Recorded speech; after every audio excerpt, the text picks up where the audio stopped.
Hello, everybody. How are we all today? How is everyone?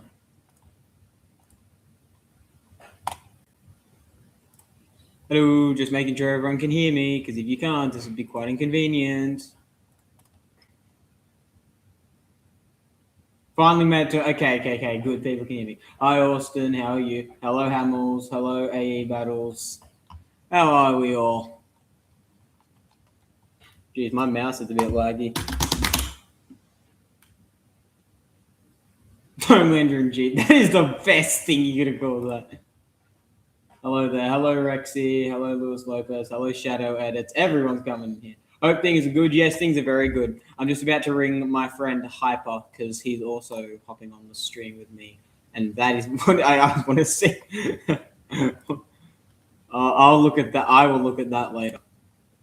Alrighty. I'll look back into the chat. Little tired. How about you? I'm good. It's morning for me. It's nearly 9:30. Hello, Basie editor. 20 people. Awesome. All right, let's ring Hyper. Just making sure you guys can see my screen. That's getting good.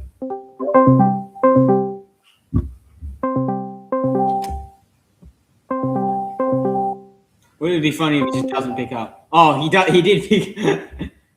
Oh. Hello. Literally just before you picked up, I was like, oh, wouldn't it be funny if he didn't pick up? Oh, I wouldn't do that to you. Don't worry. How are you doing? Just to make sure, chat, can you hear Hyper in all his UK glory? Yeah. Bottle of water and all that. Yeah, bottle of Hello. water. How are you all doing? Yeah. No, they can hear him. Stop jump scaring. Okay. Someone just said stop jump scaring me. I don't know how I'm jump scaring them, but hello everyone in chat. Hello everyone who's just joined. We got 20 viewers, Hyper. You're a celebrity now. Oh, I've never felt so famous. I'm pretty camera shy, so. Just a disclaimer, because I did say that I would do this. Everyone, I put Hyper's channel in the title of the stream. Click on it and go and subscribe to him and watch his videos. He's a very good editor. Oh, thanks for the and again, thanks for the flattering title. I appreciate it. Yeah, no, you are my goat. It's historically accurate. Like, we gotta go for that accuracy. Everyone in the chat is saying hello, Hyper, by the way. Thanks, guys. Hello. And you have just gotten a few confirmed subs. A few people have just said, "Oh, just went and subbed to Hyper." Oh, thanks, guys. Yeah, it's popping up. Thanks a lot. And Retro's here. Hello, Retro. Is Retro there? Yeah, he was in the chat. Oh yeah, hello there, HH. Two goats talking about power scaling. Nice. We had some fun on Among Us earlier. Yeah, no, it is a bit sad I couldn't get to Among Us today, but like I did. I mean, it is quite early in the morning for me, and we did arrange this already, so I'll be there next time. I really wanted to murder Alex. Like I have like this instinctive, like that gets me through the week. Don't worry, I got him for you. Yeah. Good. You grow in power, my apprentice. Oh, yes, master. So how are you? What time is it there for you? We're going to expose the ludicrous sleep schedule to the chat. It is currently 12:30 at night, so it's pretty late. Not for me, but in general, it's pretty late. Yeah, no, I mean, I literally went to bed at 12:30 2 nights ago, and I was like, oh, shit, I'm quite tired. And then, like, you're here doing that, like, effortlessly. Oh yeah, there's levels. You're a rookie, and I've been doing this for years. I work better at night. Yeah, no, that's fair. I do as well. But the issue is the fact that like I'm also expected to do stuff during the day, so you have to. It's a balance, and I'm not able to stay up all night like I'd like to. Oh, another guy with a lot of subscribers joined. His name's Jarvie Bales. Hello, Jarvie. How are you? Hello. Oh, thanks, Hamels Battles. Is that how you pronounce it? Yeah, that's how you pronounce it. He's an Irishman. We're getting people from all sorts of nationalities here. Oh, Irish. Yeah. That could be the title of the next boys episode: the Aussie, the Irish, and the UK, and the UK who doesn't sleep. that could actually be the title of the next boys episode. I was gonna call it the Troubles Part 2, but it's fine. I'm good, I'm good, Jarvie. Thank you for asking. Just what? Yeah, no. Hamill's just said. Just watched a couple of Hyper's edits. He has a lot of potential. Yep. Nope. I agree with that. And he's also on. Let's just see. Now you're on 70 subscribers.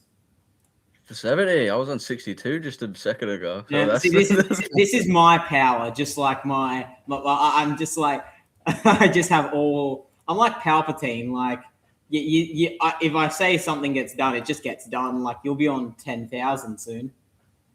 Yeah, you have the galaxy at your fingertips. I really do. You know, like just the YouTube algorithm. It's like it's in my grasp. I'm sensing you're gonna go mad with power, but we'll see. No. Well, I mean, like you see me on Among Us. Whenever I get imposter, I do just go mental. Like I do just go around. Like that's what Alex said. He said that like I'm one of the most dangerous imposters because I go around killing everyone, but I'm not dumb about killing people. I actually plan it out. Yeah, like you don't hesitate. It's almost like you've planned it in your head the night before. Like you've just gone over every scenario that could possibly happen. Yeah. It's like a Doctor Strange Infinity War. 14,605,000. How many do we win? 1. Yeah, it's always that one, and it helps that Alex is pretty gullible. Yeah, no, that does help. I remember last time we all played Among Us, I literally just killed Alex. I killed Alex first round 3 times in a row, and he was so pissy. Oh, it was so I love killing him. He's so satisfying to like get in him. He just is, especially because it's his stream as well. Oh, it's so fun to have him watch on the sidelines. Everyone in the streams just watching him as a ghost while we get to have all the fun. It's fun, isn't it? Yeah, 100. Actually, 100%. You are completely right. I've just got Trin. So there's this guy in my in the chat. His name's Trin, and he's probably the most infamous commentator because he just says the most outrageous shit. He said, "The Brit about to hit you with a. I bet you never had a bottle of water in your life."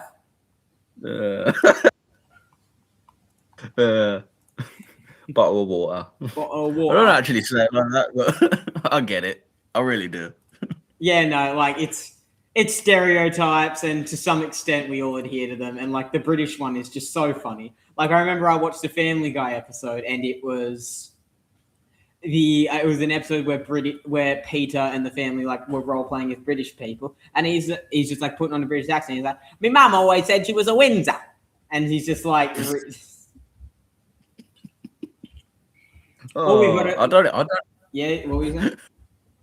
I don't even know what that means, and I'm English, so I got to work on my accent.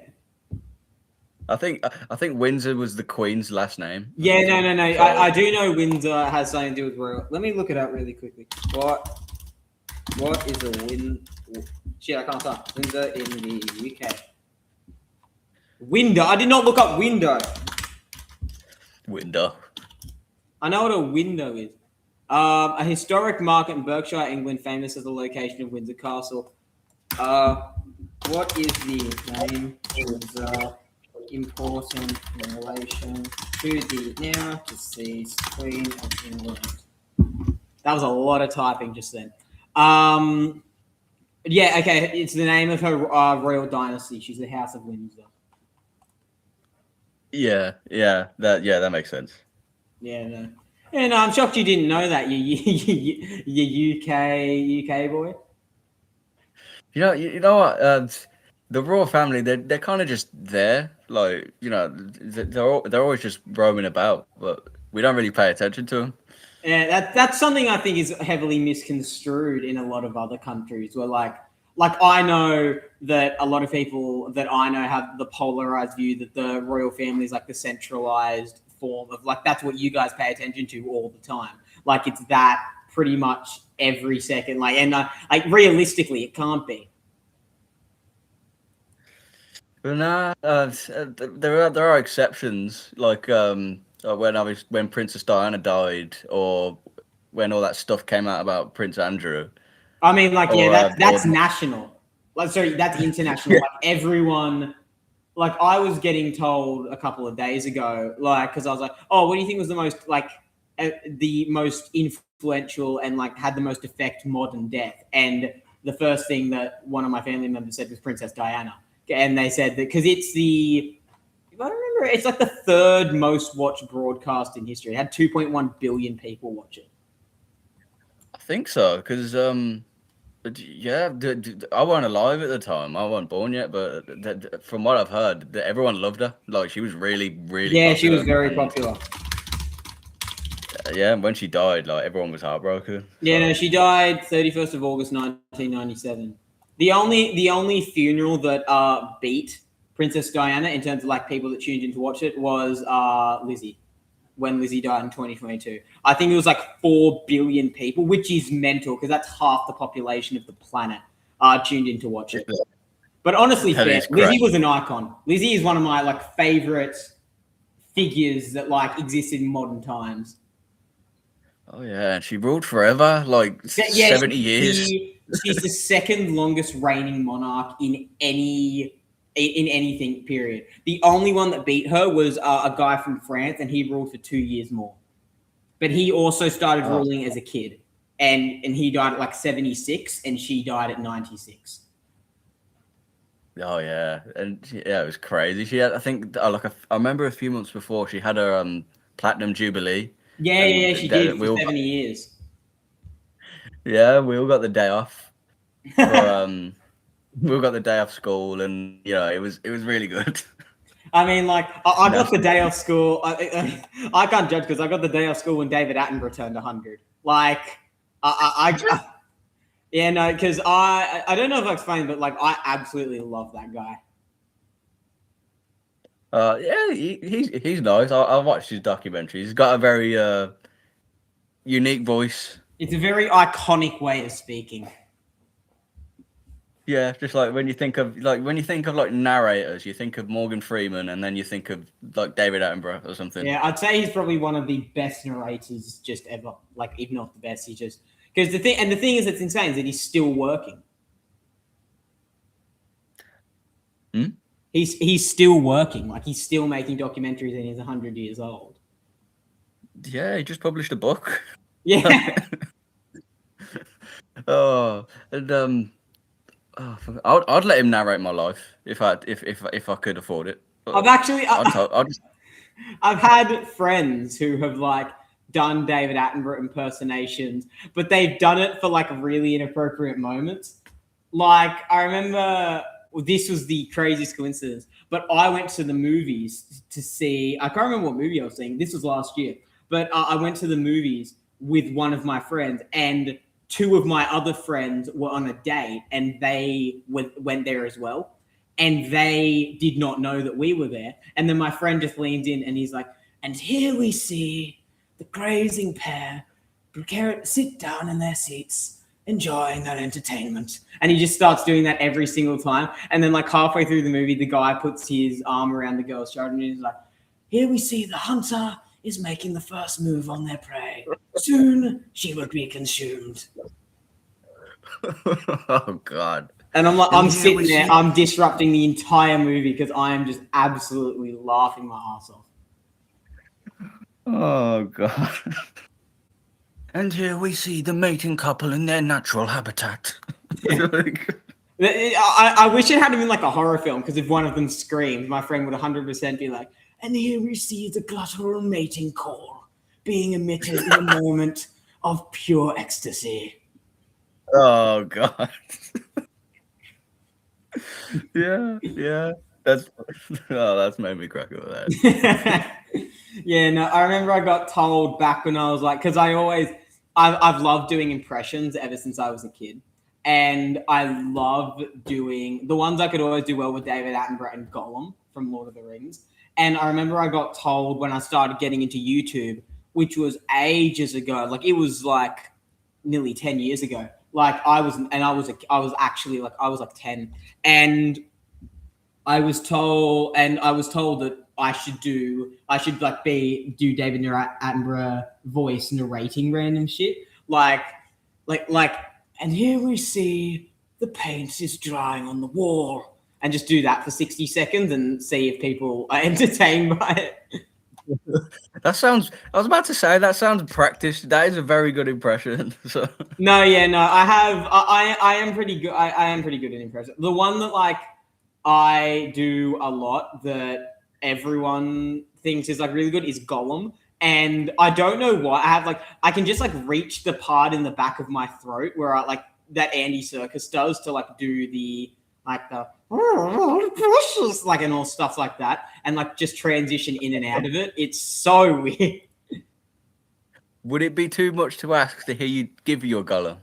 No. I'd be fine to do it. I just got to think of what to say. You say my precious. That's the one thing I actually can't say my precious immediately. Like I have to say something else and then build up to it. I don't know why. I got something. I got some. Oh, we're doing a live stream. Oh, the Precious doesn't want this, does it? No, it does, Precious, it does! But we see, go on, no. Yeah, and that's my impression. Dude, if you ever do an edit with Gollum, you don't even need to extract voice lines. You can just do that. Oh, Hamill's Battles just said they're communicating, guys. Yeah, we're communicating in our secret language. And no. Pollen Edits just said, "Wait, that's really good." Yeah, no. Yeah, I remember. It is really good. I really want to. I probably won't, just because I probably won't have the balls to do it. But one day, when one of my friends gets married, if they ever ask me to do a speech, I really want to just like start the speech off with being like, "Oh, well, we're gathered here to like celebrate these two getting the precious," and then like just transition into that voice. You should go up to her and take the ring. Yes. Take the bride's ring. Pull like a Bilbo at the start of Lord of the Rings. Like, it's mine. I found it. It came to me.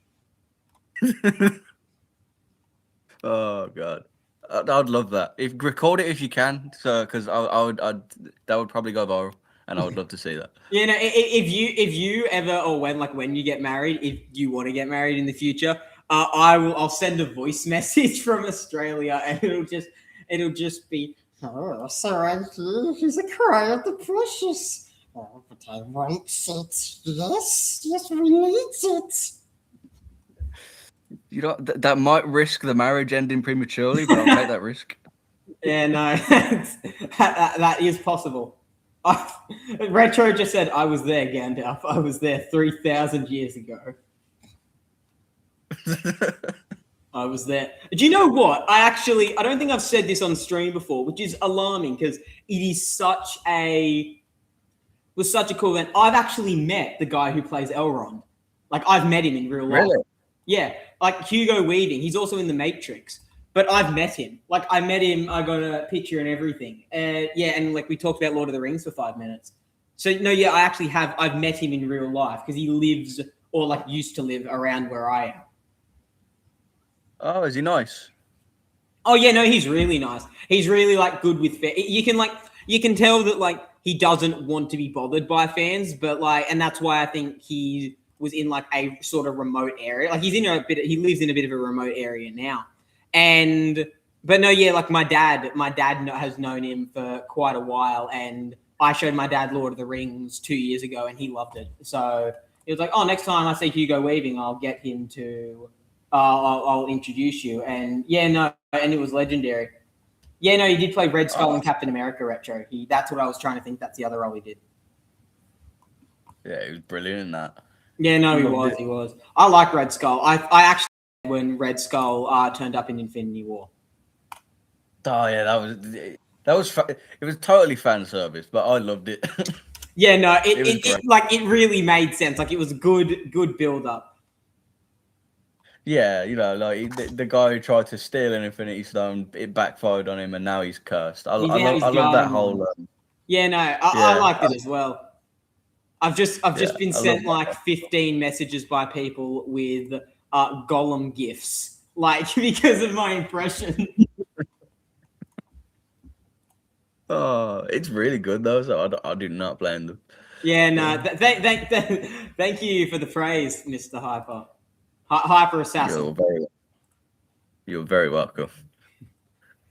On that note, I find it ironic because this happens so much in conversations. We've been streaming for 20 minutes, and I do not think we have touched on one of the topics that are in the stream title. Oh, sorry. We kind of got sidetracked. What would you like to talk about?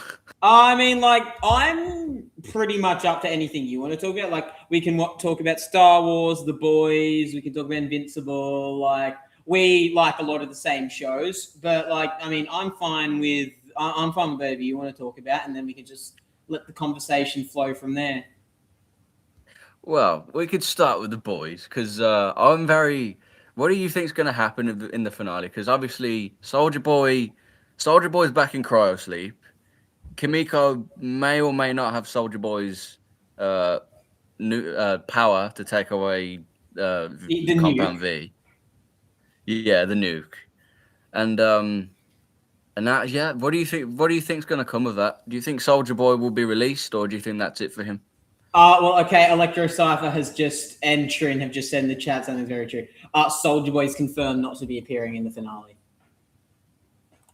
Oh, really? Yeah, and I remember. Oh, is that leaked? I saw that. Yeah, no, it got leaked. I saw that the other day, and I was quite shitty about that because there's no way they end his. Like, he's not dead, but like, there's no way they end his character for that show just getting choked out.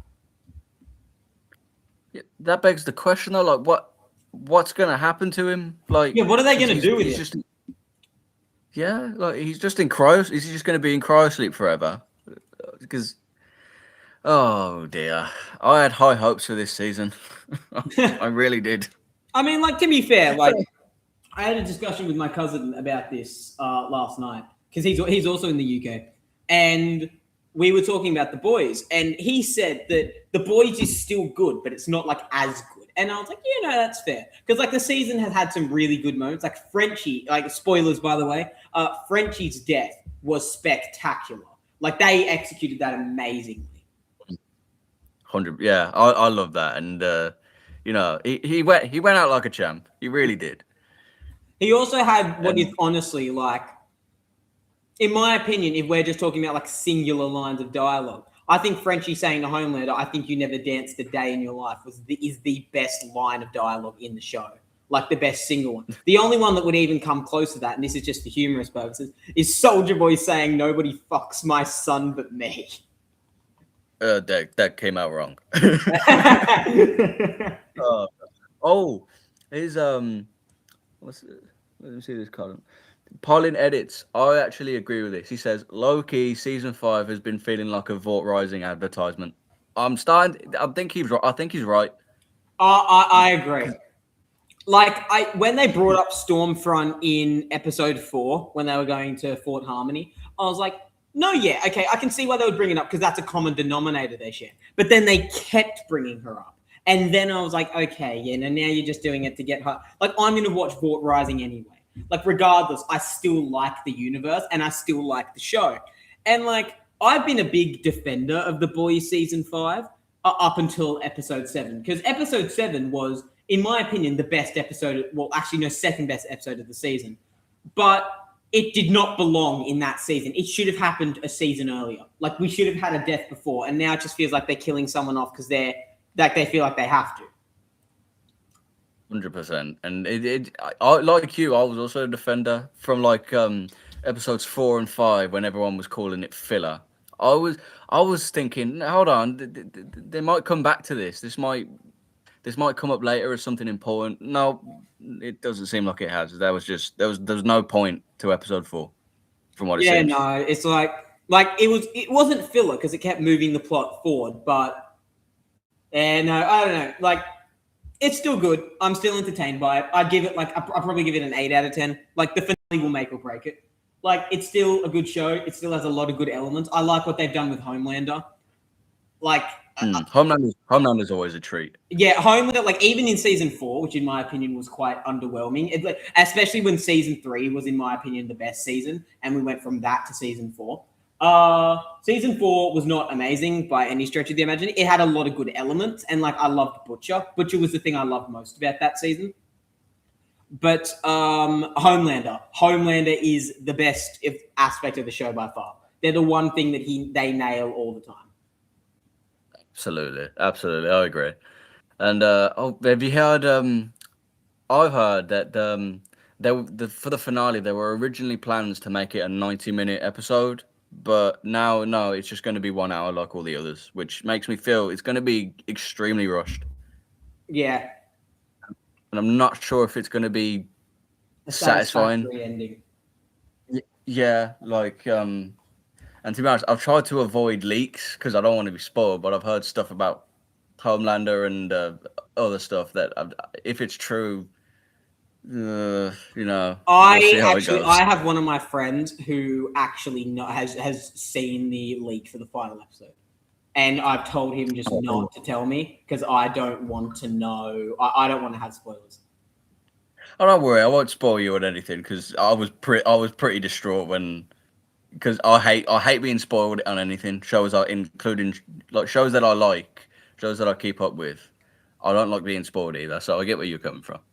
Yeah, no, it's like The Boys. Like I said, The Boys is still good. Like I still enjoy it, but I have expressed my one major complaint for this season, without a shadow of a doubt, is the lack of powers. I actually can't get over how pissy and annoyed that is. Like annoying, it's so bad. I agree. Yeah, they've definitely underused it. Especially because episode 1 started off so strong on that front. Like we got the chase scene between Homelander and A-Train. And then we got Homelander and Butcher fighting for a little bit, and Butcher used his parasite to like choke Cindy, the chick who uses telekinesis to explode people. And that was really good. Yeah, and then episode 2 still probably weren't that strong. It was pretty good though. And then I don't know. Since then, we haven't really gotten anything. I mean, we got the fight between Soldier Boy and Bombshell, which I really enjoyed. But other than that, it's been pretty. They've under-delivered. Yeah, that's fair. I feel like that is very true. I mean, my entire philosophy on this is that if The Boys shits the bed and the finale is actually us, in that case, I am just going to pretend that it ended at season 3. Because season 3 was, I think, a very good point of ending for the show. Like that was like the beauty, in my opinion, about 1, 2, and 3 is that they kept getting better. Season 1 was already amazing. Season 2 was extremely amazing, and season 3 was outstanding. And that was what I loved about the show. And then season 4 sort of killed all that momentum because, like, it's similar to season 5, except I think it did worse things in season. Like, I don't think I've talked about this on stream, but the entire thing with Huey literally got sexually assaulted twice. Yes, and Starlight, her reaction was less than sympathetic. She literally blamed him for it.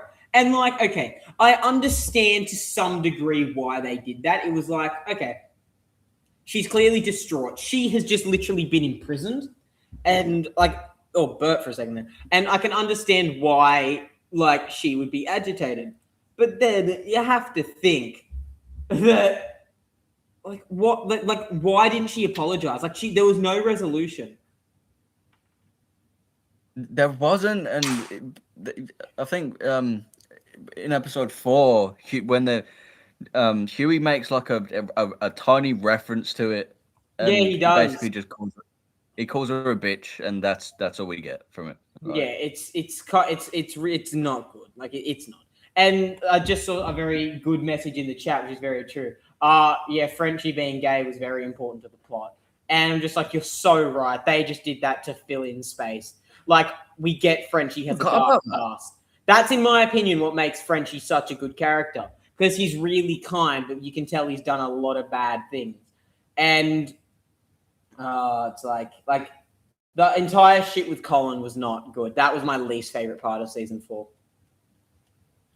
Yeah, to be honest, I haven't rewatched season 4 since I finished it. I rewatched it once. I watched it when it came out, and then one of my friends like one of my real life friends. He was like, me and him were going through a binge of watching a lot of different shows, which we're still on because he's watching The Sopranos with me. I've already seen it, but he wanted to watch it.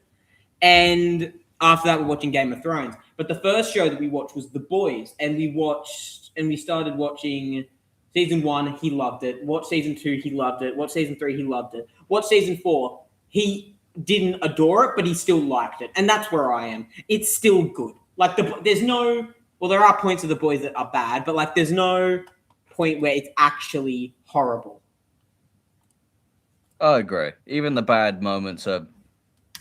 I'd say even the worst moments aren't bad. The one exception to that, like I really think, is just like the sexual assault thing. Like that episode with Tech Knight in season 4 is the only episode I actually wish I didn't have to watch. Like that's like I was honestly tempted to skip that over in my rewatch, but I was like, no, got to see it warts and all. And that was the whole thing with Tech Knight. My skin was crawling. I didn't like, even for The Boys, that was a lot. Yeah, like another main complaint I've seen for The Boys throughout the seasons is that the gore has ramped up, and that's true. It has. And to be fair, like up until season 3, I was sort of like, I mean, I don't care about gore. I'm a bit desensitized to it. Like it doesn't really, like really bad stuff. Like I remember in season 1 when Popclaw squashed the guy's skull and his brain came out. Like that was gross. And I remember I like cringed when I saw that for the first time. Yeah, that was like that. Like that you, I'm a bit desensitized to gore. But you know what I've noticed is that they seem to be, the profanity's gotten a lot like worse. Not, it's unnecessary profanity. Like they swear, they say fuck like every other sentence. Oh, that's actually, I saw a perfect description for that. It was the episode, like The Boys dialogue now feels like a bunch of kids saying fuck the fucking fuckers before the fucking fuckers fuck you. And I was just like, that's so accurate, because like it's most, like Butcher I can understand, because Butcher said fuck a lot since the very start. Huey says it too much. Starlight just puts it into every fucking sentence. But oh my boy, like he actually just, his is the most notable because he says it in places that don't need to be said. Like he often splits apart words. Like I remember he was talking about V1. He was like, that's radio fucking active. And I was like, why not say radioactive? Like I'm no slouch. Like I'm Australian. Australians love to swear, but I also love using correct nomenclature that makes it sound better. There's no point in just being edgy for the sake of edginess. Yeah, exactly. He's really bad with it. And then there's Kamiko, who I don't know she never spoke like that when she couldn't speak. She didn't sign profanities like that, and now she's just her dialogue's basically just naughty film dialogue. Like, yeah. I mean, in all seriousness, like the best line of dialogue, like one of the best lines of dialogue in season 4, and definitely the best that she says was in the first line of dialogue she said, where she goes and hugs Annie and she like is talking, and then Butcher's like, this one, not a peep over the whole 18-hour flight, and she's like, well, all you ever say is oi oi oi, cunt cunt cunt, and I'm just like, I burst out laughing, and like, that's so accurate. Yeah, that is true. That is how Butcher says things a lot. Yeah, just, and it's become a meme. So yeah, it I has. think they just like, yeah, no, it has, and that's good. Another thing I think The Boys season 5 did do well, like MM's dialogue is pretty horrific, to be fair, but like I think they've handled his character development well, like how he's become progressively more unhinged. Like he's become more like Butcher over the course of all the seasons. But the difference is the fact that Butcher's wife is dead and MM's wife and child is not. And there's still that inkling of hope. And you saw that, well, I saw that with The Legend, like when he was like, what happened to you, kid? And we can see that like he's conflicted because like he knows he's becoming like Butcher, but he also knows that like he's on a crash course with death. And like one way or another, he's going to die. Yeah, I like that. I agree with you there. I like MM's character development, and I think his wife and daughter, they're the only thing that's stopping him from fully giving into those impulses. and Butcher's pretty much just the devil on his shoulder, and then there's his wife and kids who are the angel. Yeah, So it's gonna sort of be like interesting to see how that. yeah, no, you're 100% right there. But like, here's the thing that annoys me about not just The Boys but shows in general. Because I've told you that like I want to be like I like writing books and stuff, and like I love writing and all stuff like that. I believe I did mention that, but I just wanted to double check. Yeah, you mentioned it. Yeah. Thought so. So one thing that I love doing more than anything else in shows is looking into the writing of the characters, and obviously, like being a writer, I can like pick it up as the show goes along better than most other people can, and like I love that. But my big but then I see YouTube videos and they're just like, The Boys is an awful show. And I'm just like, okay, The Boys has its flaws. Even since season 1, it had its flaws. But it is not an awful show. Like, I remember an issue someone cited was that in season 2, you know, when they're all like searching in the sewer? Yeah. Yeah, in that scene. How Kenji and Kamiko, they run up and run out of the sewer, and then Stormfront intercepts them. And a big criticism was that how would Stormfront know? And I'm like, you can just use the excuse that she disobeyed we've seen her disobey Homelander before, and she has super hearing. She probably heard it. Oh, she has super hearing? I think all the soups have some. It's augmented more than it already is. Yeah, more than the average guy. Yeah, and it was a pretty loud explosion, so it would make sense. I mean, Kenji dropped a bus on him. Yeah, Homelander was just kind of out of commission at that point, and Stormfront's the only one who could fly, so it makes sense. Exactly. Like, I'm like, you don't need every little thing spelled out to you. And even with like flaws like that, The Boys is still a real even in season 5, The Boys is still a really good show. I can understand why it doesn't appeal to people more now, but it is still a really good show. 100%. And what you said, The Boys is an awful show. Was that the exact title of the video? I will actually get the video up. I think I know which one you're talking about because it pops into my feed all the time. I think it's a Sheev Talks video. Yeah, it is.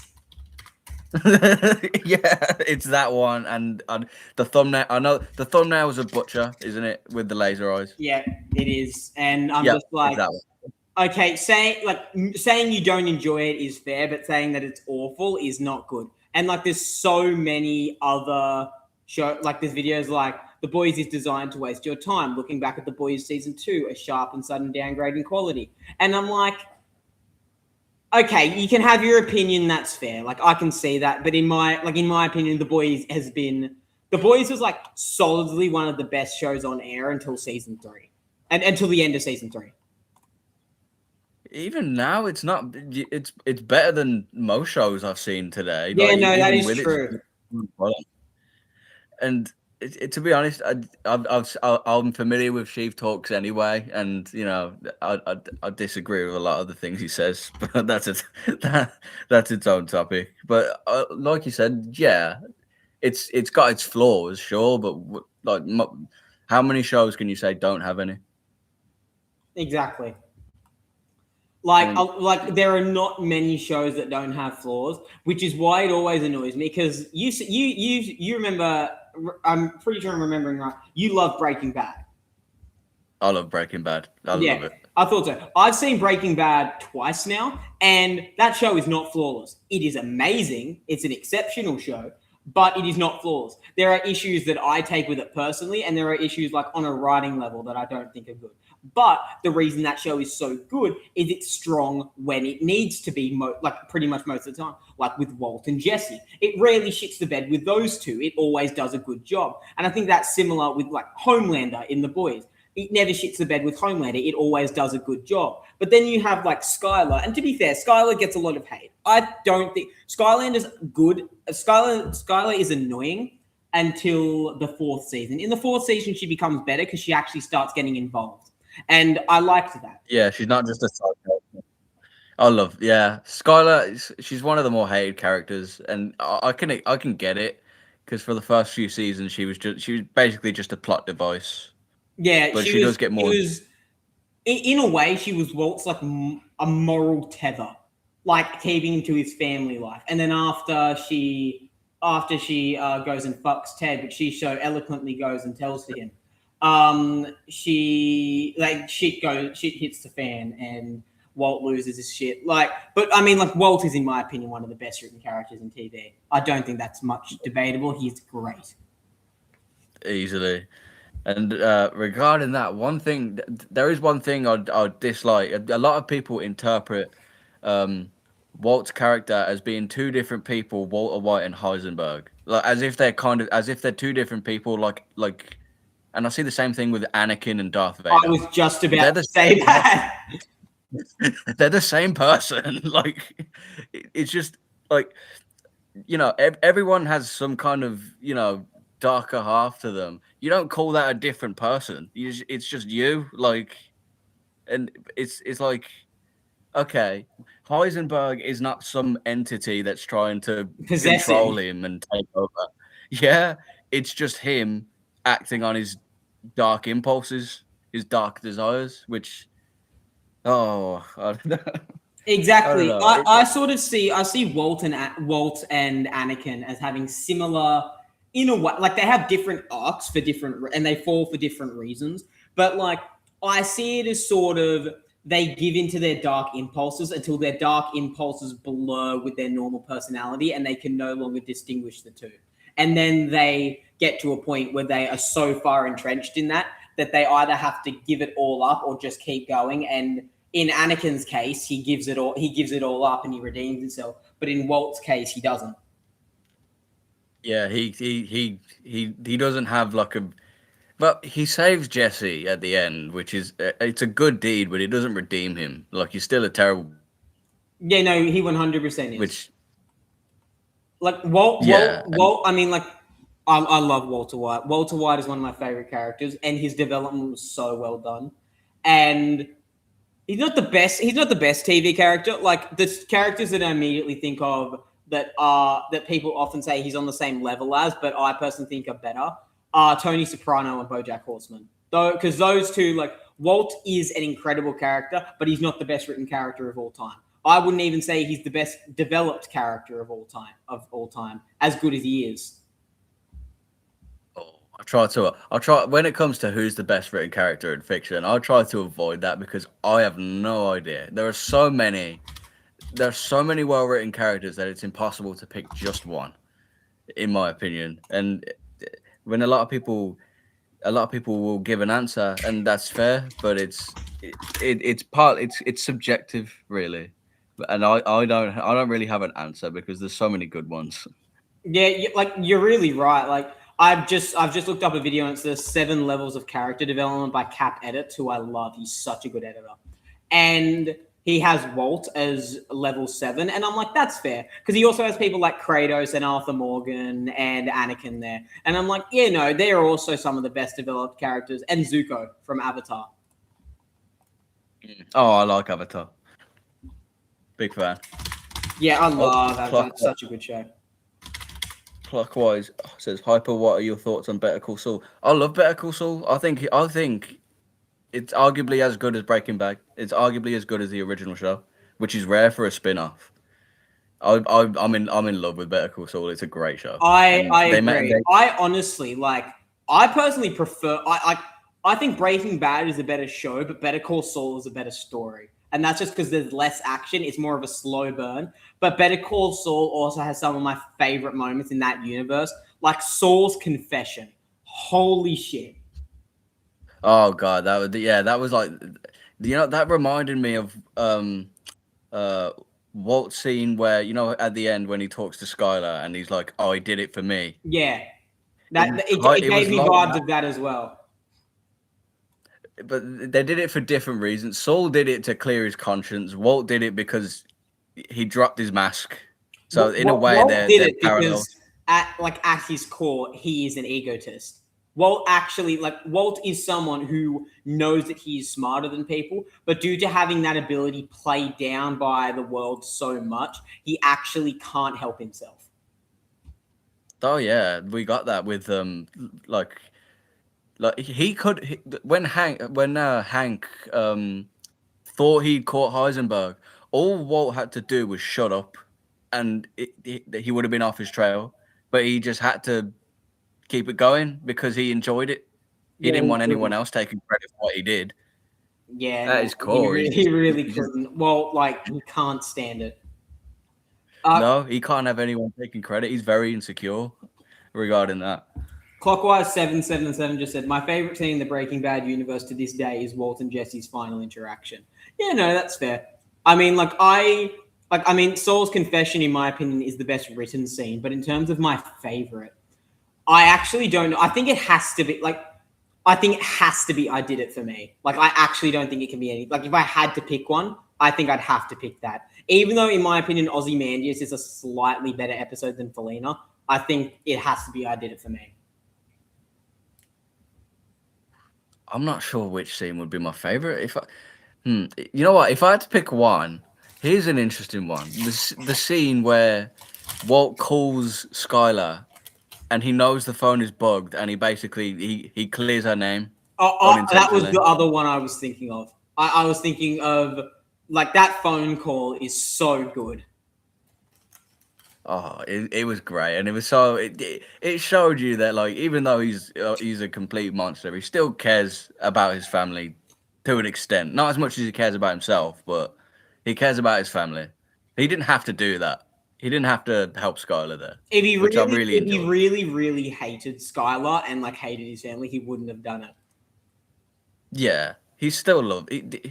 Yeah, it's kind of like you compared Anakin and Walter. I agree. They both kind of fell for the same reasons. They both, well, in a sense, they both did it for family. Really, Anakin did it for Padme, and Walt did it for himself. But there was also the undertone that he did it for them, which I'm sure he thought that at the start. He 100% did.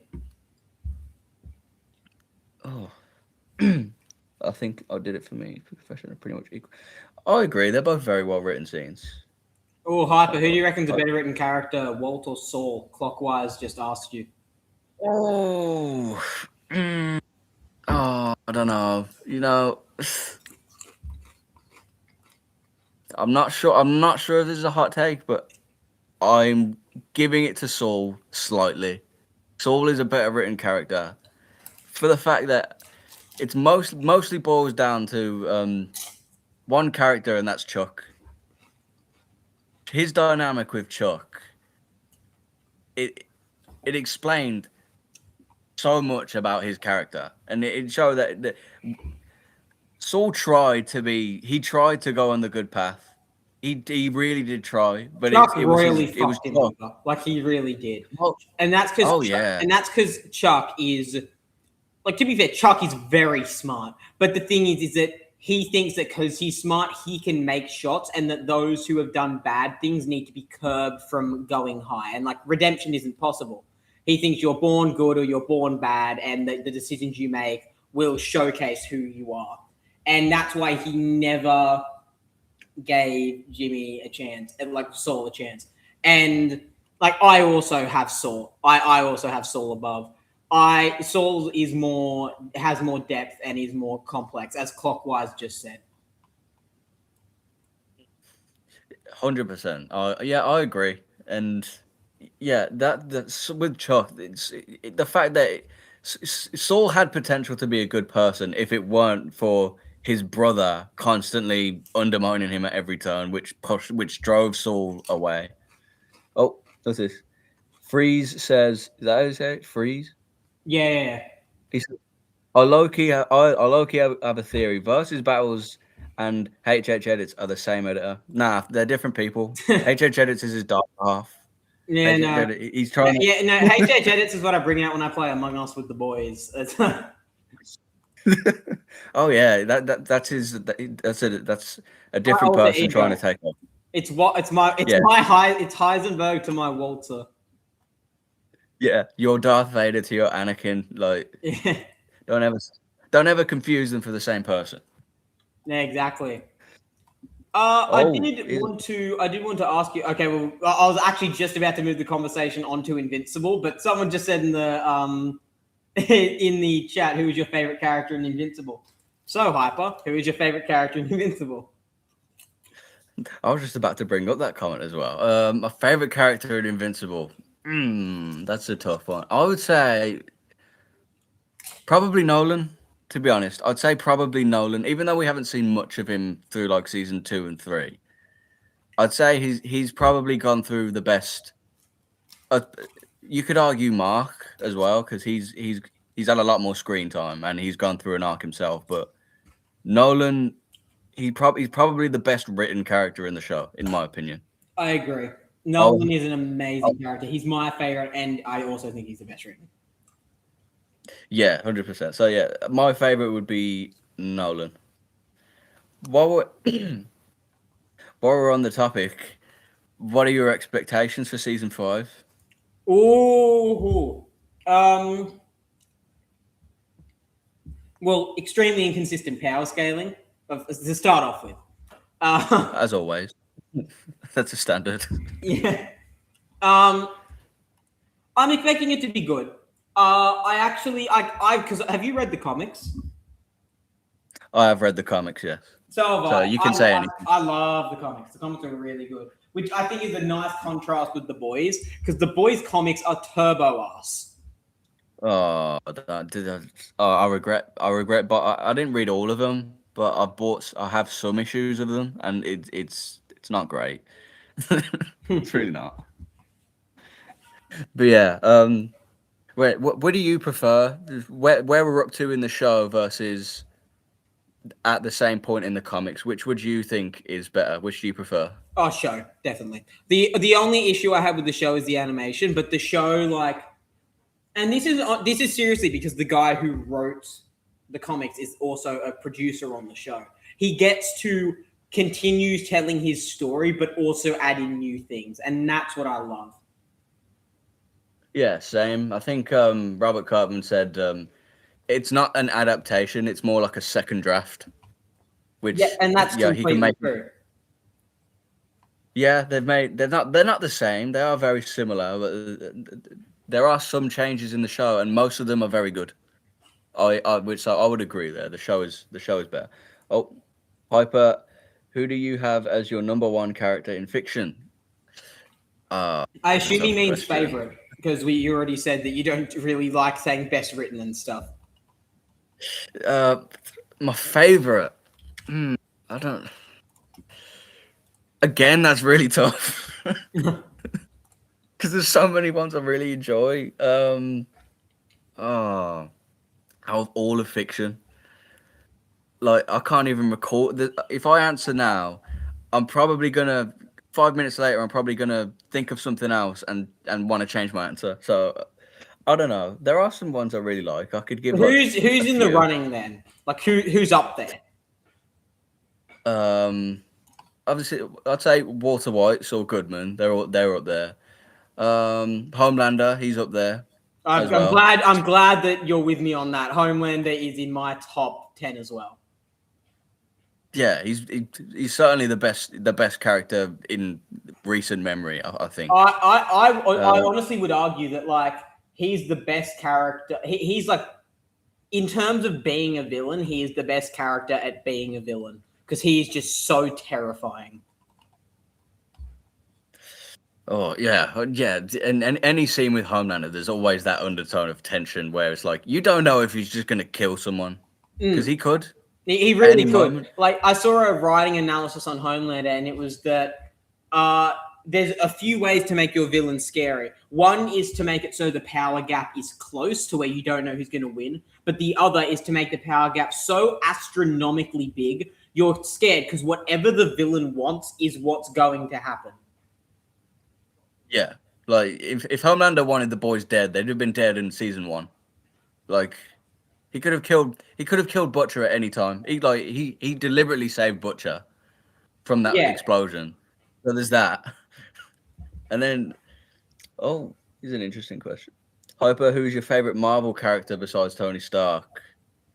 Is your favorite Marvel character Tony Stark?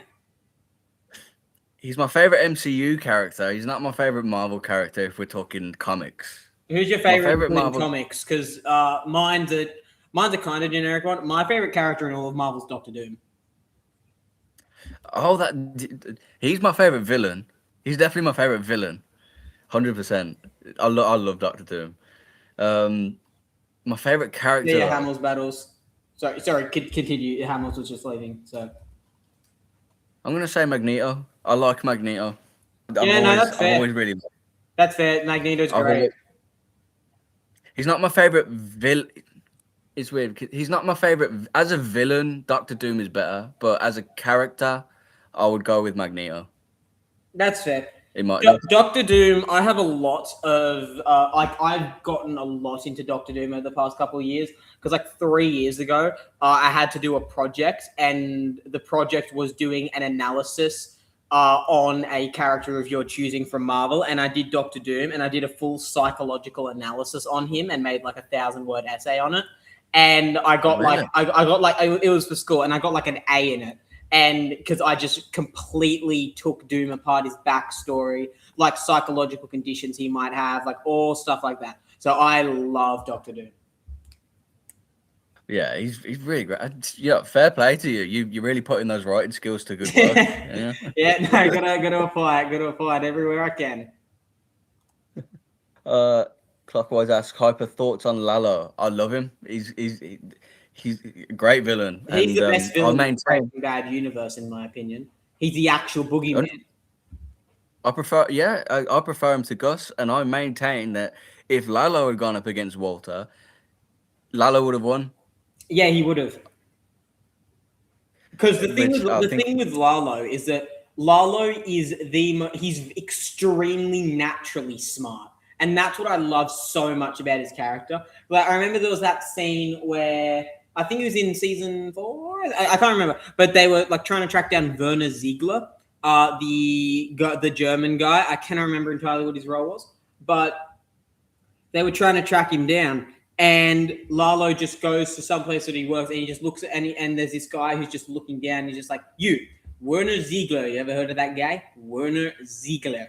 And he just immediately read him and was just yeah, no, you know something, because he was looking down when he walked in. And that's incredible. Yeah. And yeah, like you said, also he has a lot of charisma.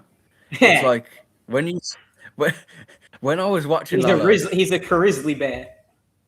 He really is. I really enjoyed him. I thought, hey, maybe he's not batshit crazy like the other Salamancas. He seems like a pretty chill guy. But then there are those moments where you see the mask slip, and it's oh yeah, he's a villain. I forgot. Yeah, and you can tell everyone on the show is wary. Is terrified, or at least wary of him. I remember there was a scene where Lalo goes over to Saul and Kim's place, and he's just tapping on the fish tank, and Saul tells him not to. And then Lalo asks him a question, and Saul sort of deflects the answer, and he goes back to doing it, and Saul just says nothing because he knows that now he can't, because Lalo's annoyed, and he's just done that to. He's just doing it, and he cannot say anything at it anymore. Yeah, and Saul's the guy who convinced Tuco to spare people who threatened his abuelita. So yeah. The guy who can talk his way out of any situation was too terrified to try that against Lalo. Yeah, exactly, because he knows that Lalo is just that smart, and he would just figure it out. Yeah. Oh, Retro asks, who's your favorite character in Star Wars from each era, like Old Republic, prequel trilogy, original trilogy, NJO, and Legacy? We could both answer that, to be fair. If we went era by era, then we could. Old Republic, I'd say Valkorian. I really enjoy Valkorian. That's prequel trilogy. No, I don't think it's it's always between two characters, actually 3 characters. But I'd say probably. I think I can guess who those 3 characters are. Yeah, who else could it be? It's between Anakin, Obi-Wan, and Sidious. I thought you were going to say Dooku. Dooku. Oh yeah, of course. Dooku's a very good character. When I asked you who your favorite Star Wars character was, you said, "Oh, it's between Dooku and Sidious." So I was thinking, Anakin, Dooku, and Sidious would be your 3. Oh yeah, cool. Yeah, it would be 4 then, because but I would include Obi-Wan in the list. I would include Obi-Wan in the list because I really enjoy him as well. But yeah, it would either be Dooku or Sidious, my favorite prequel trilogy character, because we've touched on this in private calls. But they're both amazing villains, but they're different kinds of villains. One's Exactly. pure evil, and the other's a fallen idealist. Yeah, he's literally been Dooku never truly gave himself to the dark side. His goal was always to fix what was broken. Yeah, but he didn't intend for the dark side to corrupt in the way it did. But I mean, like, It that's did. true, but he ended up becoming a absolute xenophobic, racist asshole, and like he actually became Space Hitler. yeah, he did. He was Space Hitler, which he always had those tendencies. Even when he was a Jedi, he wasn't a great dude. He still had those thoughts of human supremacy. Yeah, at 100% true. Oh, as for original trilogy, probably Vader. I'd say Vader. I don't think there's Luke, I guess, but for me, Vader. NJO. I would say I'm also just gonna quickly interject here and say that we can't do the same character twice.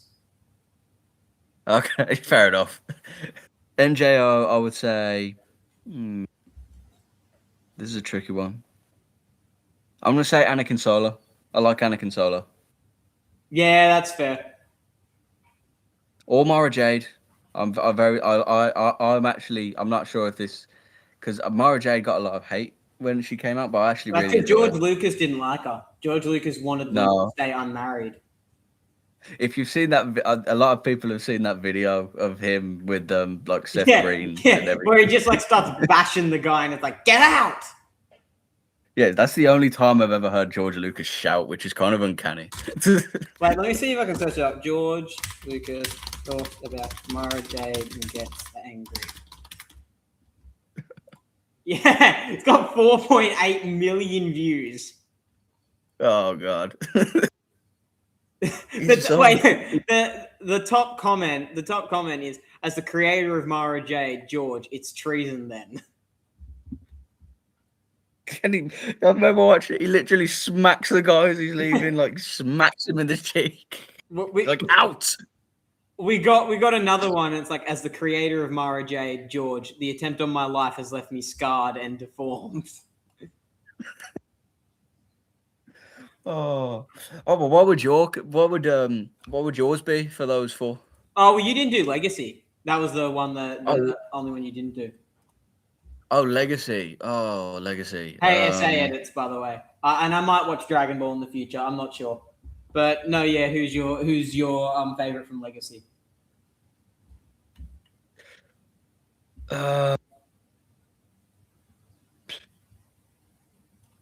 That's tough.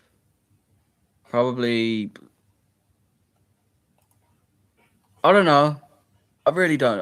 I could not decide that. Maybe Cade or something like that. I'm not really into Legacy like that. Yeah, that's fair. All right, I'll say mine now, and yeah, I'll do my answers. For Old Republic, Malgus. That's the easiest one, because Old Republic is my second favorite era, and Malgus is my favorite character in all of fiction. I love Malgus to death. Malgus, yeah. You would get along with Lawmaster very well. I mean, our takes are a little bit different, bro. But like, we have discussed about our love for Malgus, and we both definitely agree on how much we like him. So Malgus for Old Republic. Prequel trilogy. I just heard my own echo. A prequel trilogy is a bit more difficult because it has so many good characters. I have to say Anakin. Like, Anakin/Vader is my second favorite character in fiction, and I think like, especially in Legends, they did Anakin in the prequels exceptionally. Yeah, I agree. Which again is that would have been an unpopular opinion 15 years ago, but I actually agree. He's very well written. And I enjoyed his character arc, his fall to the dark side, and yeah, I love I it. think it was very well done. As for original trilogy, yeah, no, I think I would have to go Luke. Is that because I chose Vader? No, no, it's not good. Because the thing is I was torn between two characters, Luke and Palpatine. Because my favorite, I've said this, one of my favorite movies of all time, it's tied for my favorite movie ever, is Return of the Jedi. And a large portion of that is because the Emperor is so incredible. He looks so old. He looks decayed. He was the only thing about Star Wars I was ever a little bit nervous of as a kid. And when he shoots lightning at, like force lightning out of his fingertips, I remember as a kid, my brain was absolutely beyond shocked by that. So I was torn between those two, but I think I would go with Luke. Like, I think I would go with Luke eventually. Mm. As for what were the other eras? NJO, was it NJO and post Legacy? Was that it? NJO and Legacy, yeah. Okay. NJO, I'd probably go with Jason Solo. Like, which is ironic because I like Jason. NJO is my least favorite era because I think, and a lot of that is to do with the power scaling. Because I've discussed this with Hyper, but I don't scale NJO as highly as everyone else does by far. And my first introduction to NJO was when I was like 9, and I went on and I was watching Star Wars YouTube videos, and I saw people saying that Mara Jade negged Darth Sidious, and I was just like, what the hell? And like, as I got more into Star Wars scaling, which happened about, I don't want to say it, but like 6 or 7 years ago, I got more annoyed by NJO because I kept seeing like people saying that like Jaina and Jason as kids beat DE Palpatine. And I was just like, what? So I have a bit of animosity for that, but I do like Jason. I like Jason in everything he is. I like him in New Jedi Order, and I like him in Legacy of the Force. I think he had a very good fall to the dark side. Yeah, that's fair. Crate by far. I love Crate. Crate is so cool. I love the Yuzong Bong armor that like grows around it. It's such a cool design. But what I love is he was everything. He was a Jedi, he was a bounty hunter, and he was a Sith. He actually was a Tusken Raider as well. Yeah, I'm so glad you talked about his design. He has, apart from like Vader or other characters like that, his design really struck me. It's such a unique design. Malgus, Crate, and Vader have some of the best designs out of anything I've ever seen. 100%. In that regard, Crate is definitely. Plus, he helped Luke against Abeloth, which I loved that. He's goated for that. He's very goated, and he's one of the strongest Sith as well. Like there are arguments for him just being the strongest. Period. I don't think he's the strongest, but I reckon he's definitely close. Like he's top 5, top 3. Oh yeah, I have him in my top 3. Personally, I'll go back and forth between him and Kaidos for number 1, because there are arguments for both, and you could have both at number 1, and I really wouldn't mind. I think you can. The one issue I have, like I told you I don't scale Kaidos as highly as most other people do. But the big issue I have with the Crate versus Kaidos argument is the fact that I think you can have Crate pre-reborn as weaker than Kaidos, but I don't think you can have post-reborn as weaker than Kaidos. And like even then, there's arguments for pre-reborn to be stronger because he was Luke's dark side match. And at the end of the day, it depends on how you think Luke was hindered, or how much you think he was hindered in that fight against Kaidos. Because like I think he was hindered massively. I do not think Kaidos is near Luke's level, and like we literally saw Luke easily telekinetically pin Kaidos to a chair without trying. He didn't even move. And I'm just thinking, I remember I was like, yeah, no, I don't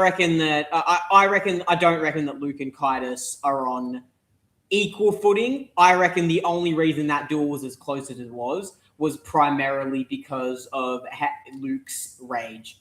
And like what was that, sorry? I was just going to say I agree. Luke was he had just gone through a lot of trauma, his wife, and not too recently, losses in his family, like Anakin, his nephew, and all that's built up. And for a Jedi, rage does not empower you unless you're using the dark side. It actually confliction like that actually weakens you. So I would agree there. Yeah, exactly. And I mean, we discussed this with Vader in Return of the Jedi, but it depends on how much you think it weakens him, and that can really like determine the scaling for characters like that. Like I see a lot of like I remember I did a dueling tier list, like the best duelists. This was on my old channel. This was like 5 years ago, and I'd probably make a few alterations, but I still think it's pretty valid, most of it. And I had Luke in tier 1 as the best duelist ever, and I had Kaitis in tier 4. And I had like 10 or 15 characters between them. And I remember one of the comments on that video was, how can you have Kaitis that low? Luke fought him. Like Luke fought him, and that was very close. And I was like, yeah, no, but like Luke was massively hindered. Luke was enormously hindered. Like in my opinion, that's almost similar to Anakin's nerf on Mustafar or Vader's nerf on the Death Star. And we've talked about how heavy I think that nerf is narratively. And not only that, we have evidence that Luke was far beyond Kaitis because he literally pinned him to a chair without effort. So I don't think it makes sense. Like I saw one of Alex's videos, and that's one of the things I actually wanted to do. I wanted to look at some of Alex's videos and get your thoughts on some of his takes. But Alex's videos for Luke, Legacy of the Force Luke versus Legacy of the Force Kaitis, and he had Kaitis winning.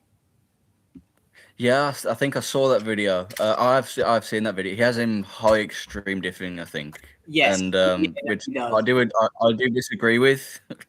I do disagree with. If we can do that, but there are a couple questions I'd like to quickly speed run through in the chat. Alrighty. You're paying more attention to my chat than me. You're a better streamer than I am. Oh, William does it for Alex, so I'm doing a couple things. Yeah, you can be my William. Where's Mark William? So, Hyper, what's your favorite anime character, and have you watched Vinland Saga? I've been trying to put HH on some anime, and one he thought was Vinland. Favorite anime character, probably Vegeta from Dragon Ball, I'd say. I have not watched Vinland Saga, but I have watched clips of it from the anime, and it looks very enjoyable. I might watch it if I get the chance. A question for both of us, Hyper and HH. Who is your favorite MonsterVerse and fictional Godzillas? MonsterVerse and fiction. My favorite version of Godzilla. Did it say? I think that's what he meant. The I'd probably say MonsterVerse Godzilla. I think that personifies him so well. Like the earlier ones, like the original Godzilla vs. Kong and King of the Monsters, I think is just a great representation of Godzilla's power and like just how strong he is. I agree. For me, it would either be MonsterVerse or Showa, because the Showa films are the first ones I watched. So those are very yeah. There is some bias. I won't lie. That's fair. Like I can't really persecute you for that. SA Edit says, and I agree with this. You should watch Dragon Ball Trust. You really should. How long is Dragon Ball? Oh, if you go through all of them, it's long, but it's long, but I'd say it's worth it. You don't have to watch like original Dragon Ball, which a lot of people don't, which is most of the fandom. So, but original Dragon Ball. I've looked up Dragon Ball Z just then, and the first thing I see is the Z review, and it's got a guy looking constipated. So like, yeah, it's it can be it's kind of a commitment, but yeah, I would recommend. Clockwise asks, Hyper, any games you love? I love a lot of games. God of War for starters. I'm in love with those. Well, God of War is amazing. I replayed. I mean, we talked about God of War, but I replayed God of War 4 and 5. So like God of War 2018 and Ragnarok, like at the end of last year. It's great. Yeah. Hyper and Super Battles asks, Hyper and HH, name your favorite 10 WIS editors. Oh, that's hard. I don't think I can do 10, but like I can give you 5. Off the top of my head. Yeah, I could probably do maybe I could probably do 10 off the top of my head, but I don't have an order for them. All right, you can go. You go with a couple first, while and I'll get mine in my brain. Well, I would be remiss if I didn't mention you, obviously. 'Cause Hey, I've mate. This is like proof I'm becoming. I'm just the greatest. I'm like Muhammad Ali. I'm the greatest of all time. funnily enough, I've been watching your videos for a long time, even before we started talking on Discord. There's Darklight Alex. He's a good friend, and Oh, yeah, no, he makes who's that asshole? No, I hate that guy. I don't know, some guy who's really bad at Among Us. I I was don't just know. to say he's shitting Among Us. Yeah, he's so easy to kill. He's so easy to trick. Goes and But gets yeah, stabbed. What an idiot. But yeah, actually, a lot of my it's pretty obvious to people who watch his videos, but my editing style is heavily inspired by his. I use his point system, you know, but yeah, I really love him. There's pretty much all of my Wish editor friends, like Retro, Lore Master. Him, he's like the first one I ever started watching. Yeah, So, no, he got me into it, and like I would not be nearly close to where I am if I wasn't inspired by him. Which is why like his whole situation with YouTube is so shit. yeah, man, justice for JS Battles. Come on, he does not deserve. Yeah, this. hashtag justice for JS, but let's get that in the chat. Hashtag justice for JS. Come on, I'll start it. Come on, Yeah. we need it. Oh, but what about you? What about me? Did you say? Yeah, what would you pick? Oh, okay. JS Battles, obviously. He's my favorite by far. I mean, my style is inspired by him. I would not have gotten into Wiz if it wasn't for him. Like, I will never stop singing his praises. Always. And yeah. also, I've said this on stream before. I don't know if I've told you this, but I'm the one who and now he does Star Wars videos, and I'm the one who gave him like the watch order, told him what to watch, and like all stuff like that. And as far as I know, I was the only person that he told. Oh, really? I didn't know that. Oh, No. Yeah, I gave him like the watch order of all the shows and the movies, and he before his 200,000 subscriber special, and where he did Vader versus the MCU. Oh, you better have NSW edits, says Freeze. I do have NSW edits. He hasn't uploaded for ages, but he's definitely there. Yeah. I would also have I would have Alex. I mean, Alex has a unique vibe because his style is so good. Like watching his videos is the only time I've ever considered changing my style because his style just works so well and it's just so well done. And obviously he does Star Wars, which is my favorite verse. So like, gotta love Alex. Cap edits as well. Do you know Cap edits? I imagine you would. He's pretty bloody famous. Yeah, he's pretty big with editor. I know. I like his videos. I do. Yeah, he's one of the first ones I started watching. So yeah, I'd probably have him up there as well. I'd have Cap edits. I'd have Versus Arena, who just hit 10,000 subscribers, by the way. So shout out to him. Versus Arena is a very good friend of mine, and he's a very good editor. I might send you his channel later. Oh, okay. Yeah, sure. I'll speed run through the next couple. SA edits for sure. He is a smaller creator at the minute, but he's growing rapidly, and that man has so much potential. Like he really is. He's got so much potential. He's like Homelander. Like he's really, really good. He's like Anakin with all the midichlorians. He's got so much potential, and he's going to be. Javi Battles, who came in earlier. Who else did I put down? Oh, I put down Shigo edits, even though he doesn't mainly do Wiz. His scene packs are incredible. I I'm not sure what scene packs does he do. I'm Oh not my sure if I god! Okay, might. I'm sending you some of this. No, this is a travesty that you don't know about shit. This guy has the greatest quality I've ever seen in a life form, and he does ones with the boys as well. Like I'll send you his Soldier Boy one. Oh, I actually plan on doing a boys edit sometime in the near future. So this will be very. Yeah, This will be very useful. He's got that. He's got Invincible as well. He's got every Omni-Man scene from all the seasons. He's got all the MonsterVerse characters. He's got Thrag, Battle Beast, all the Homelander scenes. Like,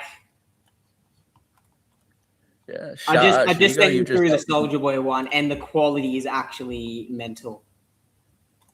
Yeah, shout out Shigo. You've just helped me with one of my upcoming edits. So thank you for that. Exactly. But no, yeah. I would probably leave it at there. To be honest, like there are others that I would think of, but like not off the top of my head. There's a lot of writing edits that I want. Oh, TV show edits. I'd include him. I don't think he's uploaded for a while, but he had 4,000. He has 4,000 subscribers, and he makes a lot of writing edits. And like I love writing edits, so he'd be there. But that's probably all. That's probably the ones that just immediately popped to mind. Oh, but sorry, we got a bit lost in conversation. What was we supposed to do? We were supposed to.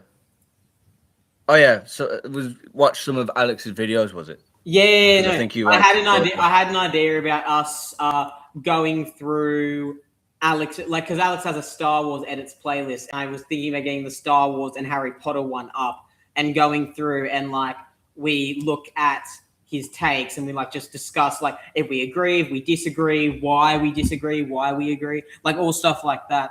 But before we do that, I might quickly go to the toilet because we have been doing this for an hour and 20 minutes. So I will be back in like 2 minutes. Okay. All right, same to you, stream. I will see you in like 2 minutes. In the meantime, I'll keep you company.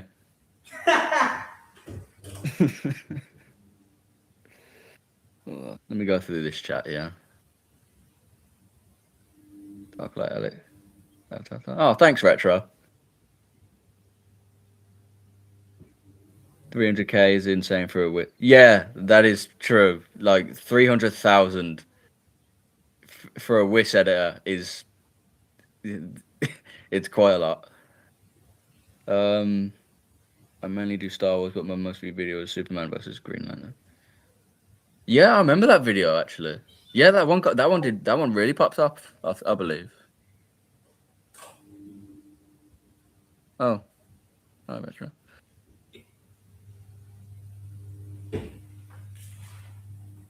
Donkey. I don't...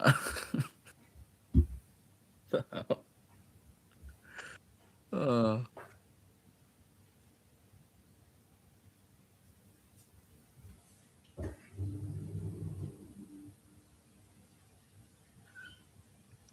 I think the most subbed WIS editor is editor named Darby Edits, who makes Skibidi Toilet. I am not very into Skibidi Toilet, so I would not know who that is, but I would not be surprised, to be honest. I would not be surprised. Let me see. Wow, I've just looked him up. 1.17 million subscribers. Bloody hell.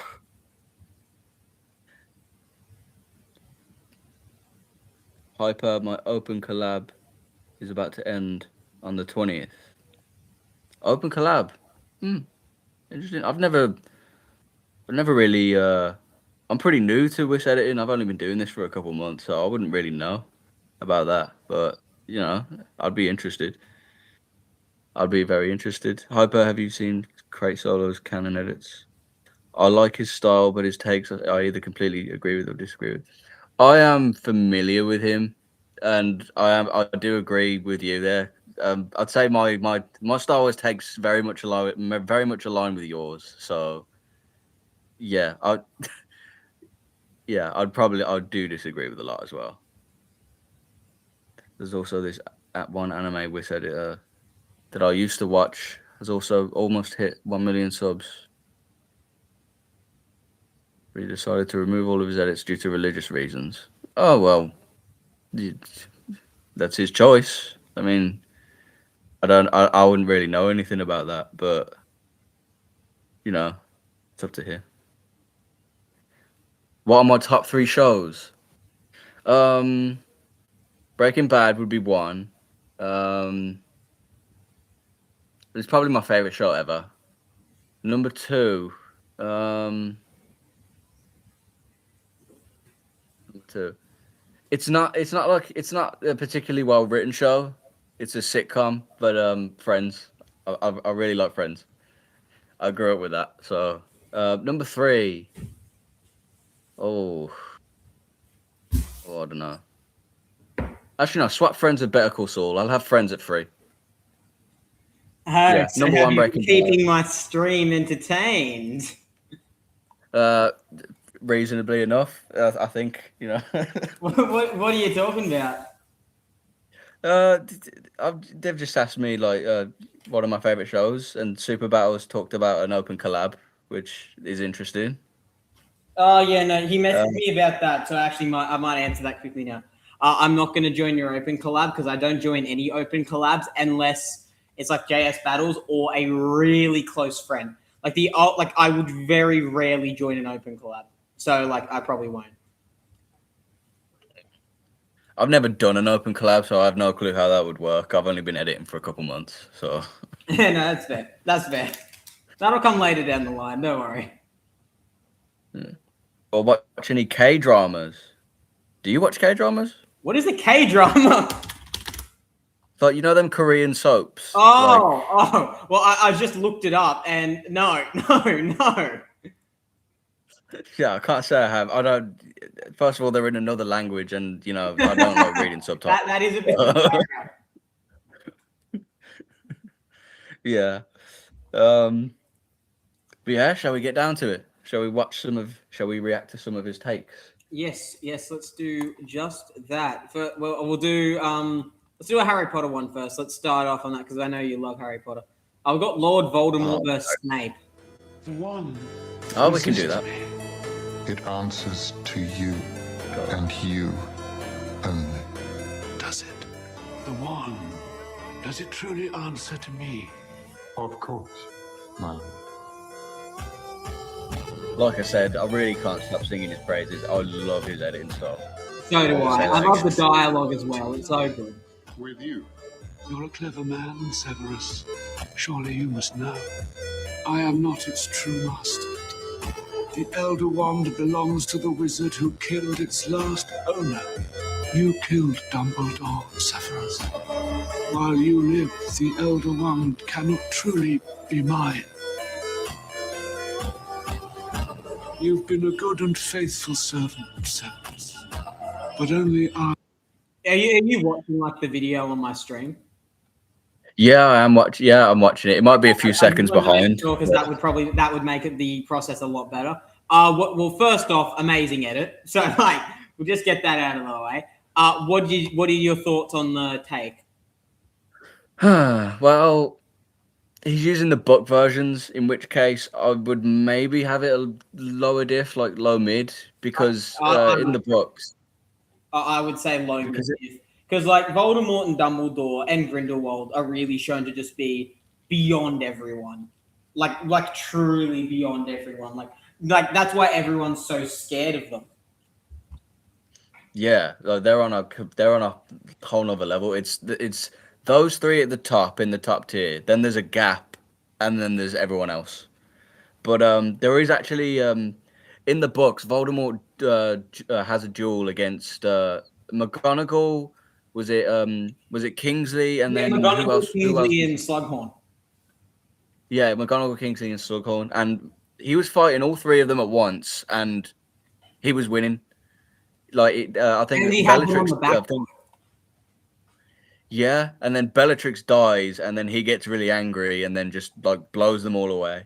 And McGonagall was shown to be relative to Snape. I would probably have Snape winning, but very close, like high extreme. I would as well, because the other thing is that Snape wasn't trying to kill her. Like, he was trying to hold her off more than anything. Because obviously, like, he was technically still on her side. Yeah, so even though she had him on the back foot, he wasn't really trying to fight back. But I also think he was genuinely like in danger. Like it would have been hard. Yeah, no. So I Like would you probably can see, he's like moving really fast. He's clearly like, but he's not like trying to fight back. He's just trying to ward her off. yeah, exactly. So overall, great edit. I agree with all the points. And mid diff is fair, but I would probably say low mid. So yeah, all things considered, I'd very agree good. with that, especially because you said Snape is your like after the trio of Dumbledore, Grindelwald, and Voldemort. Where would Snape be? Probably fourth. I don't really. It'd probably like it'd be Dumbledore, then Voldemort, then Grindelwald, then there's a big gap between third and fourth, but Yeah. Snape it would Yeah, be that's true. big. There is a gap. Yeah, no. Yeah, no. I mean, I'd probably have Snape fifth, and I'd have the Hogwarts founders fourth. But that's only because the only thing we have to scale them is just a few statements about them being some of the greatest wizards ever. So, like, and Snape doesn't have praise like that. That's true. That's true. But, like, Although Snape is definitely Go on. one of the strongest outside of those three. Oh yeah, I mean, he definitely has him. He definitely has the feats to back it up. Yeah. Holding off McGonagall without trying to fight back is, and then I think Flitwick. I think in the end he didn't actually flee until Flitwick joined the duel. With, Yeah, and no, he's in the he's books, already in the books, yeah. In the movies, he whacked two of McGonagall's spells into the Death Eaters next to him and then flew out. Yeah, I think in the movies, and then I actually really liked that detail because I remember he does that intentionally, and then he takes their wands Yeah. right as he's leaving. So I really enjoyed that. What do you have next? Let's have a look. We could probably go from Harry Potter to Star Wars. To be honest, I got Post Order 66 versus Officer Windu. Post Order 6. Okay, Yeah. I actually don't remember watching this one. I told Alex this when we were on call, and he got really flustered, and he was like, "Bro, you shouldn't do that." And I told him that. Are you laughing at the accent? Yeah. I didn't expect Bro, you that. shouldn't go through and watch my videos. You know what's funny? I have him on stream on my TV, so I'm hearing him speak as you're saying that. Oh. Like sometimes I'm just sitting here and like I'm making an edit and I put down the AP and DC points in the edit, and then I just like can hear in my voice Alex being like, okay, so this character has planetary AP and that does not scale to their durability, and just like in his accent, just in my head. I mean, I'm thinking it over. It makes me laugh. But no, yeah. We're not making. What I was saying was, I went through Alex's Star Wars edits playlist and watched every single edit. So, and I told him that, and he was like, "Man, I'm not that impressive. You shouldn't do that." Dude, he has like 300 Star Wars edits. So that takes commitment. I had a free afternoon. What else was I gonna do? Fair enough. Oh, Let's watch Sidious versus Window. You have lost. You will not stop me. I can already guess what his take is because I've had this conversation with him. But yeah, no, I imagine you could. I mean, I know what his take is. I imagine you could guess.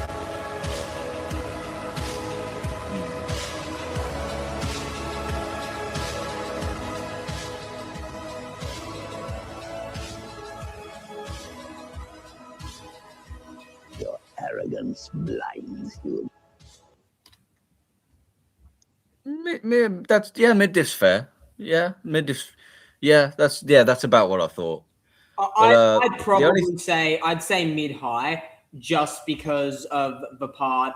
Vapard would be because it's a natural counter to the dark side, and I feel like that would be a problem in a saber duel. But like I feel like once it goes to the Force, it would be like similar to what happened in The Office, but Sidious would eventually kill him after a little bit. Yeah, the only thing that caught my eye really was Force abilities as equal, which I wouldn't agree with. Oh, did he I'd probably give. equal? Didn't he? It looked like he did. Yeah, he did. Yeah. Oh, yeah, no. I'd give Force abilities to Sidious. Yeah, that's the only thing. When was this video dated? Is this an old one? 2024. So 2 years ago in August. Yeah, I'm sure his take's probably changed since then, as far as that would go. But judging by this, I would give abilities to Sidious. But apart from that, yeah, it's all fine. It's all fine. I agree. The only other Pretty thing that much. really caught my eye was the fact he gave durability, endurance, and stamina to Sidious. And I mean, like we talked a bit about force augmentation before, but I just can't get out of my head that Sidious is an old man and Mace is to be fair, Mace is 53 in Revenge of the Sith. Like Sidious is an actual old man, and I can get endurance I can get because Sidious has crazy endurance because he endured his own lightning, and he like the entire thing of the dark side is you get stronger through pain, and like Sidious is one of the avatars of the dark side. Durability, I also can understand, but I probably wouldn't give it because the thing is that durability, at least as far as I'm concerned, is how much force you can take without getting physically hurt. So, like in my opinion, an endurance feat, like a durability feat, would be if I get a hammer and banged it onto your hand and nothing happened, like there was no bruise, no cut, no anything. But an endurance feat would be if I smashed the hammer onto your hand and your hand broke and you then endured through the pain. Yeah, that some people do confuse durability with endurance, which that's pretty much what it is. Durability is not taking damage, and endurance is fighting through that damage. So, but yeah, I think in this case, I probably would have at the very least separated it into without augmentation and with augmentation. Yeah, exactly. Like, because Sidious with augmentation would probably take it, even though like force power doesn't necessarily correlate to augmentation. I'd give endurance to Sidious, but I'd give durability and stamina to Mace because Sidious does not have good stamina, and that's on display in every fight he's in. Yeah, like in the novel, there's a statement when he's fighting Yoda, but at the end when he's hanging off of the pod, He's sort a of very thing, tired he said, old man. Yeah, he felt like an old man, which there's that. So I would probably give stamina to Windu, but yeah, I think now if he remade this, he would. I have a feeling he would probably separate it into without and with. Yeah, no, I do agree with that. Because like that's the thing that the one thing that annoys me about Star Wars a little bit is the fact that like force augmentation is good, but it's also annoying because it means like shriveled old characters like Sidious would have better physical stats than people like Windu. And that's why I try to balance it out in my head. In like, I try to make it so force augmentation, like just because you are stronger in the force doesn't mean you have stronger augmentation, and that doesn't mean you're stronger physically. Like it's not an immediate correlation. Yeah, that's fair. I would. Apart from that, though, I don't have any problems with this video. Really, very well done. Neither do I. I mean, like all his videos are great, but no, yeah, like I'd change the take to mid-high difficulty, especially if I honestly, mate, it would be high difficulty if it was just a lightsaber fight. But I do mid-high just because of the Force. I think because Sidious is much stronger in the Force by this time. So not like an enormous gap, but like a very noticeable one. So I'd make it mid-high difficulty. Yeah, that's fair. Yeah. All right, we've got Dumbledore versus Grindelwald next. Are you ready? Okay. I think I've watched this one, but I would have to be refreshed. I've watched this one so many times. This is probably the one video of his I've watched the most. Well, this mysterious thing. I do enjoy his Harry Potter edits. He doesn't have many, but they are very good. They are. He has 9, I think. Come here tonight. I wish you were working with me.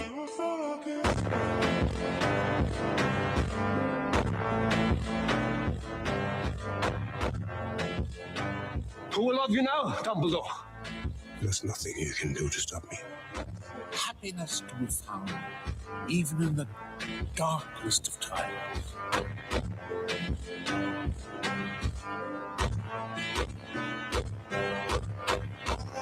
Please let me help you.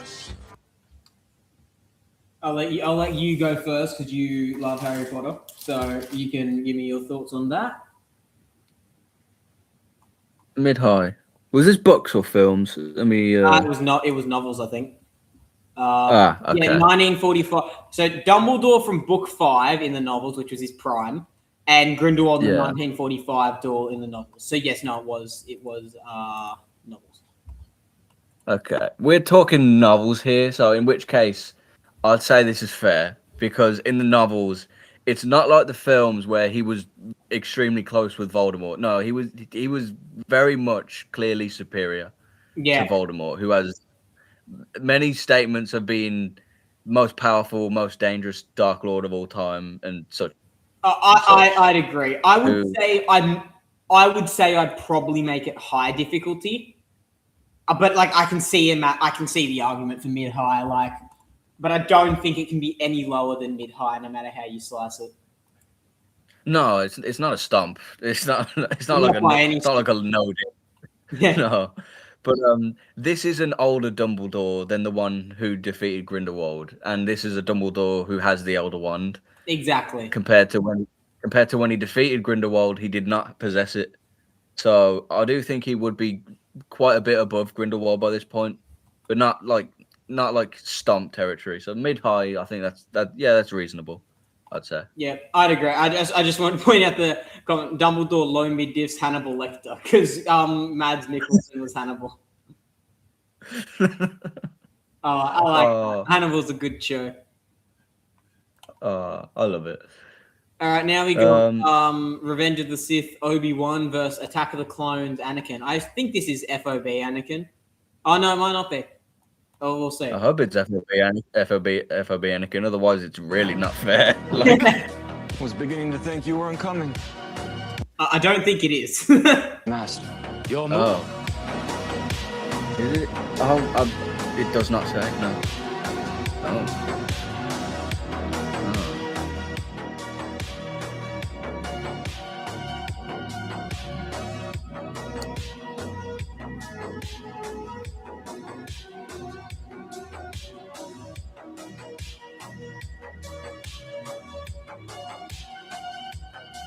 You'll need to prove yourself as your undoing.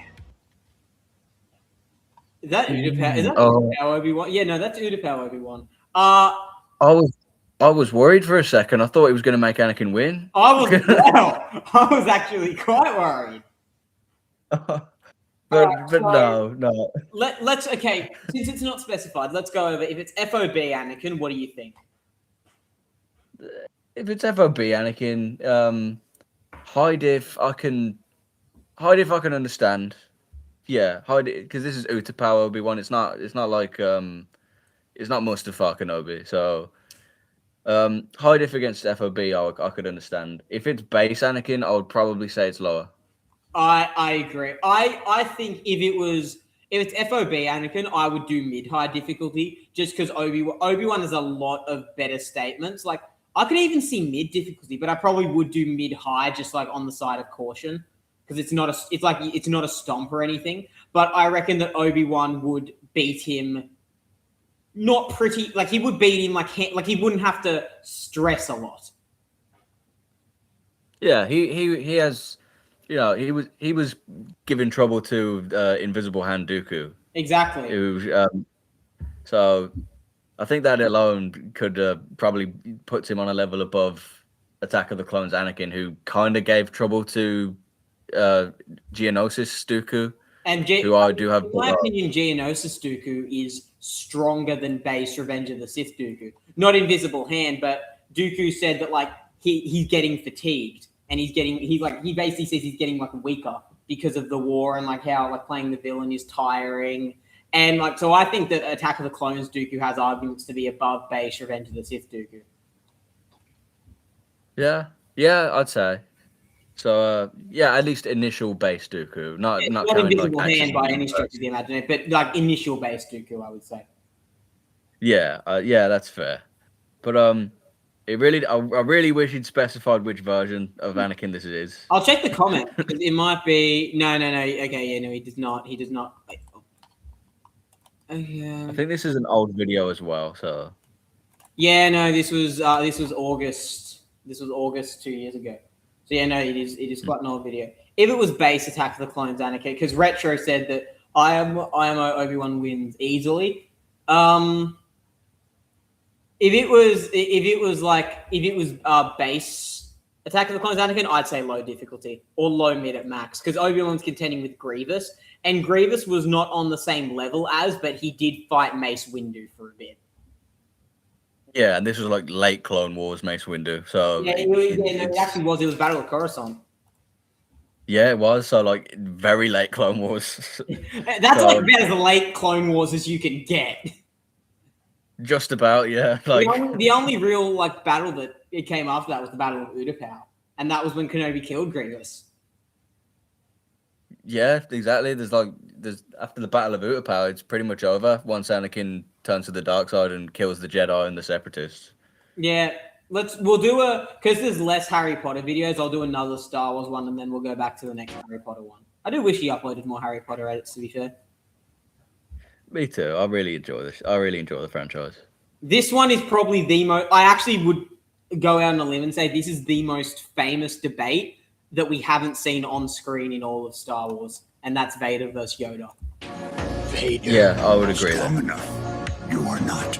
Obi-Wan once thought as you do.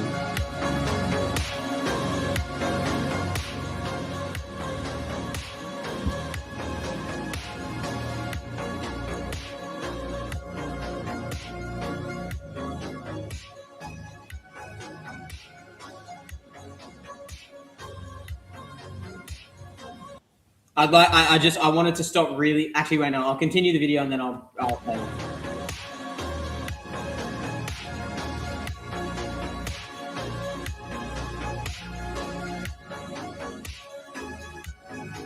The Chosen One, now Dark Lord of the Sith. I just like to point out I love that dialogue. The chosen one, now Dark Lord of the Sith. Oh yeah, I love that. He's always been very good with dialogue. That's it really has been. What do you think of the edit? Like, obviously we both loved it, but like, what do you think of the take? Senate Yoda, I'd probably have it a bit lower.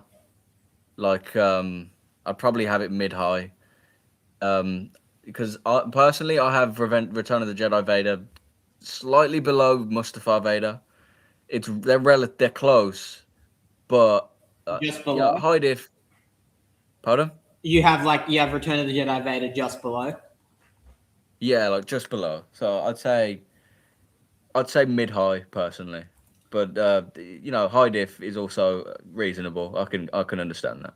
Well, this is gonna be our first major point of deviation, at least on stream. I think Yoda low mid difficult diffs, or even like I could see low diff. I don't see any lower than that, but like I honestly think it's much lower. Really? How come? It's mainly because it's Anakin. So Yoda, Senate Yoda was pretty much on the same level as Ray Jam, Invisible Hand, Anakin. Like they were on the same level, and that's Anakin's strongest form before Nightfall Vader. Like it's his strongest form as a Jedi. Vader's I would agree. entire narrative is that he was weaker as a Sith than he was as a Jedi. It doesn't make sense to me that he's able to give people who he was on par with as a Jedi, who he is now much weaker than, a lot of trouble. Also, that's reason one. Reason two is the fact that Luke considered Yoda in exile to be stronger than Vader, or at least have more force power than Vader did. And that was a much weaker Yoda, and obviously it wasn't Prime Vader because Return of the Jedi is Prime Vader and it was Empire Strikes Back Vader. That's still a really impressive statement from Luke. And finally, it's the fact Yoda's lightsaber style is a hard counter to Vader's, because his entire thing is agility, mobility, and quick flurries of offensive attacks.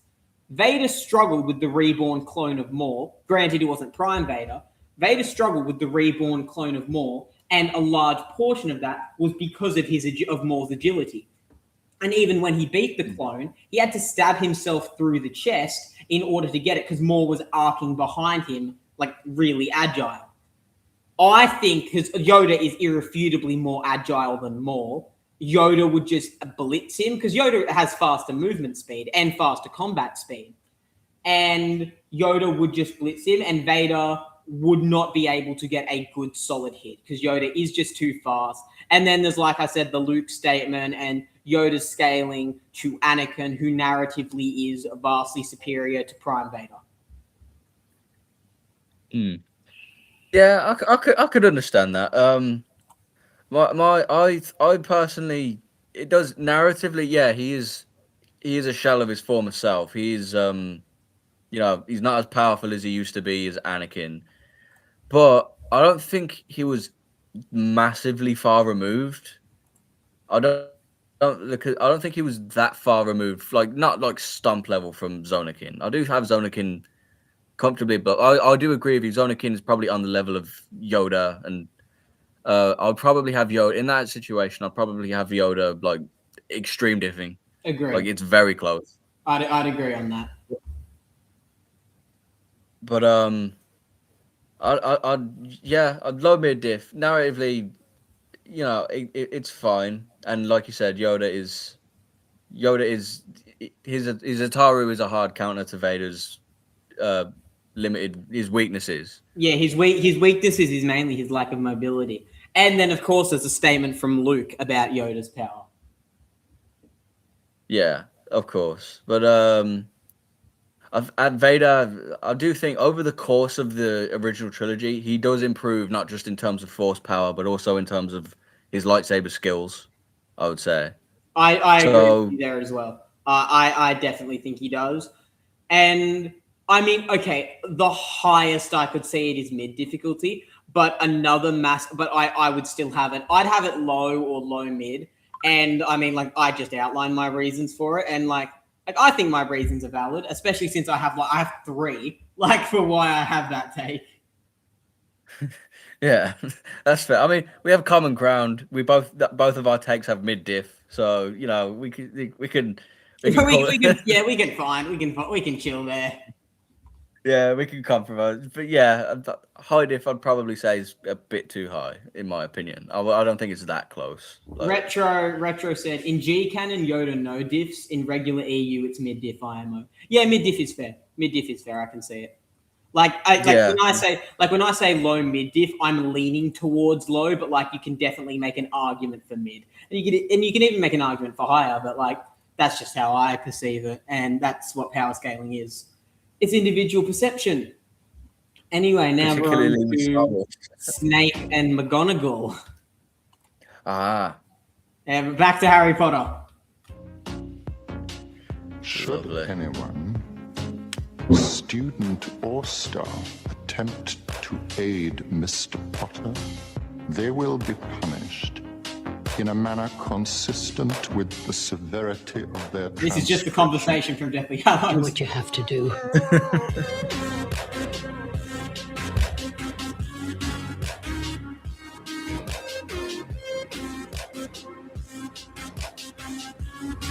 You take too much for granted. Voldemort is going to kill you either way.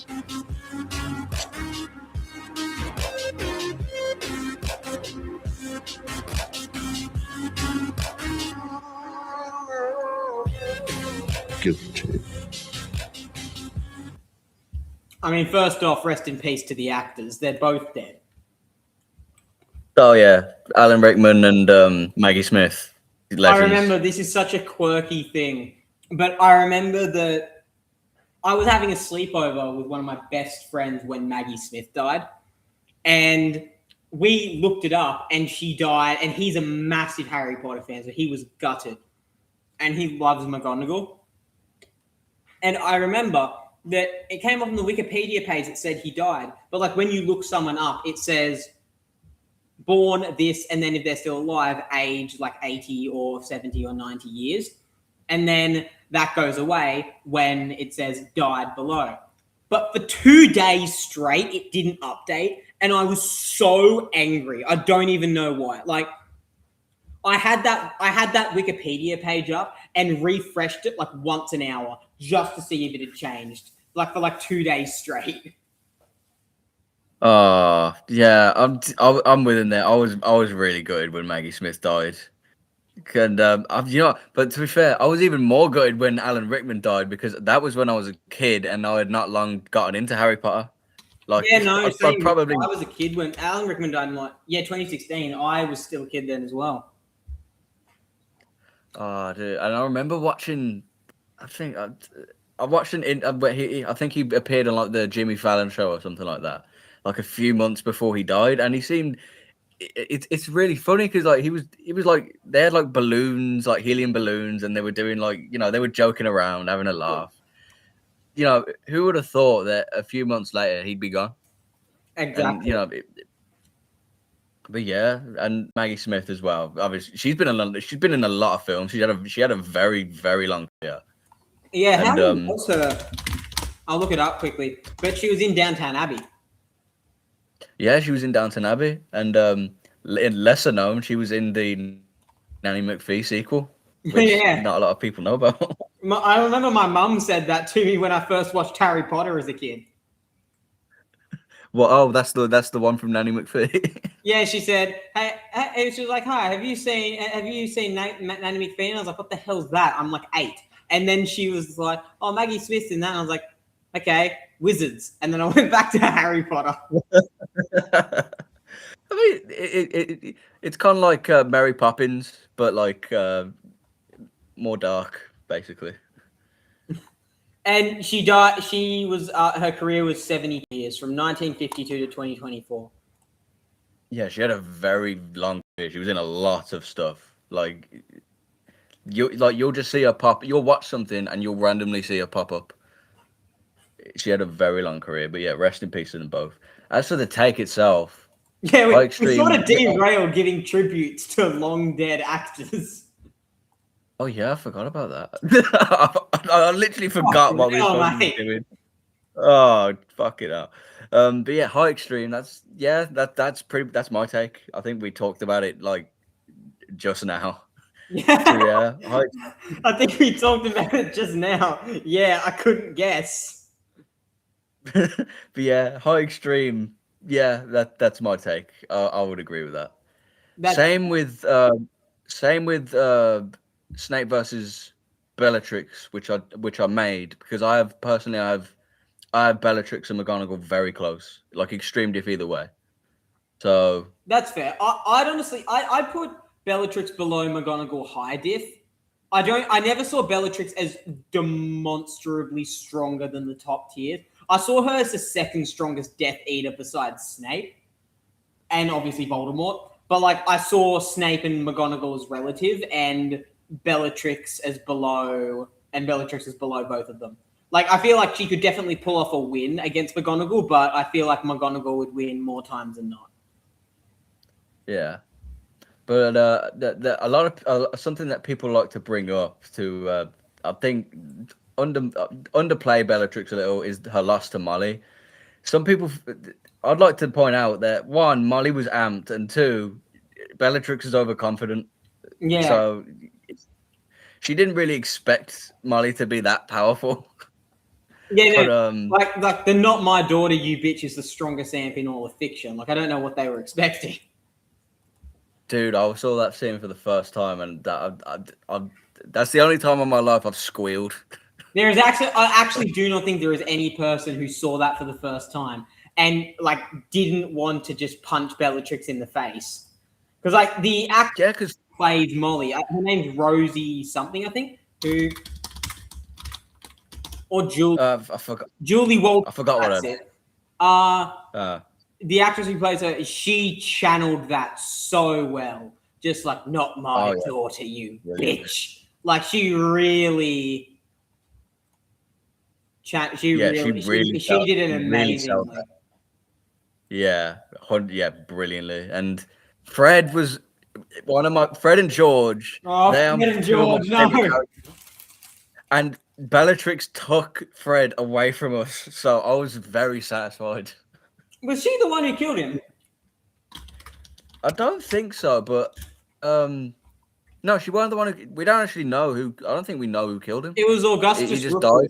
He caused an explosion. Yeah, he just. Yeah. Oh, yeah. Because Fred's standing. He's just standing by a wall, and then it blows up. He's standing. Yeah, no, he's laughing at a joke that Percy made, and then the wall blows up. Yeah, and that was even more sad because Percy, he'd been like estranged from the family, and they just reunited, and it's like, come on, why did you have to take Fred away from us? Take Percy, take me instead. I'll put myself in their place. I would gladly. R.I.P. Fred. He's not dead in real life, but he's dead in my heart. Dead in our heart. Yeah, no. As for the take, I would have it as high diff, just because like Snape was like not trying to hurt her, and he was still fighting her off. I'd have it as high diff, but like high extreme is very fair. Yeah, I'd say. Yeah, I'd say. I would agree there. All right, let's go back. All right, next one we got. Oh, now okay, this is going to be an interesting one. We have SOR Revan versus Darth Nihilus. Two of the most controversial characters in Star Wars scaling. Every time I see Nihilus, like a part of my soul dies because, like, I know that I'm gonna have to explain how I scale him again, and it's. Life dies. For the galaxy to survive, you must fall.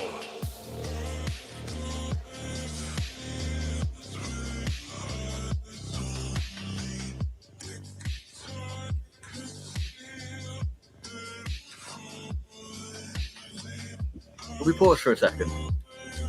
Yep. I'd like to point out that Alex, you know that the purple, you might know this, but some people might not. The purple lightsaber that for SOR Revan, Alex did that himself. Did he? The original scene is red. Yeah.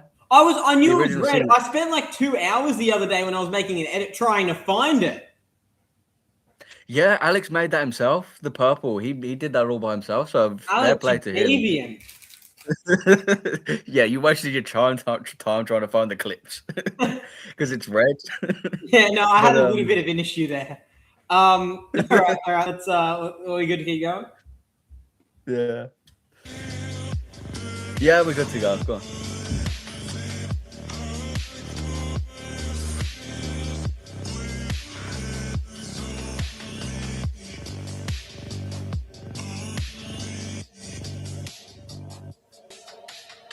There's no one left to stop me.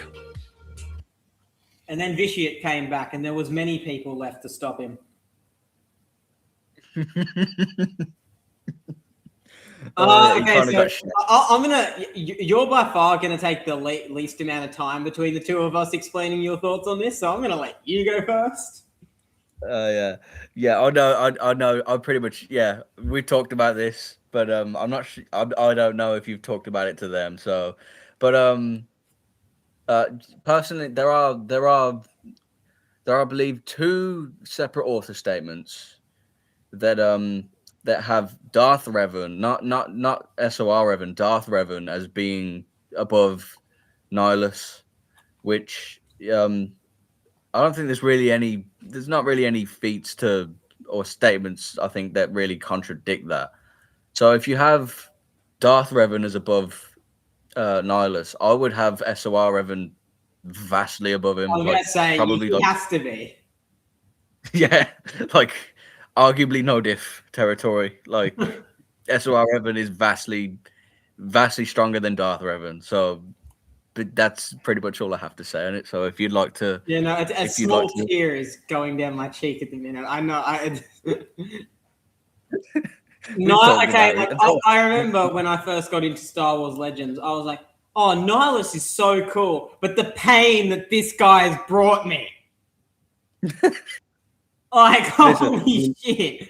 Okay, so We li- I'll explain this simply. We listen and we don't judge. We We listen and yeah, we you're don't right. We judge. listen and we don't judge, but oh god, have I been judged for this? I think you can using what Hyper just said, having Revan low no diffing, no low diffing, that's fair. Using that scaling, that's fair. I want to stress that first, but in my opinion, Nihilus would just decimate.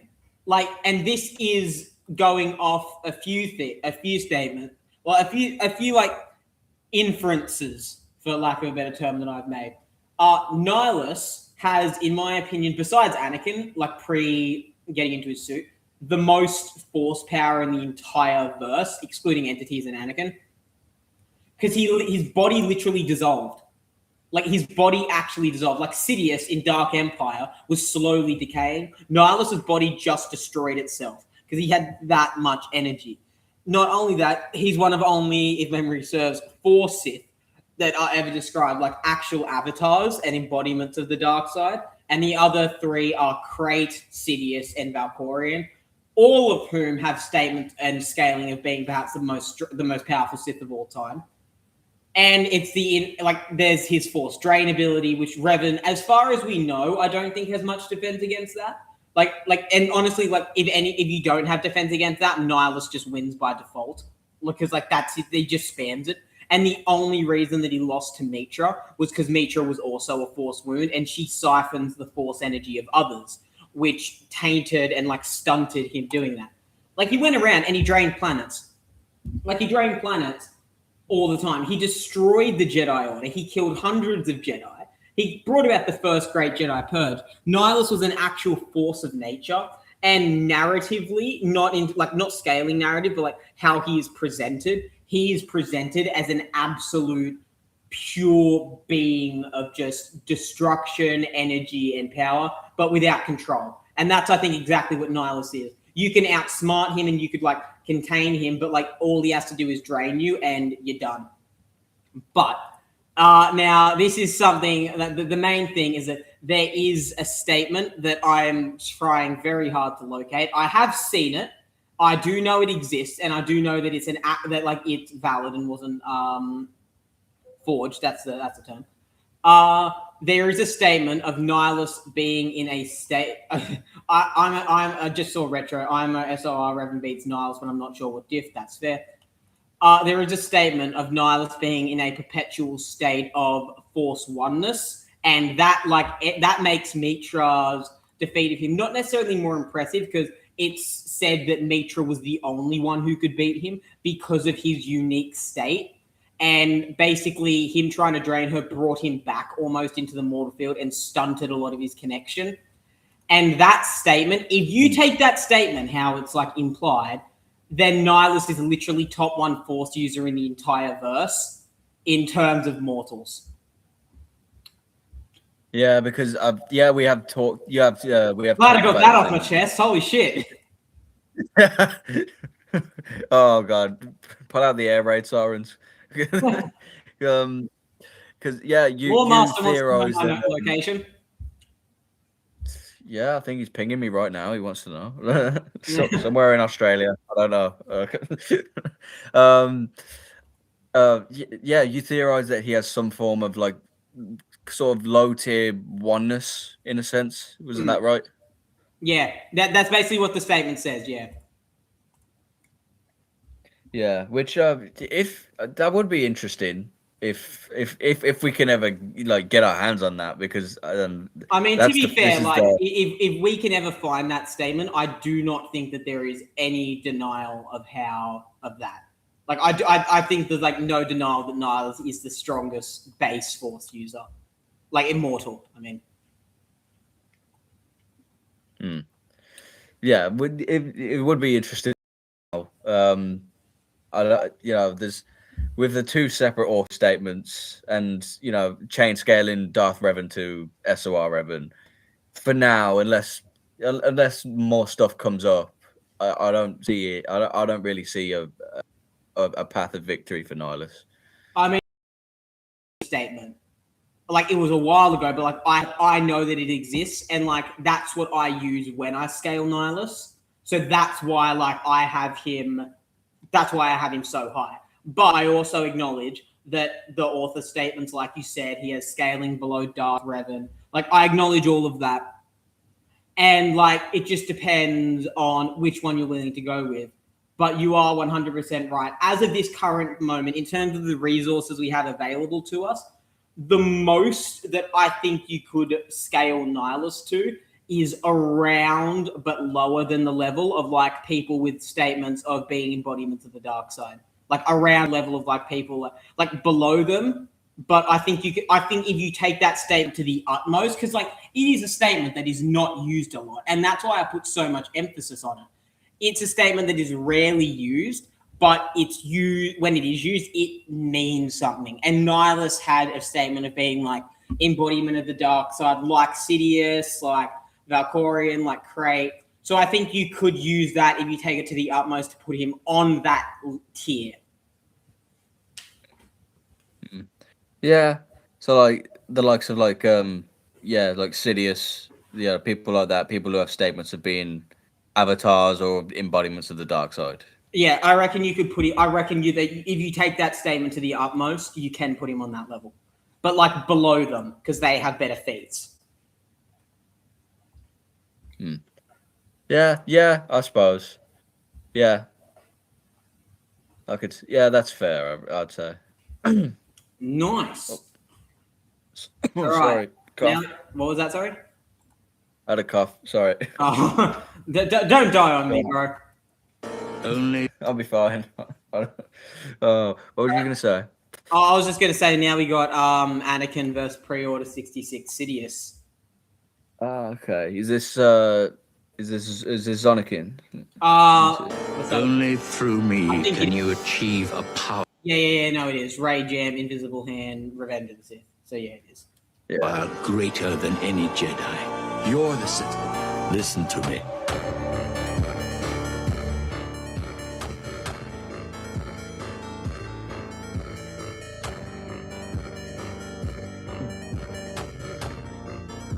Are you going to kill me? I would certainly like to.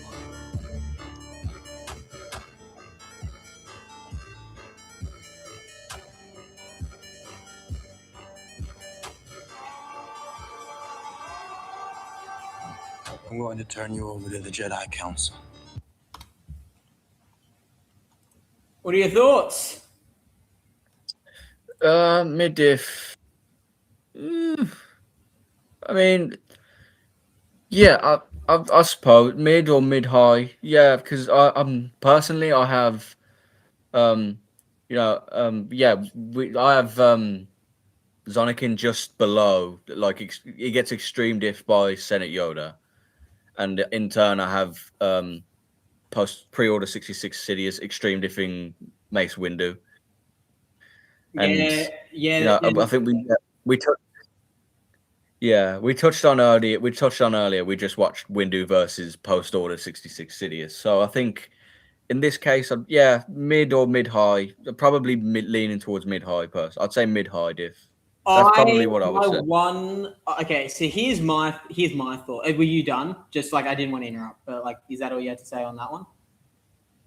Yeah, I'd probably say mid high diff. That's all I have to say. Right. Really, that's fair. What I would say, like using chain scaling, yes, I would agree with this because Anakin is on a similar tier to Senate Yoda, who I would say mid diffs Office Windu, and like that correlates because if this Anakin mid diffs Office Sidious, then he would mid diff Office Windu if he's on that Yoda's level. That makes sense. What I take issue with is the fact I think Sidious is a better duelist. Primarily because he is more agile, and that's like Anakin's still extremely fast, but Sidious knows every form. Anakin is really good at Djem So, but Sidious knows every form, and not only that, but he has so much more experience. And like in my opinion, Dooku was a better duelist than Sidious, and the only reason that Dooku lost that duel was because of how physically strong Anakin was, which Dooku himself cites a lot during it.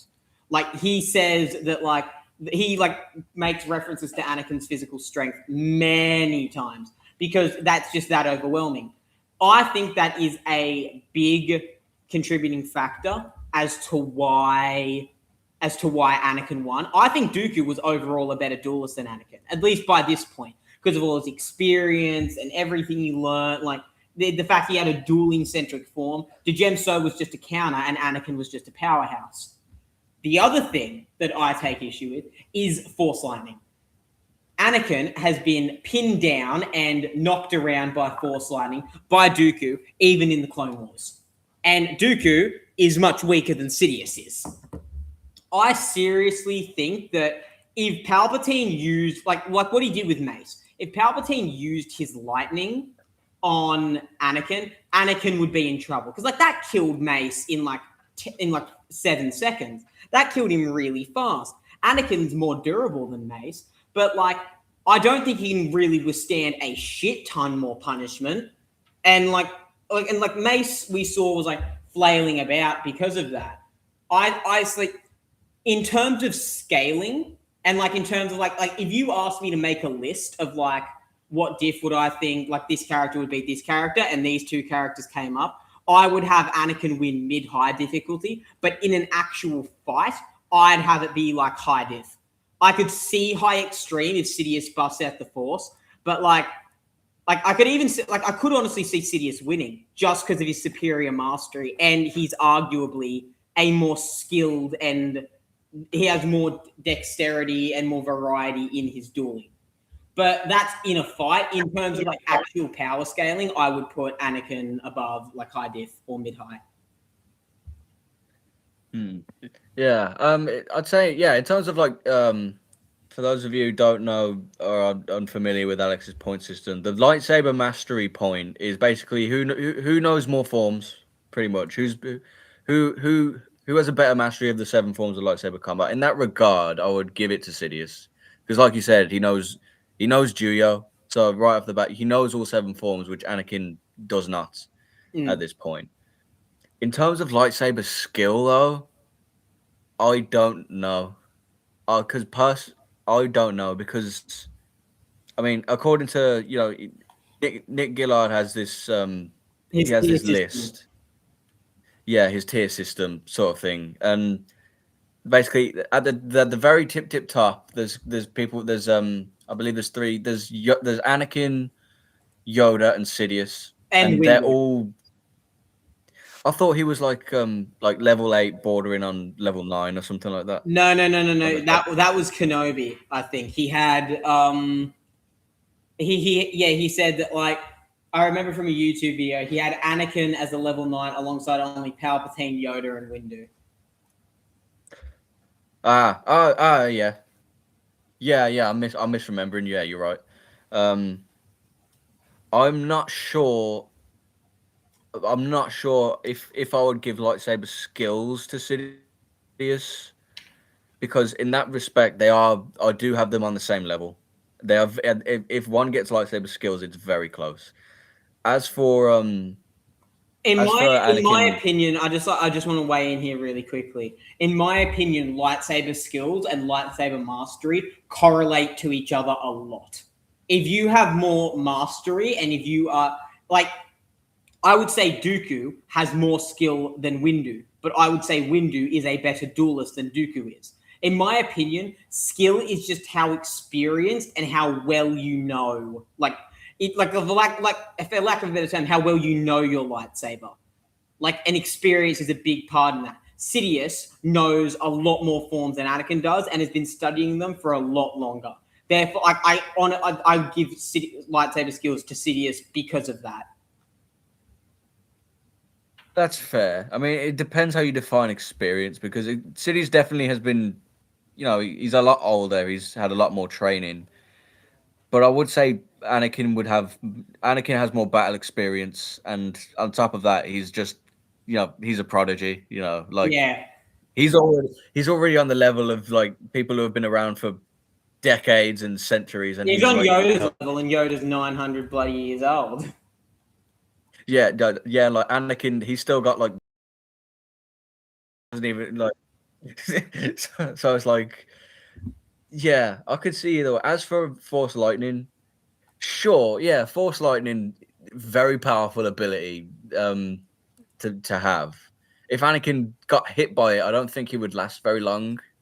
That's It's like, like that's one thing that I see on Alex's videos a lot. Like he gave hacks to Anakin and attack potency. And I understand if you're scaling characters, like if you use pure scaling, yeah, that makes sense. But how I don't get like how like Sidious, in my opinion, attack potency is how strong is your strongest attack. Sidious's strongest attack is Force Lightning, and that is by far stronger than a hit from Anakin's lightsaber, because it has been shown to do a lot worse. And hacks, in my opinion, is how quickly an ability or power the other person has can disable another. It's why Nihilus is such a hacks-based fighter, because his entire thing is he will just drain you instantly, and if you can't ward off against that, you die. Sidious's Force Lightning is a much bigger hacks than Anakin's physical strength or anything to do with that, but he still gave it to Anakin, which is just something I don't agree with. I mean, it depends. It depends on whether you think like, yeah. In that respect, I would agree because I would say Force Lightning is a more powerful ability than telekinesis, which I would have as Anakin's strongest, his strongest attack. Yeah, agree. Like but yeah, I could see that. But as a whole, I personally think Anakin would probably, if Sidious did throw a barrel of Force Lightning at him, I think he would probably just block with his lightsaber, and he would struggle to deflect it. But he would probably end up deflecting it back in Sidious's face, in my opinion. Yeah, because of his just pure. Like, there's definitely arguments for Anakin to win, and that's why I sort of broke it down in comparison, like in a fight and with power scaling. Because my opinion, if you can beat someone in a fight, that doesn't define how strong they scale. Perfect example is Vader and Maul.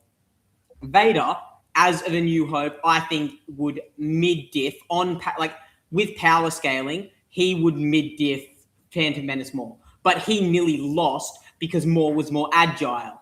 That's the thing. On Vader scales mid-diff, or arguably as just around there, above Phantom Menace Maul, and thus people like Qui-Gon and that. But he nearly lost because Maul had a specific advantage that Vader was vulnerable to, being his agility, the fact he hadn't fought people with a saber staff, things like that. So that's why I sort of scale who would win in a fight and who scales higher differently, because they don't add up a lot of the time. Yeah, that's fair. It's particularly with Star Wars. It's a lot more nuanced than most verses in regards to that. So yeah, you do have a point there.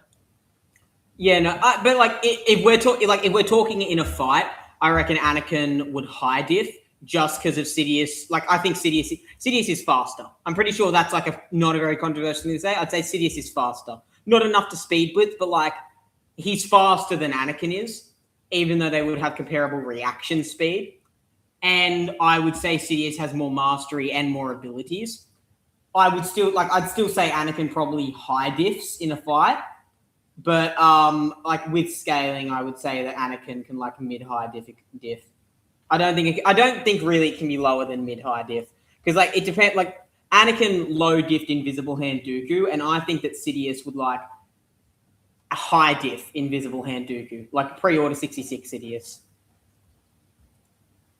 Yeah, it's definitely not. Yeah, it's definitely not a stump. Even Dooku was able to put up some resistance against him, and obviously Sidious is stronger, so it's definitely it would be tough. It would be a pretty tough fight for Anakin, I'd say. Yeah. All right. Next one is Dooku versus Phantom Menace Maul. I feel like we'll have the same take on this one, to be honest. Why? Yeah, I don't. Revenge. This is a terrible We'll see. mistake, I assure you.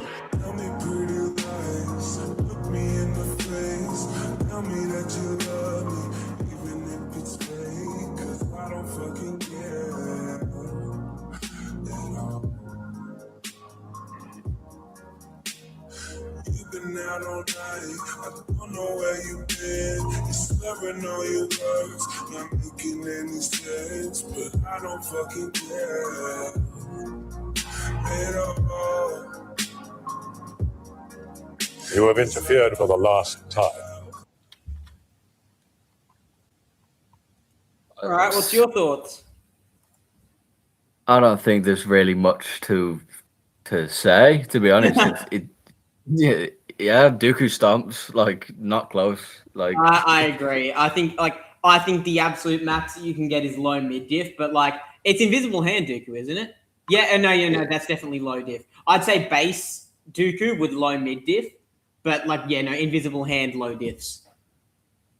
arguably, to be honest, arguably like no low, to be honest, because this is Invisible Hand Dooku. So, I wouldn't say no low purely because Maul at some point in the Clone Wars, Maul was stronger than Kenobi, and Kenobi was much weak. Kenobi was weaker then, but still able to fight Dooku, and even in Revenge of the Sith, depending on how you interpret the circumstances of the fight, he was pushing Dooku and would have been like on his level, like high extreme diff. So I wouldn't say it's no low. I'd say low difficulty. And by the time of Revenge of the Sith, I'd say Kenobi is stronger than Maul.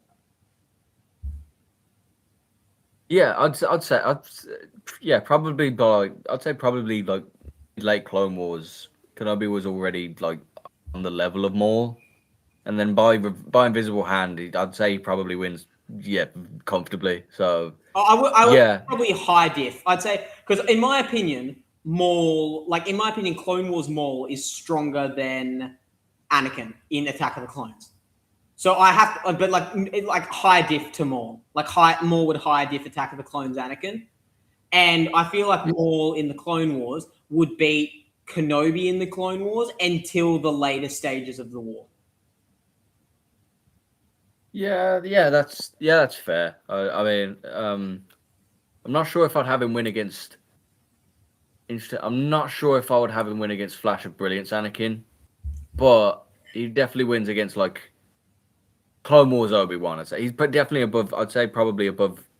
Yeah, he's above Attack of the Clones Anakin. I would in base at least. Yeah, I'd agree. Yeah, FOB Anakin is more complicated because the thing with his amp is you have to remember Dooku is an old man. So how much of Anakin's successful performance against Dooku is due to his physical strength or just due to his pure power?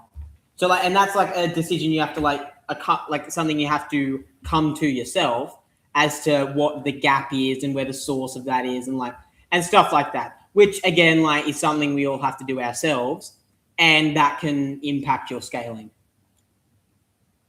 Yeah, I personally think Anakin was just as skilled as he was strong. He was a very talented. He wasn't just a brick. I think he was very skilled as well in terms of like technique and things like that. But yeah, regarding this, it's a stump. Like there's not much debate for that. Dooku wins handily. Yeah, like comfortably. Let's go. We'll go back to Harry Potter because we did 3 Star Wars ones. Okay. Or Dumby versus Voldy. Okay. I'm assuming this is books because I think he does the books. I'm not sure if he's ever done the movies. I'm gonna refresh this. The thing isn't working. There we go. It was foolish of you to come here tonight, Tom. Now it's lagging. What the hell? You to come here tonight, Tom. The orders are on. Okay, I'm just gonna look this up on a separate tab.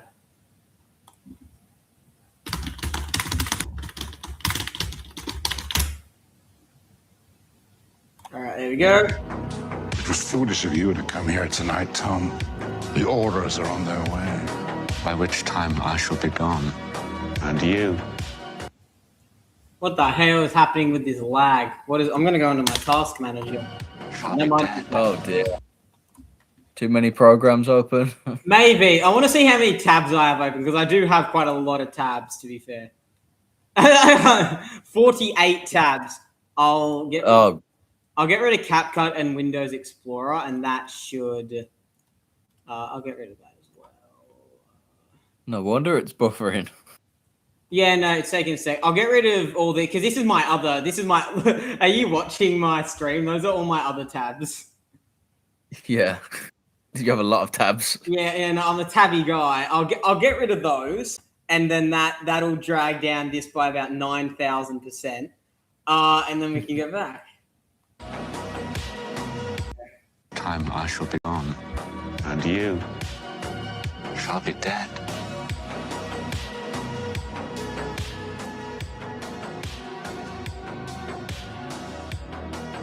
Happiness can be found even in the darkest of times.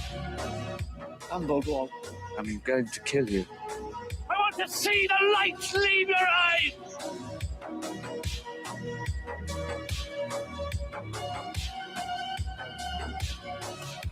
Tom, you live without love.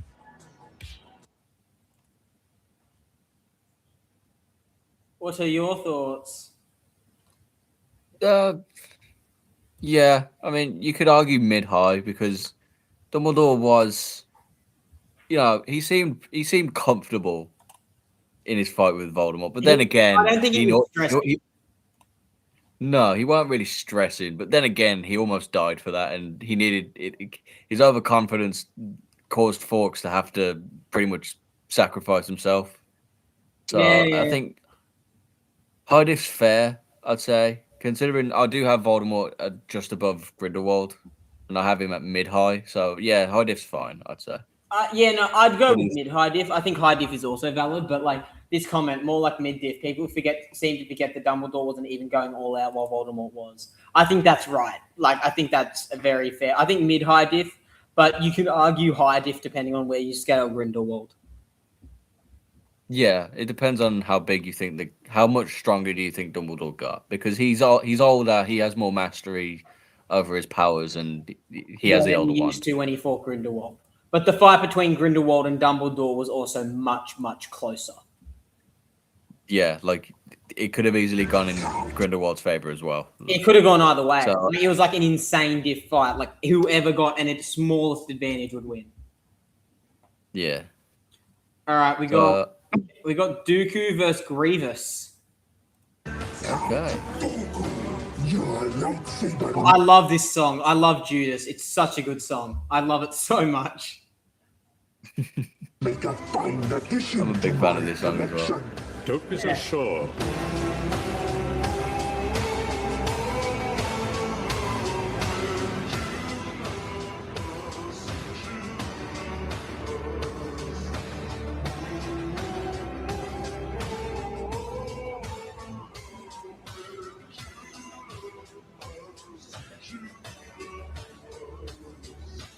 I've been looking forward to this.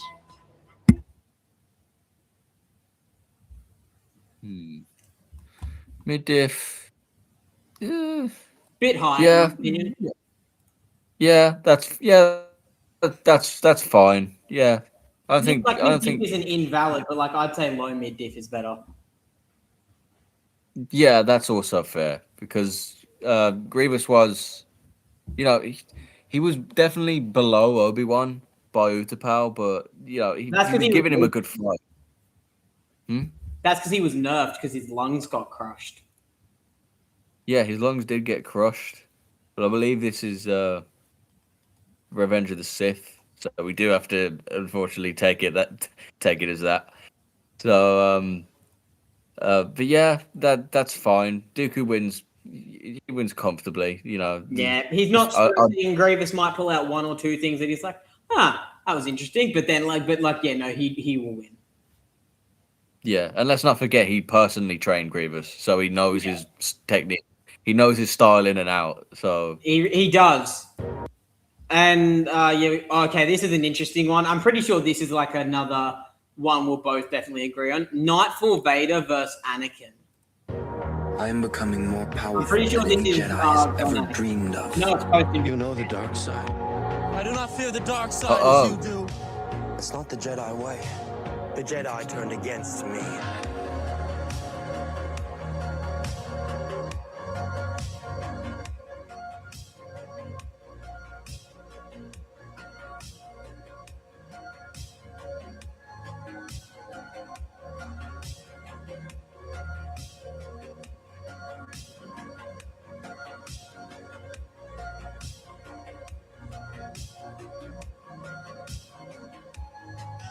From my point of view, the Jedi are evil.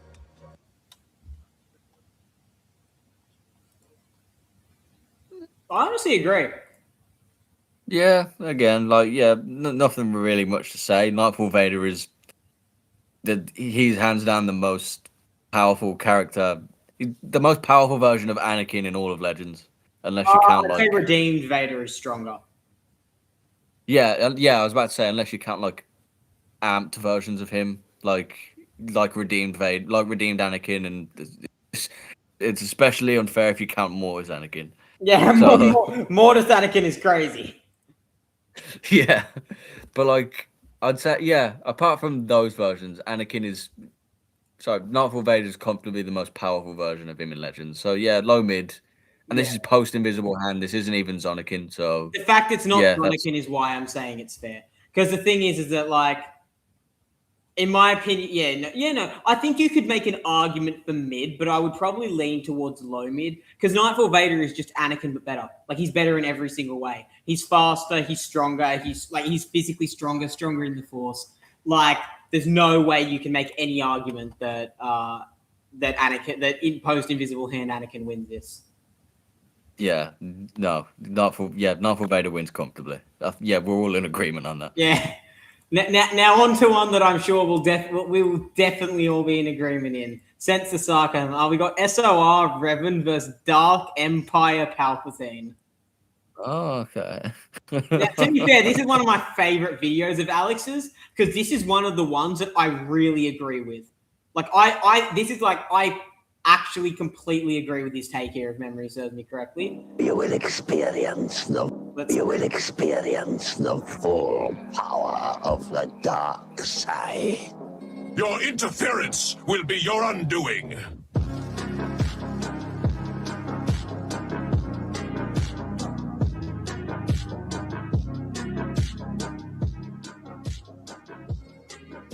You will not stop me. No! I won't be denied!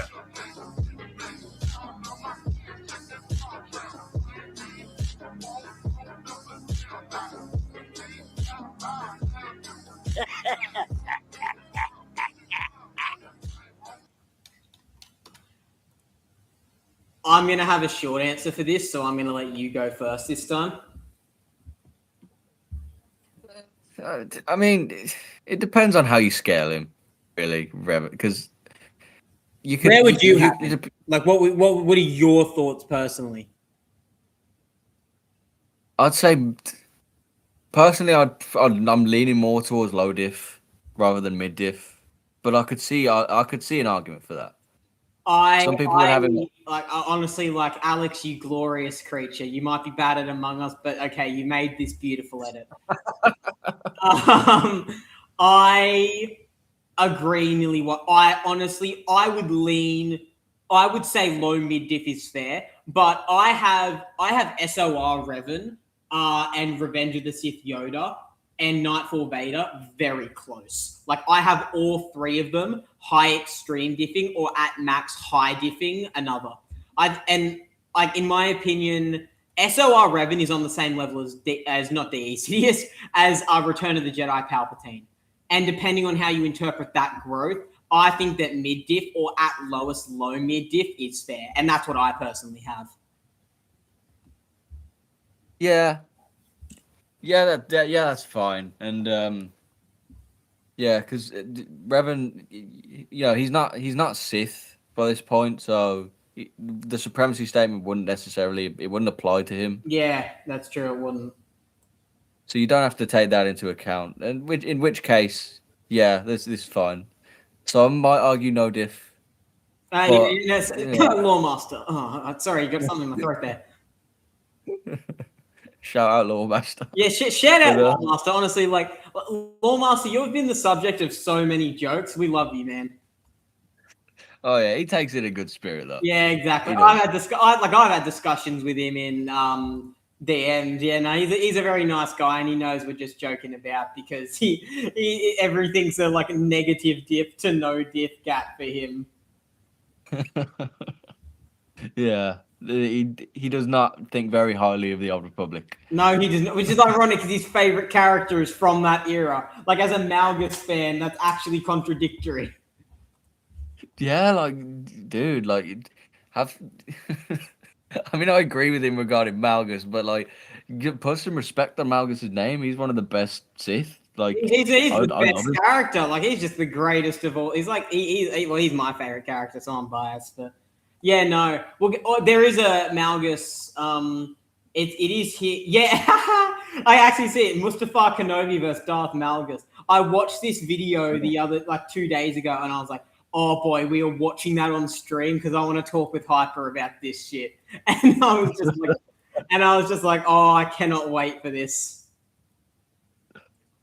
Let's do this. We'll do Voldemort versus Grindelwald. That's the next. Pledge to me, you're or die. After tonight, if they speak of you, they'll speak. Can we just point out, I just want to go back for a second. Look at how well casted Johnny Depp is as Grindelwald. Like, he's so calm, collected. Look at those eyes. Because those eyes are actually, they're Seer's eyes. Like, that's how, it's a sign he can predict the future. Yeah, it actually, it is. And I don't think this is a very hot take. Johnny Depp was better than the other guy. I forgot his name. Mads Mikkelsen, his name was, I think. Yeah, Johnny Depp was a better casting. But honestly, then everything with Amber Heard came out and he got dropped. But yeah, they should have stuck with him. They should have. All right, let's go. Speak of you, they'll speak only of how you begged for death. Yes, that is Johnny Depp. Yeah, he looks very different from real life, but that is him. Yeah. Well, to be fair, I don't imagine the actor who plays Voldemort looks like Voldemort in real life. Oh no, it looks very. You think? Only here shall you know freedom. Only here shall you know yourself. I'm going to kill you. I'm going to destroy you. I love that matching scene. The fire? Yeah, the Fiendfire and Protego. Diabolica. Yeah, it's so nice. Destroy you. Yeah, brilliant. Very creative on his part. Oh man, I just noticed something. I think, Alice, I don't know what transfiguration is. I think there's an S and N there that you're missing. Oh, a rare mistake. Interesting mistake. I will be sure to let him know this next time I talk to him. Let's get a screenshot. Yeah, right away. Yeah, hold on, wait. Let's go quickly to the server and go to my screenshots folder. Let's go down to the bottom and I'll tag you in it as well. Dear. That's the notification sound. Transfiguration. Yeah, that's goated. I love when little mistakes like that happen. Anyway, let's finish. Let's actually finish the edit this time. Yeah, especially from a perfectionist like him, I'm surprised. Yeah, he is a massive perfectionist.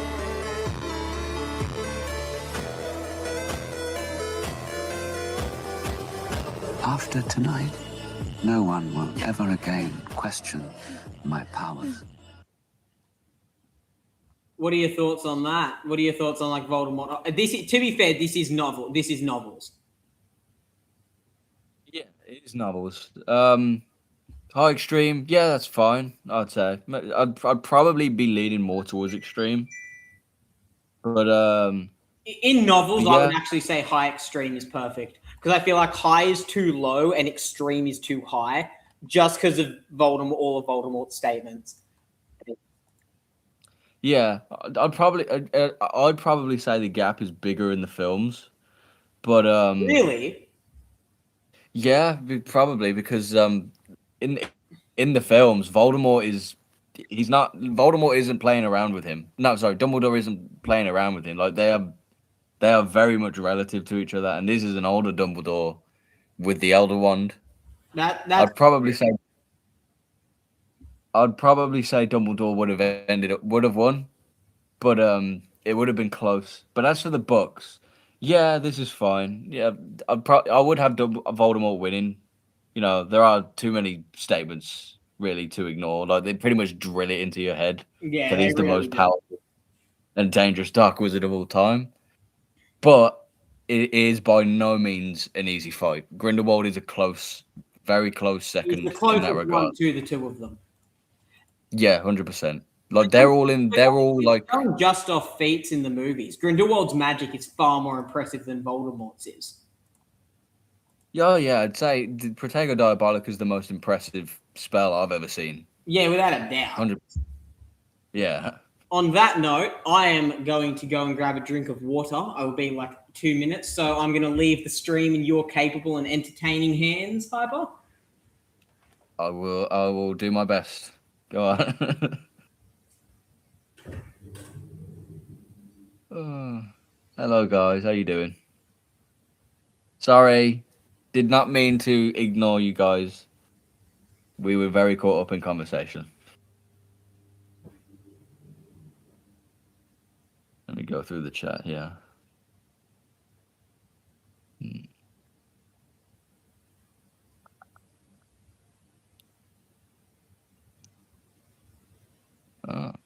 Seem to have entertained yourselves. Very diverse topics in this chat.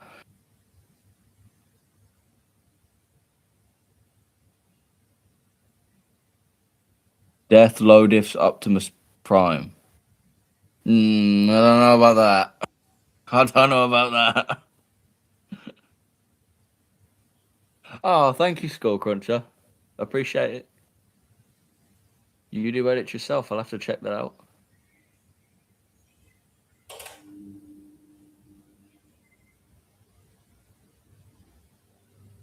Yeah. Yeah, he's I'd say Optimus wins.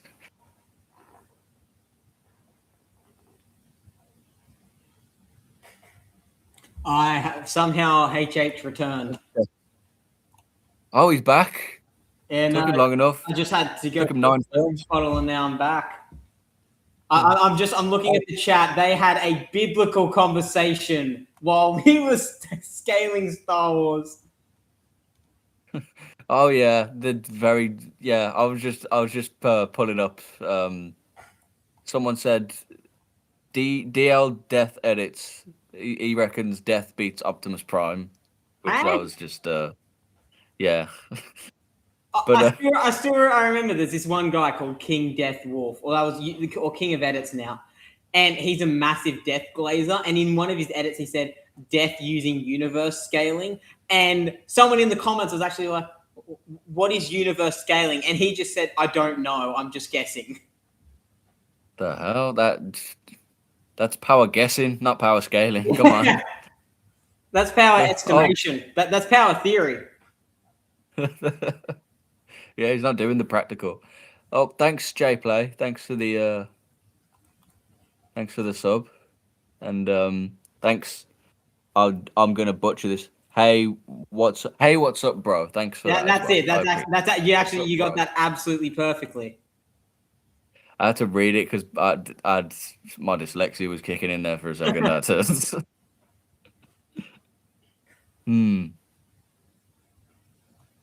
Yeah, no. Oh, we want to go. We're continuing with the Star Wars ones, right?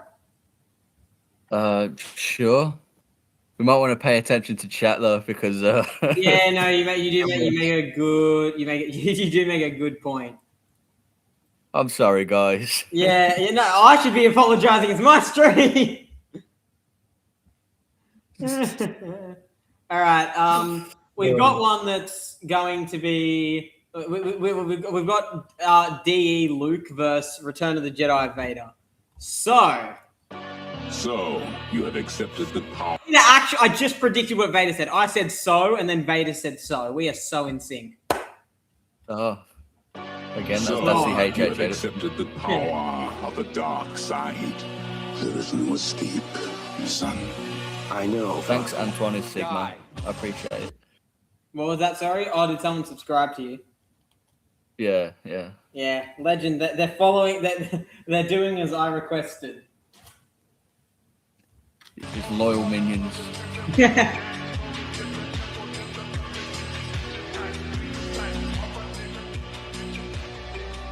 Your overconfidence is your weakness. Don't make me destroy you.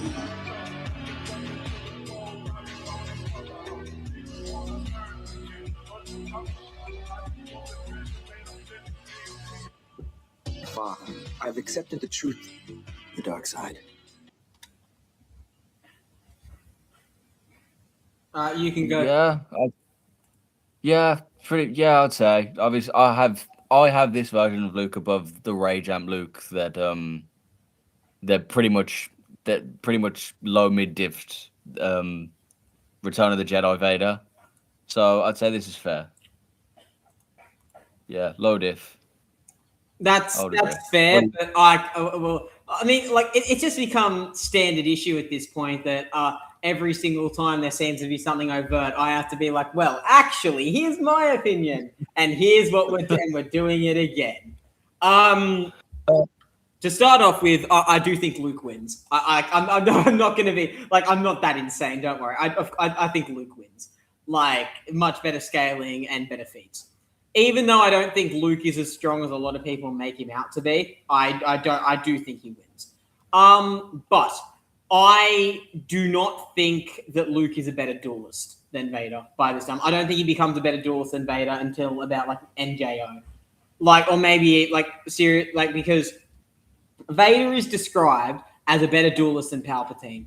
Palpatine was on par with Mace Windu and was on par with, but lesser than Yoda. And Yoda's been described, well, all Yoda and Mace and Palpatine were described as some of the greatest duelists throughout all of history.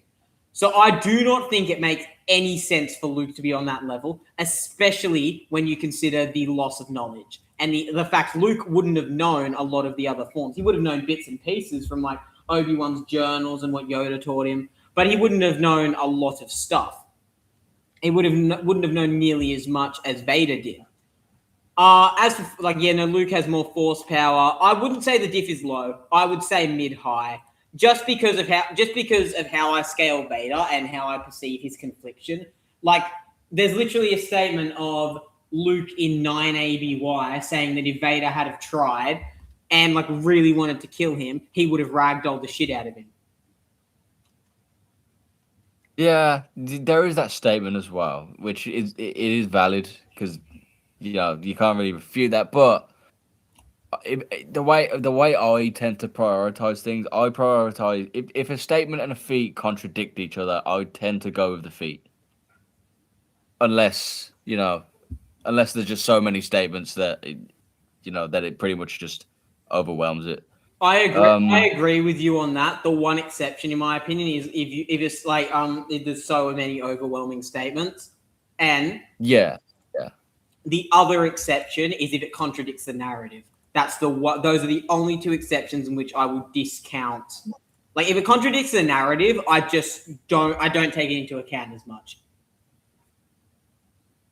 Yeah. As for skill, you're right that Vader definitely has more knowledge. He knows the traditional 7 forms of lightsaber combat. Whereas Luke does not. He had to create his own lightsaber form. So in terms of mastery, 100% Vader. There's no denial about that. There's no question. Yeah. As for skill, I mean, even without his rage amp, Luke was still very relative with Vader, arguably even slightly superior. You could put that down to his force power, but I also think that he was as skilled or almost as skilled as Vader was in terms of just pure lightsaber combat, like just pure skill, like how good he was. Another reason for how you might think of this is how you define skill. Because like I said, in my opinion, skill is your dexterity and the amount of knowledge you have and its application. So Vader has all the knowledge of the 7 forms that you could want. Luke does not, and Vader can apply it exceptionally. Therefore, I would 1,000%, and he has more experience. Therefore, I would 1,000% have Vader above in skill and overall, like just better as a duelist. Like I said, I don't think Luke surpasses Vader as a pure duelist until about New Jedi Order. Yeah. Personally, I'd have to. I would personally disagree there, but I could see that narratively. You're right. Luke basically Luke was basically self-taught. You know, he invented his own forms. It was Vader. He had much better traditional training in that respect. Exactly. So this time I'm not gonna ignore the comments. I was just about to say, let's check in the chat. Trim said, "Damn, bro, you're still alive." Yeah, he's still alive. The Overlord. Oh, we're talking about Ninjago. I like Ninjago. So do I. JS deserves better. He is the Whis editor. Yeah, he is. He really is. 100%. The king. Yeah. Let's see. Go up here. Oh, they're talking about Kung Fu Panda. Tai Lung isn't really that bad of a guy. I'd say he's a pretty bad guy. You know, he don't get me wrong, he had his reasons, like, but you know, sacking an entire village because you didn't get the Dragon Scroll, you know, that screams immaturity, personally. Yeah, Tai Lung's more broken than pure evil. Yeah, he's broken. Yeah, I like those edits where it's like pure evil, broken, that sort of thing. Yeah, so do I. Someone said, bro, JS and HH definitely need a break because we upload twice a day. I don't know how he can make 2 a day. I don't know either. I don't know how he does it. That is crazy. That's crazy for someone like me. It is. It really is. God. I'll do 1 a day and that's still hard. It's still hard. Fair play to you for doing 1 a day. Yeah. Score cruncher. I can't manage even that. Like, I would suffer from burnout very quickly if I went at that speed. Yeah, you need like sheer motivation and willpower to be able to push through. Yeah, I have neither the time nor the willpower. So, No, yeah, that's valid. That's valid. And yeah, fair. Like everyone's busy in life, and we do what we can. That's that's really how it is. Yeah. Wildcard Edits asks, HH, do you agree that Invincible no diffs Homelander with V1? Yes. Yeah, that's all that needs to be said. Yeah, he scales much higher. Like it's so high, it's actually not funny. It's not. Homelander his arm would break into a million pieces if he even tried to hit Invincible, and that's not to mention that Invincible would just blitz him. Yeah, exactly. He just get annihilated. Like there's not much around about that. Oh come on! I've just looked at the next video in Alex's playlist, and it's another Nihilus one. Why does he do this to me? Oh, more pain. Yeah, seriously, like honestly, I'm feeling more pain than all of Nihilus's victims. I've got the thing up. You're looking at the stream, right? I just want to make. I'm just gonna check. Yeah, I'm on it now. Yeah. That's good. I care not for the ways of the Sith. You are unwise. Feed my power.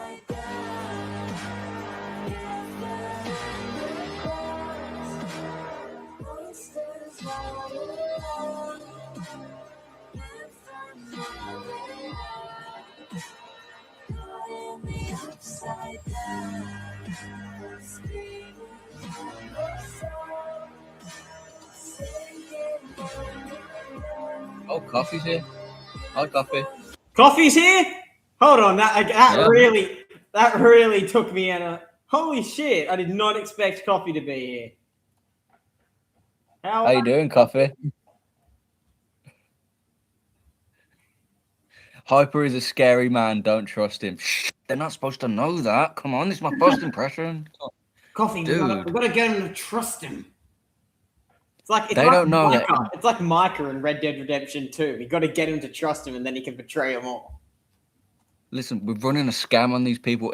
Everyone who subs to me, they sell their souls to me without knowing.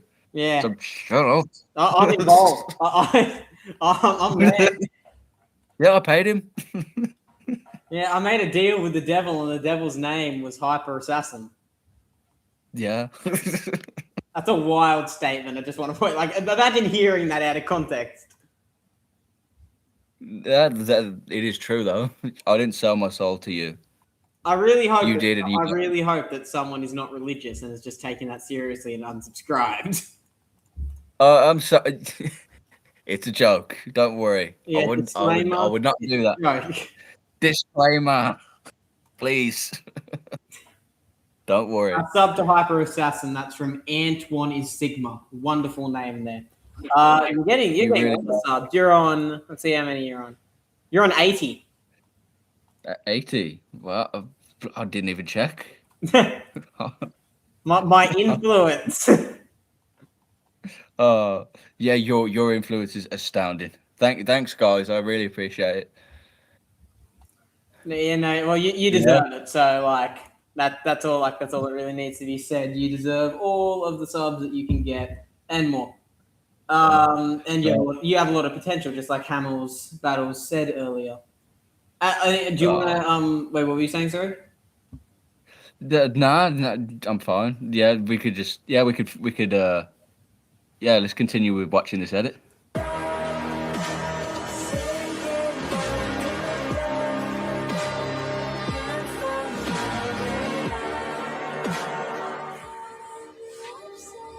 You have failed. I'm not regurgitating what I said before with Nihilus, so I'm just going to say I disagree and move on. You can go. I'm going to say I disagree, but in the opposite direction. So, yeah, personally. Vader wins lower difficulty. I would say so, yeah. Oh, come on, man. Like no diff. Oh, bro, I actually feel like I feel like I'm grieving. Like I feel. Oh no, we listen and we don't judge. Yeah, we listen, we don't judge, we grieve, we in our private time. Yeah, we think stuff about each other, we don't say it. No, I'm joking. Yeah, I was about to say what? I'm joking. I know, I know. They're fictional characters. I don't care that much. Exactly. This one is one that I think is bound to be more of a conversation topic. Hello there. I'm going to end this. Your move. You have lost. I don't think so. This is a topic for discussion. Yes, agreed. Can we just thank Alex for giving us all of these videos to do commentary on? He's really giving us the work. Yeah, thank you very much, Alex. I really appreciate this. Yeah. Free content. KO Battle says this guy's the king of dialogues. He is. Alex is. Yeah, 100%. Where's it? Yeah, this guy's the king of dialogue. Yeah, no. I remember when I first started watching Alex's edits, because I put out polls that say who's the king of dialogues, and the two answers that I see, like I see JS Battles, I see me, and then I see Darklight Alex, and they're the ones that come up the most frequently. And like I think that Alex is the king of dialogues. The one issue that I have with Alex's dialogues is he chops up line, like he chops up quotes to make the dialogue flow better. And I don't like that as much. Like I don't like it's just personally, like I just don't like it as much. But like if you got like honestly, Alex has some of the best dialogue. Yeah. I agree. I personally don't really mind that he chops it up because I get it. I have to do the same thing just to make sure just so it fits. You know, there might be background noise that I can't get rid of, so I have to cut it up. You know, things like that. Well, yeah, like that's the difference is that with my dialogue, I don't do it. I just because I can isolate the voice and then I just insert the dialogue in, but I don't chop it up. I always keep it like the original quote. Yeah. But yeah, in that regard, 100%. All right, let's keep going.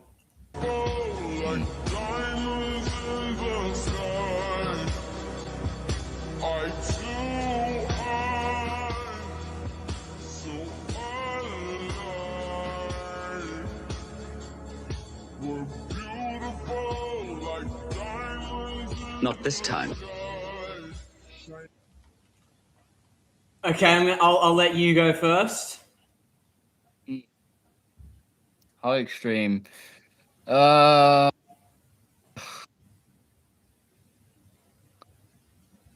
is too low. I'd say it's. I can see Obi-Wan. I can see Obi-Wan winning, but I don't think it would be less than extreme diff. I could also see Mace winning, but also extreme diff. I think they're very close. Actually, you know what? If Mace wins, I'd say high extreme. So you'd probably be leaning. If Obi-Wan wins, I would probably be leaning towards Mace. I would say. All right. Personally. All right. No, yeah, that's fair, and that'd be high extreme diff. Yeah, high extreme diff. I'd say. It's very close though. They are very evenly matched, in my opinion. What do you think? Okay. Well, we've gone over my scaling for Mustafar Vader, and that's going to dramatically affect my opinion here. For those who do not know, I think that Mustafar Vader was gargantuanly nerfed in when he was fighting Obi-Wan in Revenge of the Sith. Obi-Wan was getting ragdolled by Dooku on the Invisible Hand, and Mace fought and beat legitimately someone who was stronger than Dooku, and he beat Palpatine. Obi-Wan is not remotely close to Palpatine. I wouldn't even say he's close to I would be hesitant to say that Mustafar Kenobi is close to base Mace, because Obi-Wan is not massively strong in the Force. He got ragdolled by Maul in the Force in the Clone Wars show. And sure, Maul is no slouch, but there's no way he's Mace Windu level. Obi-Wan beat a General Grievous. Also, Obi-Wan, while amped, beat a General Grievous who was weaker than the one that actually scared Grievous, than the one that Mace Windu fought. And Mace Windu was so good was such a good duelist that it actually scared it actually scared Grievous. And Grievous was actually wary, and he said that, I'm glad my Magna Guards were dead and they didn't see that embarrassment because Mace was winning. And sure, you can argue the terrain was a bit of a difficulty and Grievous was on the back foot, but still he explicitly noted Mace's blade work, which I don't think he would have done if he didn't feel like he was on the back foot. Also, Dooku explicitly said that Grievous should be wary of Yoda and Mace, and he said they were the strongest Jedi in the Order. And sure, he definitely underestimates Anakin, but Dooku considers himself on par with, but probably a bit better than Mace, and he considers Dooku, and it's shown that Grievous is a lot below Dooku in terms of dueling.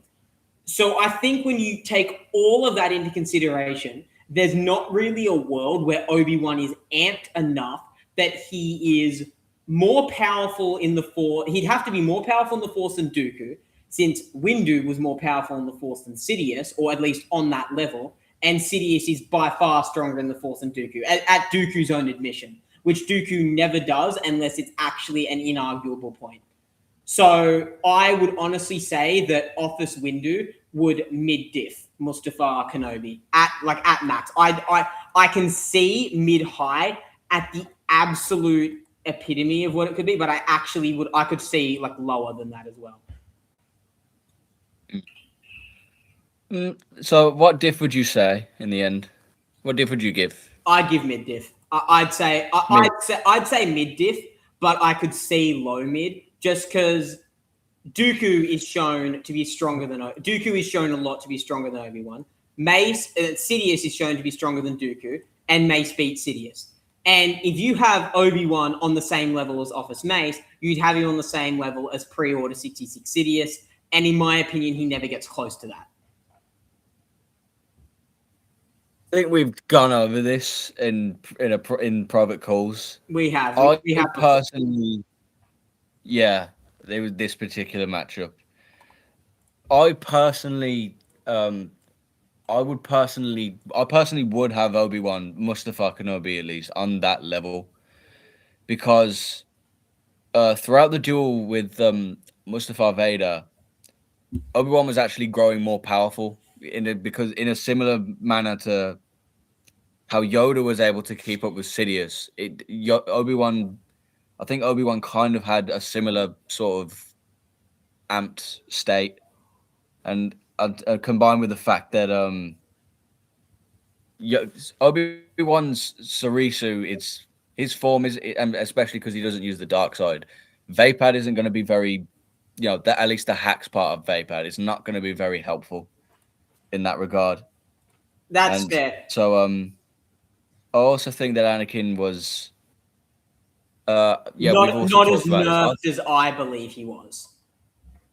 Yeah, I believe he received the same dark side amp as from post Order 66. The dark side grew stronger. I don't think there's any question of that. The dark side from there, the dark side dominated the galaxy. So I think Mustafar Vader, he had the same dark side amp that post Order 66 Sidious had.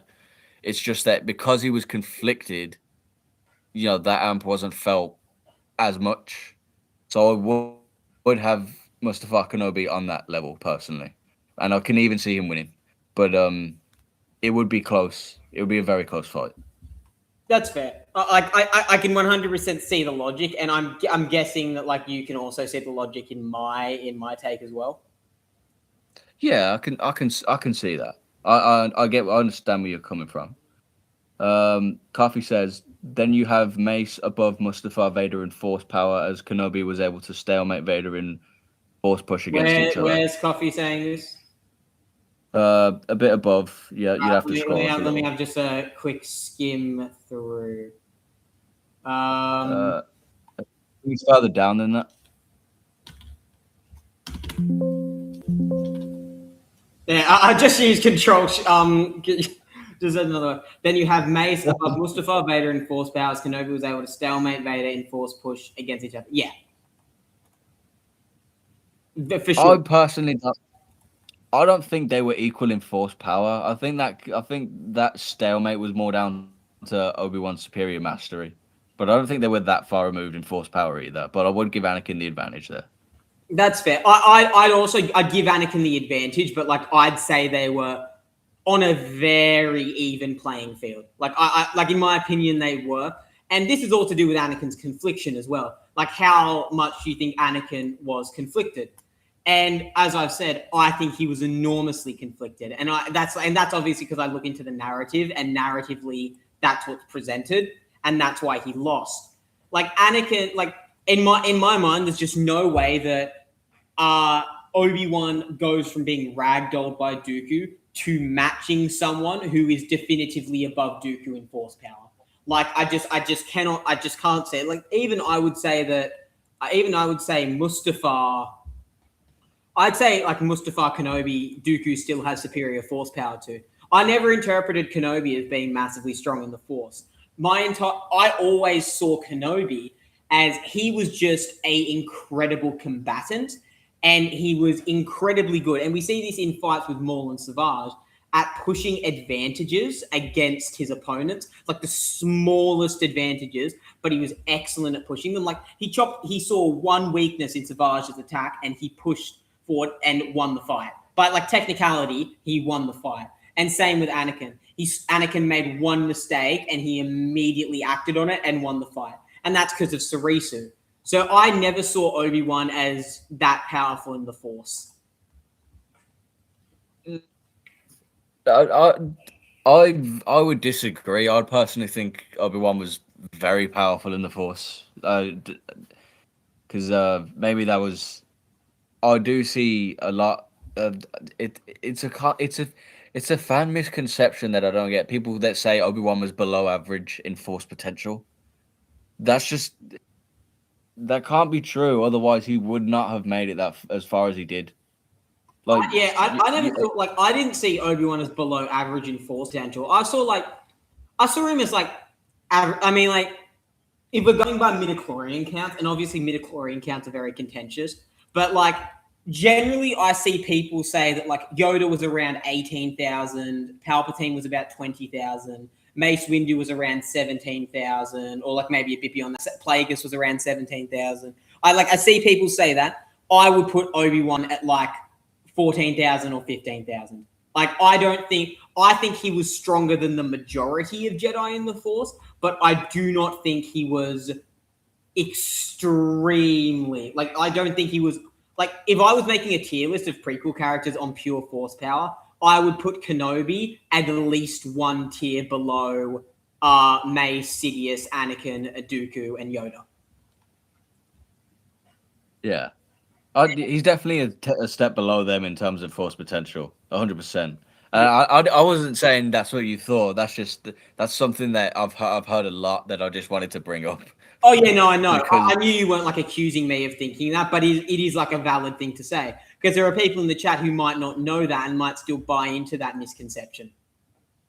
Yeah, don't believe everything you see, guys, because I'll have a good night. Jay play, is that you say? Yeah, that's how you say. Have a good night. Thank you for tuning into the stream. And on that note, Coffee sent a message in the chat. There's a statement that says they were equal in power, but not sure if it's only canon or not. No, I'm pretty sure there is a statement in Legends that says they're pretty much equal in power as well. I think there is, yeah. He says, HH, you should 100% make him mod. He will abuse his power. Do not do it. I was not making him mod anyway. I've heard stories. Oh, don't do it. Oh, you've got people complaining about the ads. Oh, no. I'm trying to figure out how to disable the ads because I actually don't care. But, like, delay ads. All right, I put that on. Hopefully that. Delay ads for 10 minutes. Okay, that's good. I have noticed that. I remember the first time. I remember I went onto your stream, and then I remember we was in the middle of watching a video, and then an ad played, and I thought, "Shit, I'm behind. Like I'm like 10 seconds behind now. I'll have to skip forward." But no, it just keeps playing live. It just skips like 10 seconds. Yeah, it's annoying, and in 10 minutes I'll do it again, and I just don't want like people to get inconvenienced by the stream at all. Next one we have Grievous versus Maul. Two of the fan favorite characters. Wait, what? Oh yeah, I love say something. Wildcard Edits asks HH on just looks. In terms of design, which Kung Fu Panda villain do you think's the best? Kai for sure. Kai is so badass. I love it. Yeah, Kai's really good. I love his dude. His weapons. Oh my god, I was just about to say that. Oh, his weapons. The Jade Blades, which kind of remind me of Kratos. You know, yeah, they're like Blade the Chaos. Yeah. Oh, I love it. I can't get enough of him. Kung Fu Panda 3 is an overhated film, in my opinion. Agreed. I love it. Bro, Coffee just sent me a message just being like, it's treason then, because I didn't make him mod. Oh, Coffee. Oh, now he's bragging. He's saying, love YouTube Premium. Love YouTube Premium, bro. I also have YouTube Premium. Suck shit. Aren't you a uni student? How do you have YouTube Premium? Fair play to you, Coffee. Make a good point. That is a valid argument. All right. I'd rather spend. Let's watch more versus Grievous. Jesus Christ, this is so funny. Are you on the thing? Yeah. By not eating food. What? That's how we afford. Did he say by not eating food? And food is a weakness, bro. It'll hold you back. That's beta male shit, bro. Yeah, bro. Bro, let's do the Deep and Black Noir podcast with you and me. Coffee can be a special guest to power hungry guy. I'm all about that Sigma shit, bro. You gotta keep it in, bro. You gotta keep it contained. Oh god. The Deep is wild. I love him, but I hope he dies next episode. Painful.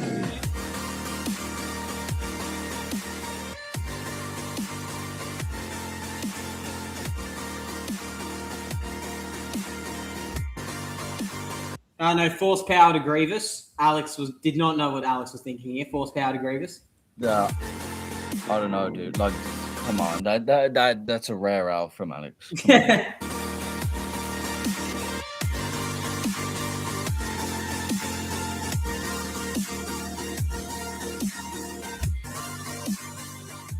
Possibilities as well. All right, Grievous high diff. I'm pretty sure. What do you think of this? I personally would say lower. Yeah. Because this Dooku was, he was not Dooku. Sorry, this Grievous, he was able to keep up with Mace Windu, base Mace Windu from, right before the Invisible Hand fight. So, in that regard, it is much, in my opinion, it's much lower. Much How much lower would you say? What would you have it as? Honestly, probably like no higher than like mid diff is like the absolute most, I would say, personally. I would not go any lower. That's what I was thinking. I would not go any... I'd agree with it being mid diff. I do think you can go lower than mid diff, but like I don't think you can go lower than low mid. Because like Maul was still a very impressive combatant. Yeah, 100%. I wouldn't say it's not like a no diff, but low mid seems fine because I wouldn't push it any higher than mid diff. So yeah, low mid, that's probably where I would stand on that one. Yeah. Yeah, no, agreed. I'm just looking. I'll look at the chat real quick, see if Coffee said anything else. No coffee messages thus far. Oh, a guy called Glitch. This is one of my friends. Hey, Glitch, how are you? He's one of my good friends. I just wanted to say hello to him. And now, if either of us have any complaints about this next video, because I remember this one very well, I'm leaving the stream. It's Return of the Jedi Vader versus Mustafa Vader with G Cannon. Where is Padme? Padme? She was alive. You will not take her from me! You remember the dragon that you brought Vader forth from your heart to slay. You remember the cold venom in Vader's blood. You remember the furnace of Vader's fury and the black hatred of seizing her throat to silence her lying mouth. And there is one blazing moment in which you finally understand that there was no dragon, that there was no Vader, that there was only you, only Anakin Skywalker, that it was all you, is you, only you. No diff. I mean, it's G Cannon, so yeah, it's G Cannon. There's nothing you can really. Yeah, it's pretty much. I kind of felt bad for Vader, to be honest. Yeah. When he said G. I could hear it. You're like, like, just the can't do anything. Yeah, like. If you count all of Legends, then it's more nuanced. But if it's just G Cannon, no, it's a no diff for Mustafa Vader. All right. Oh, coffee. I think we have one more Harry Potter one. It's Palpatine versus Voldemort. Okay, sure. But before Coffee asks, Hyper, who do you think wins? Usual Cyber Empire. I'm from Doctor Who. I'm assuming. I don't know any other Cyber Empire. Or the CIS. I've seen people say there's CIS no diffs. No, the Cyber Empire wins. No. I don't know how many of you know Doctor Who, but Doctor Who is cracked. No, I was about to say, I'm saying Doctor Who. Doctor Who is actually mental. Extremely, like... Bro, I can't think of... so strong in his, strongest form. It's actually mental. Yeah. Like, I can't think of that many verses higher than Doctor Who, to be honest. It's like high out of Versal Plus at the top of its cosmology. So. The only one that I can immediately think of. It's Boundless with a boundless character as well. Sorry, what was you going to say? The only one that I can think of that verse would be stronger than Doctor Who is the Lovecraftian mythos, because they have actually some of the strongest characters. Period. I don't really scale the Lovecraftian stuff like that. Well, I mean, they're boundless. Like a lot of them are boundless, most of them are out of Versal. Like they actually are extremely strong. Oh, really? I'll have to look into that because I've always been interested by that sort of stuff, like Cthulhu and eldritch beings like that. It's always been fascinating. Yeah, agreed. I just got sent a message by Alex, conveniently enough. Oh, what's he said? I asked if he wanted to come on a stream with me, and he said we can do it tomorrow, but today's Sunday for me, so I can't do tomorrow because I got to do some work. So I'll respond to his message. I'll respond to his message afterwards. I don't really like messaging on stream. It feels like a bit violation of privacy almost because I don't know what the other person's going to say. Yeah, you'd probably do it on your phone. Yeah. The boundless one in the Cthulhu mythos is called Azathoth, I think. Azathoth. Isn't that like a Azathoth? I think I've heard that name. It's a very famous name. He's like the Lord of Terror, Lord and Master of all existence. Yog Soloth. He's the boundless. So yeah, I think he's the boundless one, or at least he's possibly out of Earth level. I can't actually remember. There's one. They're extremely strong. They're at least out of Ursal level. Duffy says, Cthulhu Mythos is 1A in my opinion, and you can't have multiple boundless beings in one verse. HH, you just lost credibility with that statement. Wait, credibility with which statement? I think the one where you listed a bunch of entities as like I actually don't know what statement. I was about to say I just said that I just said the Cthulhu Mythos had boundless character. Like I said boundless characters. Like I didn't really mean like it had like 50. Like I just saying Azathoth was the strongest in the verse. Oh, he meant saying Azathoth was the strongest in the verse. He disagrees apparently. Yeah, no. Well, I mean, who would you say is the strongest in the verse? Like Azathoth is put it this way. Azathoth is the one that I've seen hyped up the most. I have no clue in this conversation. Oh, hey, what's up, bro? Asks. Wait, is that him? Wait. Oh no, sorry, not him. Gold Country Edits asks, where does Canon Palpatine scale? Yeah, no, yeah. I was about to say I couldn't. I'm pretty sure it was Yog Soloth, but I could not remember which one. Yog Sothoth. Sorry, I mispronounced that dramatically. Azathoth was just the one I've seen hyped up the most. Sounds like a brand of yogurt or something. I don't know what that is. Anyway, Coffee, don't take away my credibility. I still have credibility. Don't kill me. Don't pursue me. Please. As for the... What were you saying, sorry? Oh, where does Canon Palpatine scale to? Was that the question?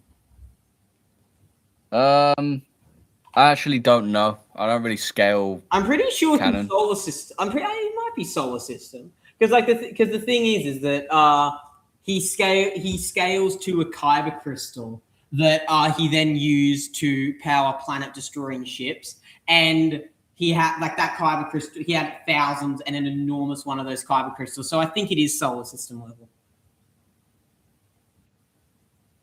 I really don't know. To be I'm honest. not as experienced in canon as Legends. Legends is definitely my forte. Yeah, I since the sequels came out, I've avoided canon as much as I can. All right, we'll do Sidious versus Voldemort, and then we'll get on to the one I've been waiting to do. Mustafa Kenobi versus Malgus. Ah, okay. Word has it you're almost as famous as me these days. I'm going to kill you. I'm going to destroy you. You will be destroyed.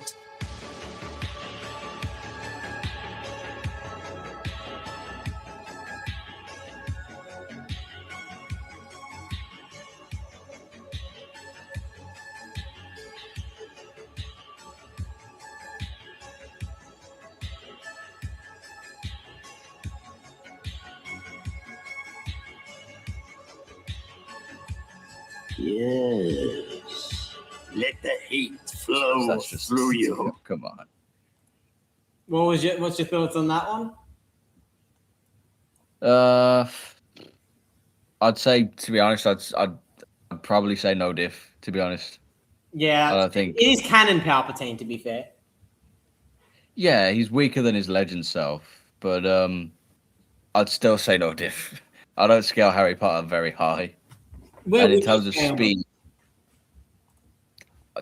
I wouldn't scale any higher than like multi-city block level max, to be honest. Yeah, no, that's fair. I mean, like, there's the feat in the movies of all the Death Eaters destroying the bridge, but that's multiple of them. Yeah, that most and multi-city block, multi-city block. That's like the top tiers. Like your average Death Eater or wizard is not going to be putting out that much power.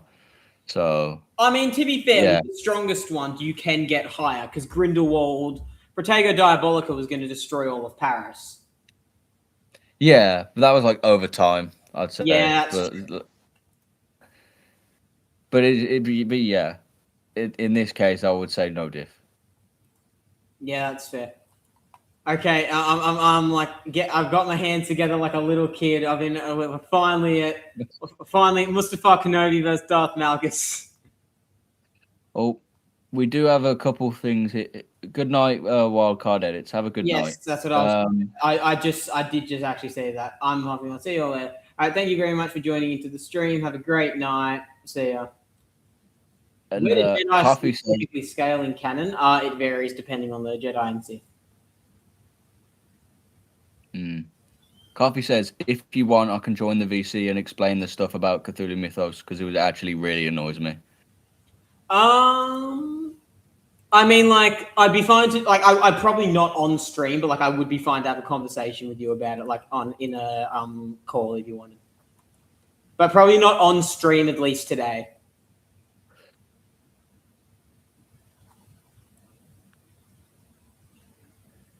The silence is deafening. I'm just waiting for your impending death. Sorry. Yeah, coffee is like, coffee's a killer. Oh, he really is. He's a killer. I'm afraid of him, and I'm a killer. So, I mean, like, I kill so many people in Among Us. Like, yeah, dude, Coffee's like in Among Us. He's so annoying to play against. Coffee just sent me another GIF, and it's of the Anakin igniting his lightsaber on the youngling. So I assume I'm the youngling, and he's Anakin. I'm assuming. I hope I'm not one of the other younglings, please. I'd like to stay out of this. Yeah. No, you're just gonna skedaddle into the other room. Like, let everyone else gets butchered. Butcher. Yeah, I'll be Reva or Grogu. I'll hide in the lift or something. Don't be fucking Reva. Be Grogu. If you're gonna be any of them, be Grogu.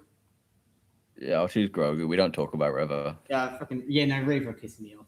That's one of the worst parts. One of the worst things Disney Star Wars has done, in my opinion. Her character was not good. Okay, let's watch this edit. Let's go. I hope a wild lawmaster doesn't appear because that could spell the end for all of us. How many were left behind so that the Jedi could play God? Only a Sith deals in absolutes.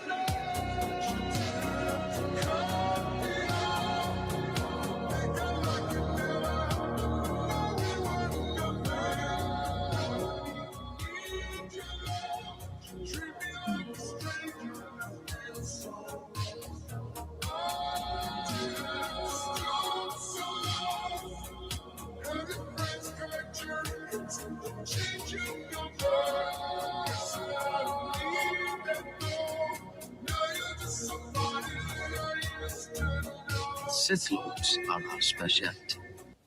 All right, you can go first. I'd probably say no diff again. Oh, the pain is flowing through me. Look, I love Malgus as much as the next guy. He's one of my favorite characters. Me, and you do not love him as much as me. Okay. You but love yeah, Malgus as as much much as as I love Joe him, down the street. I'm sure Joe loves him a lot. Yeah. Joe has a poster of him on his wall, but Yeah. like, as much as I love Malgus, I have to be impartial, and in my humble opinion, Obi-Wan does not struggle at all, in my opinion. What do you think? Okay. So here's where I might like. Okay, I actually have you seen the horror movie trailers where it's like they look into a mirror, they say a name 3 times, and then the like entity is summoned. Oh, Bloody Mary. Yeah, I know that. I'm honestly a bit scared that if I say too many takes that contradicts Lawmaster, he's just going to appear at my house and just kill me, and that'll just be it.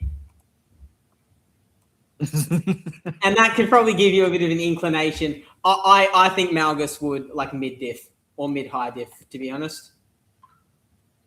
Really? I'm not joking, and I am excluding all bias. I have genuine reasoning for why I think this. Oh wait, Coffee's just sent me another gift. Coffee just sent me like the what?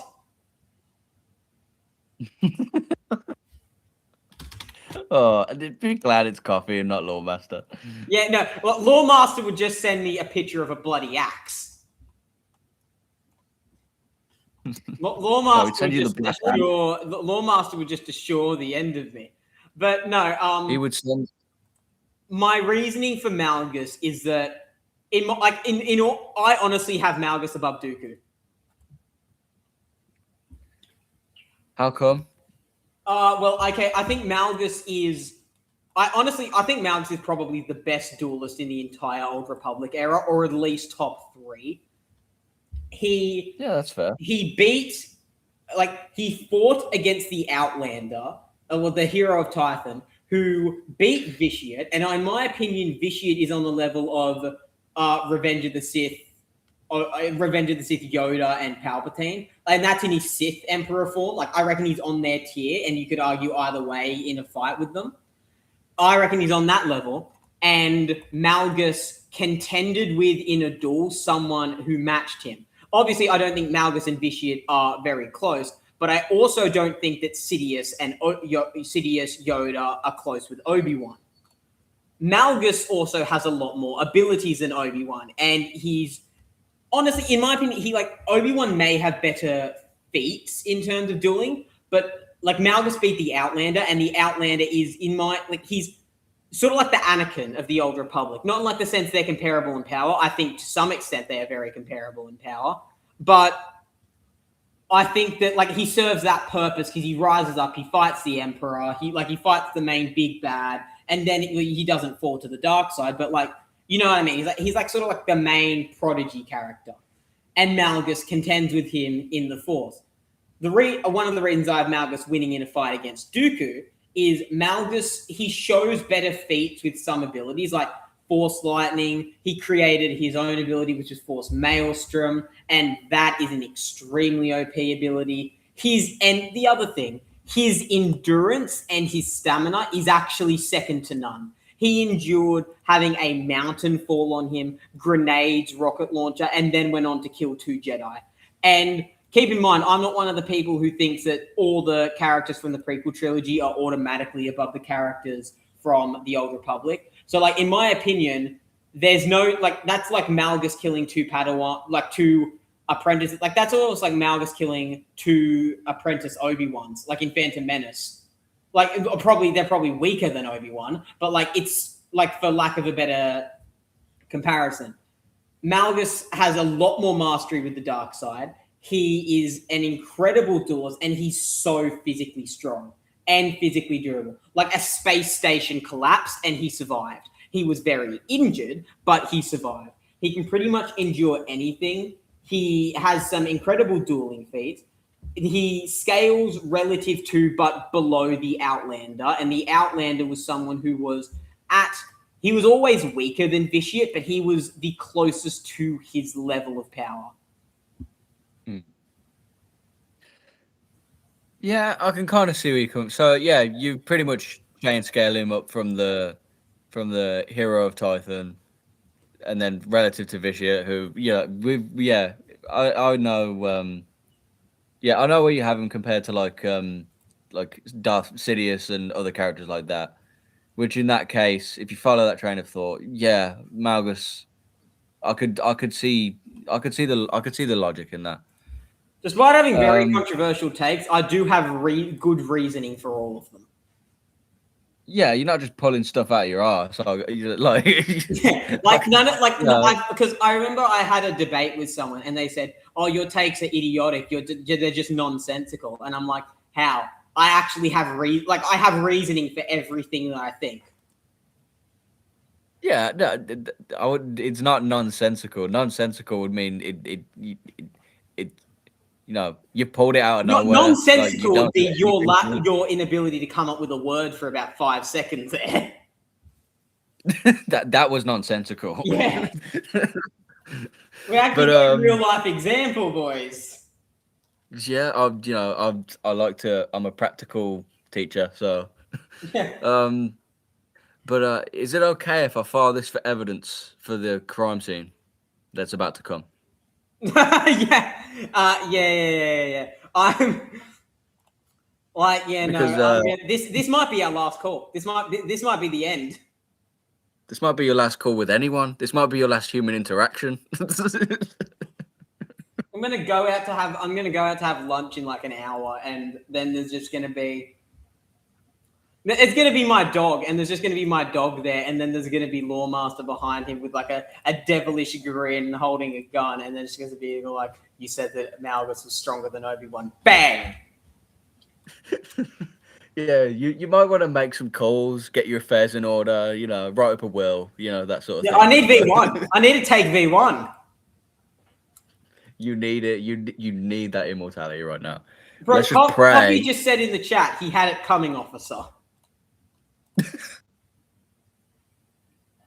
Yeah, those will be. It's an opinion. It's an opinion, but some people care a lot. Some people take opinions very strong. Yeah, to the point where it becomes a part of their personality. But that's not. This does not apply to Lawmaster, by the way. He's very chill. Yeah. But, this is all jokes. Like for those in the chat, Lawmaster will not come to your house and beat you to death with an axe. He's a very chill guy. No, he has strong opinions, but he's a very nice person. So yeah, don't be afraid to go over to his channel. I would recommend. No, yeah, he's awesome. The next video we have lined up is video 6-7. This number keeps crawling back into my life. It's Count Dooku versus Jedi Dooku. Well, I mean, if we have any like issues with this, I'm going home. Show's over, folks. I mean, who wins, a younger Dooku or an older Dooku with the dark side? Exactly. Defeating you will be an easy task. Corruption like yours must be eradicated. You are no match for me. He's right. Jedi Dooku is no match for him. He's really not.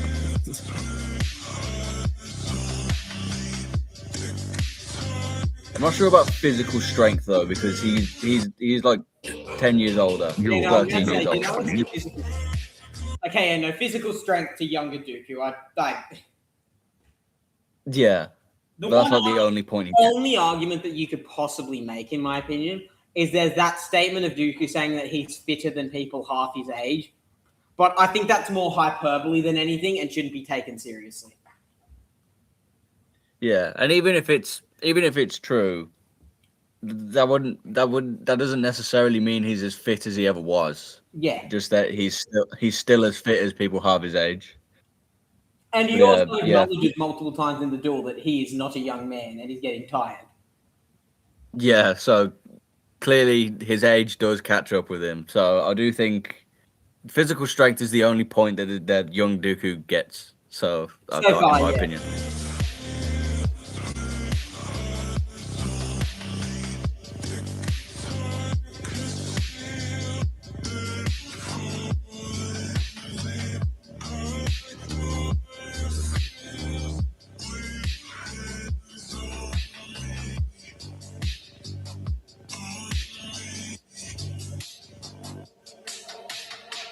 Time to end this once and for all.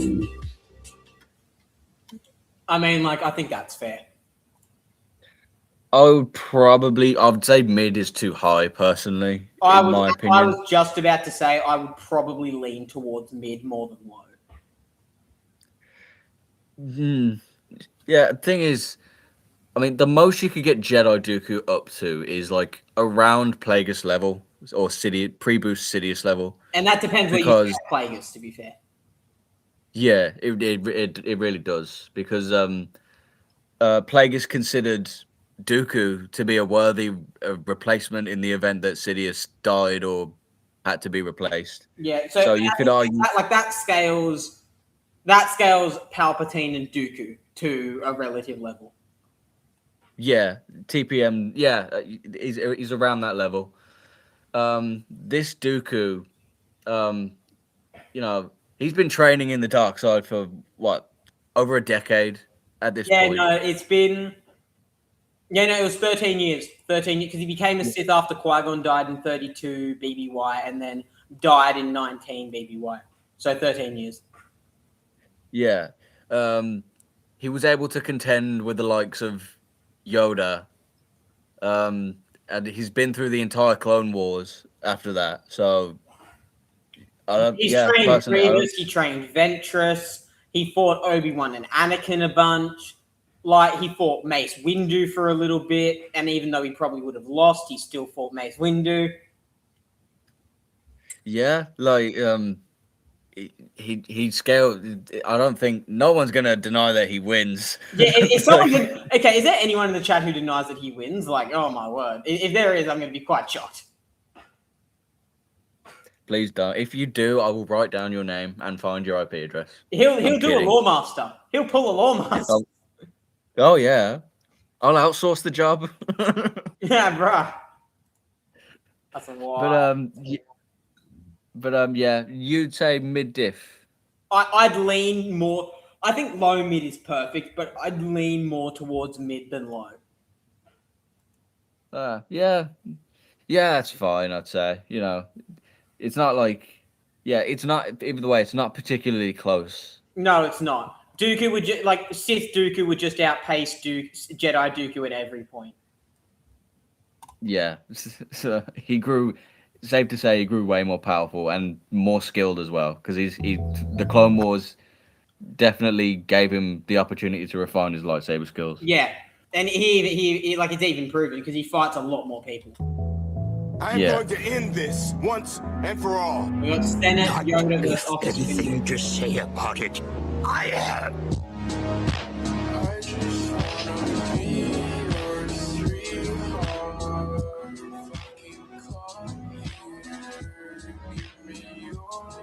Surprise? Not yet.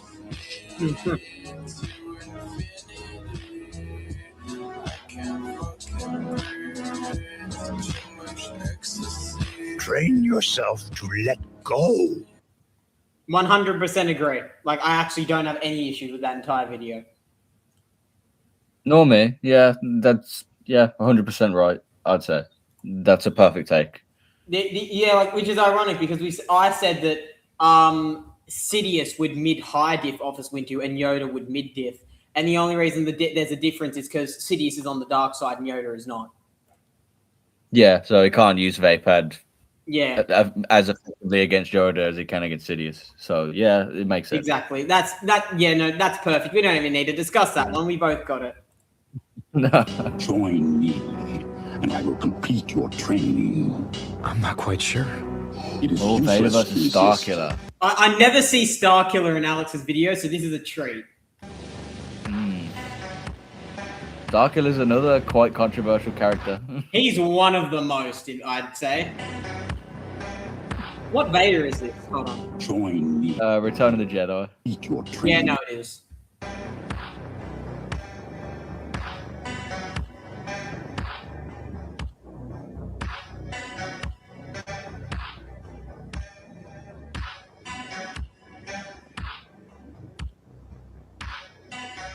I just want to say one quick thing.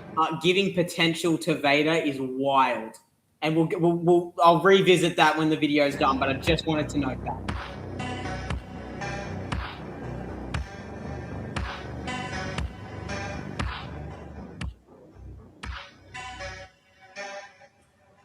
Indeed, you are powerful, as the Emperor has foreseen. What's your thoughts on that? You could argue a lower diff because I'm thinking you can argue a lower diff as well, but Starkiller's so hard. He actually, like, seriously, if every time Niles gets brought up as a conversational kick to the balls, like, Starkiller is a conversational stab to the gut. Because on one hand, Starkiller's grinding the heel in. He downed a Star Destroyer, and that's a great feat. That's like a really impressive one. Yeah, sure. Like Yoda did that, or like something comparable to it. To be fair, like he effortlessly moved 2 separatist ships. I think mid diff is fair. I think you could make an argument for mid high difficulty purely just because of Starkiller's agility and the fact he can use Force Lightning. But I think Vader's a better duelist, and Vader is stronger in the Force. But Starkiller has more like applications with the Force, like with how he can use like Force Lightning and such. What do you think? Who do you think is stronger between Starkiller and Force Unleashed Vader? Ooh, Starkiller. I think Vader is a better duelist, but I think Starkiller at that point the Force. I am of the opinion that Vader let himself be defeated. Really? And he let himself. I am of the opinion that he let himself be captured so that Starkiller could lead him to the Rebels. That's my opinion. Because, and I know this, it's not canon because it never happened, but those were the actual plans for the 3rd game that they were planning to make. Like I can see the game. I can see the logic. I can see the reasoning. I would have Starkiller up purely because he can apply the Force in different ways, and he did have a lot more abilities than Vader to play with, and a lot of them were electricity based, which Vader is vulnerable to. But that's Force Unleashed Vader. By Empire Strikes Back, I would say that Vader was definitely above Starkiller, and even more so by Return of the Jedi. So that's why I think mid-high diff is fair. But I'm also of the opinion, and we'll get to this later because I think he does show up soon. This character in one of Alex's videos. I'm of the opinion that Starkiller is much stronger than Luke in Return of the Jedi. Really, you think? Yeah. Well, I'll be interested in seeing that. What was that, sorry? I'll be interested in that. Very interested. That's almost like the term. That's like the way you said that was almost like the Terminator saying, "You're intriguing." Like you're worried because you're like, "Oh, you like is that a threat?" Like it's like when Warhammer says anything. Just a teeny bit, but I'm mostly curious. I am mostly curious. I'm just joking. Like I know you're not. There is a teeny bit of worry, but the teeny bit of. I mean, like to be fair, you should have faith in me. Like I have reasoning for all my takes, even though you don't agree with them, and like I feel like you definitely respect my opinion because I have good reasoning. Yeah, I do have faith. I don't plan on.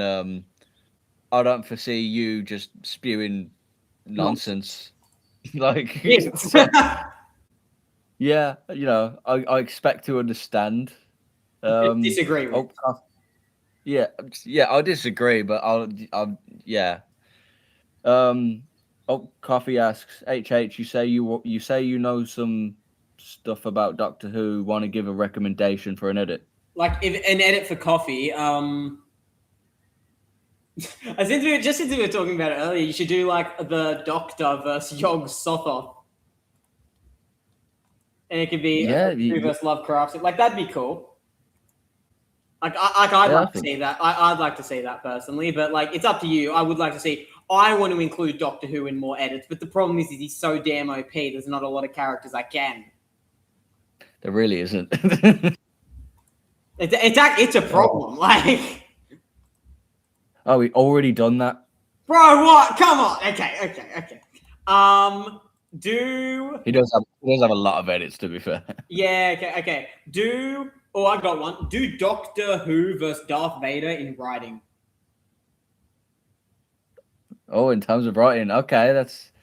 If he says I've done that, I'll swear. If he says I've done that, I'm actually just gonna like fly into the air. Like I'll get superpowers. Skull Cruncher asks, HH, will you ever do scene packs? Maybe in the future. The issue is I want to get really good quality. And I agree, Darth Vader versus Kratos in terms of writing would be peak. That would be peak. Both are great, amazingly written characters. Coffee says, I'll have to check if I've done that. No, you haven't. The fact that you haven't done it. No, you have not done it. If you've done it, remake it if you've done it. Let me search this up. I want to see how many edits he has. Living Coffee _ edits.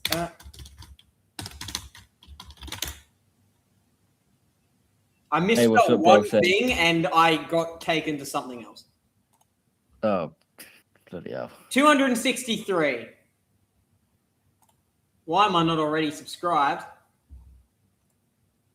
But no, yeah, I would like to say that. That would be a cool one. 11th. He just sent me 11th Doctor vs. Yog Sothoth in. So yes, no, he has done that. I will watch that later. The next one we have is Pre-Order 66 versus Invisible Hand Dooku. I'm pretty sure we have this. I'm pretty sure we'll have the same take, or at least similar. Yeah, probably. I think I know the take of this video. I think I saw it quite recently. You know Alex's take or my take? Alex's take. I think it was like High Extreme or something like that. I do remember. Through me You're close. can you Like, it's not achieve a exact, but I do power remember. greater than any Jedi. I've become more powerful than any Jedi. Even you, Master Sidious.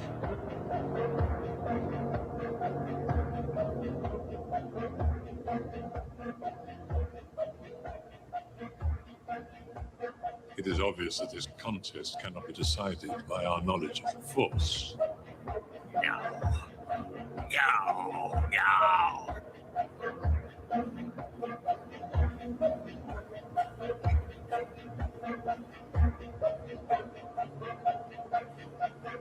You have great wisdom. Your power will be too strong to. Bit high for my liking. I would say high diff. I'd honestly I would sooner go with mid-high diff than high extreme, but I would go with high. I'm with you there. Yeah, I think extreme diff is too much. Because Dooku, if they were that close, Dooku would have acknowledged that. Because he's not one to downplay his own abilities, because he's a narcissist, and he even says Sidious is beyond power, which includes his own power. Yeah, that is. I 100% agree. I don't think Sidious and Dooku were that close. I don't think they were too. If this is Axis of the Universe Dooku, I don't think they were too far removed. But I would say Sidious wins pretty much every time, in my opinion. Yeah. If they were to fight 10 times, maybe Dooku would win one where Sidious tripped on a rock or something. Yeah, I was about to say if they will fight 10 times, and maybe Dooku gets one or two at max. Yeah, I'd probably go with one. Yeah, so I'd say I'm with you there. I'd go with mid high before I'd go with extreme. Yeah, no, agreed. All right, now we got an interesting one. This is another one I've talked about with Alex. Sidious versus Plagueis, both. Phantom Menace Sidious versus Plagueis. Darth Plagueis the Wise. Oh, I think I've seen this one. My apprentice. It's pre-boost. Save others Yeah, no, it is pre-boost. from death, but not himself.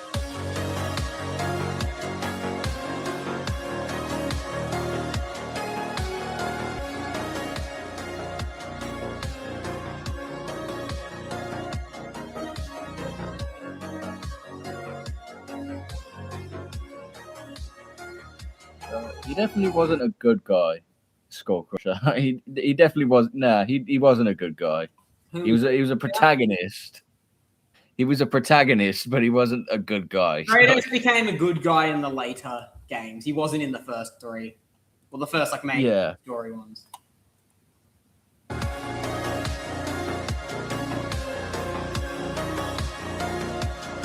am power that transcends ordinary Sith. What's your thoughts on this? Yeah, that's fine. This is pre-Boost Sidious. So, and you could argue, it is. If you read the Plagueis novel, Sidious did fear Plagueis. He was afraid of his power. Plagueis is pretty much the only person that Sidious. It's pretty much Plagueis and Yoda that Sidious is the only people Sidious is wary of. Yeah, and the way he killed him was definitely underhanded.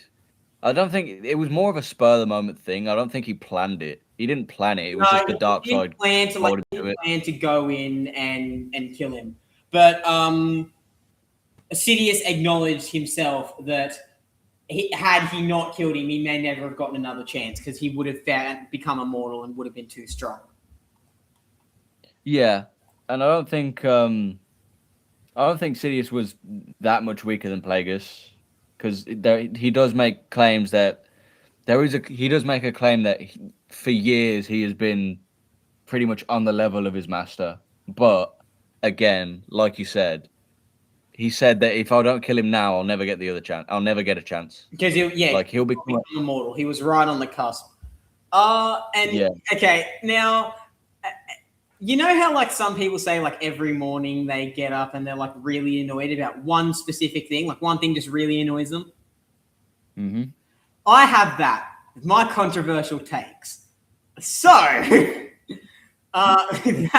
I think that the diff is much lower than Plagueis does win.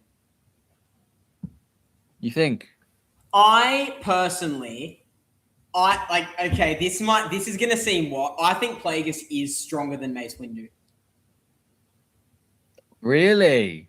I felt the expression in that one. You're just really? So I'll take it you have Plagueis much higher in the prequel trilogy pecking order than most people do. Yes, by far. I think that he is. I reckon that he's below, obviously, I reckon he's above Dooku and Mace, but he's below the Yoda, Prime, prequel trilogy Sidious, and Nightfall Vader, and even base Anakin, I'd say. Oh, Coffee sent me another message. What's this gonna be? Oh, what's he said? Oh no, it's Snow White.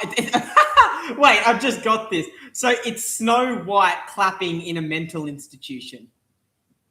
Ah. I'm just gonna I'm just gonna put a laughing emoji. It's all in good Very spirit, guys.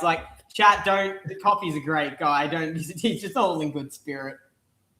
Yeah, he's a nice guy. Yeah. But very subtle Coffee. No. I have no clue what you're thinking at the minute, mate. But as for my reasoning, because you do probably want to hear that, it's mainly Plagueis has statements of being the most powerful Sith Lord of all time, and those are pretty damn impressive. He honestly knows more about the dark side. The only people who probably know more are Vitiate and Sidious, and that's all. Plagueis, and not just dark side knowledge. He knows so much. Period. He knows a lot. And he also considers himself to be much stronger than Sidious.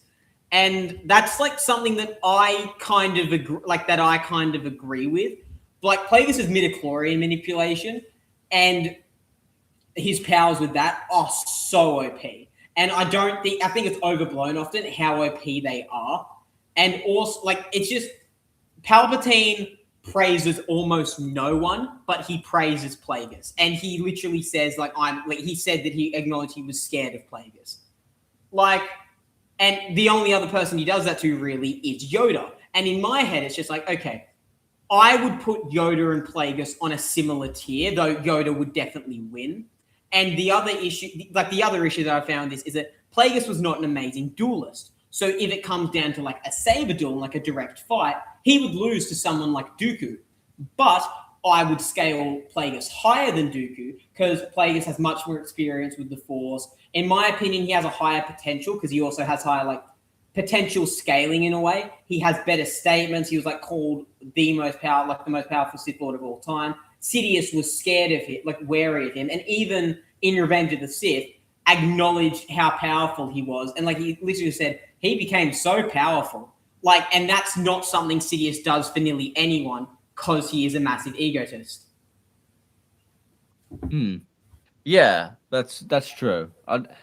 Although I would as for him being on like Mace Windu level, I would probably disagree. I would disagree with that. Oh yeah, no, because I know you're going to disagree with that. Yeah, because obviously once he does kill Plagueis, Sidious is boosted as he becomes the new embodiment of the dark side, and then after that, there's a 10-year time skip between then and Attack of the Clones. Yeah. Throughout which the dark side is only growing more powerful as it begins to, as the Clone Wars begins to come onto the horizon.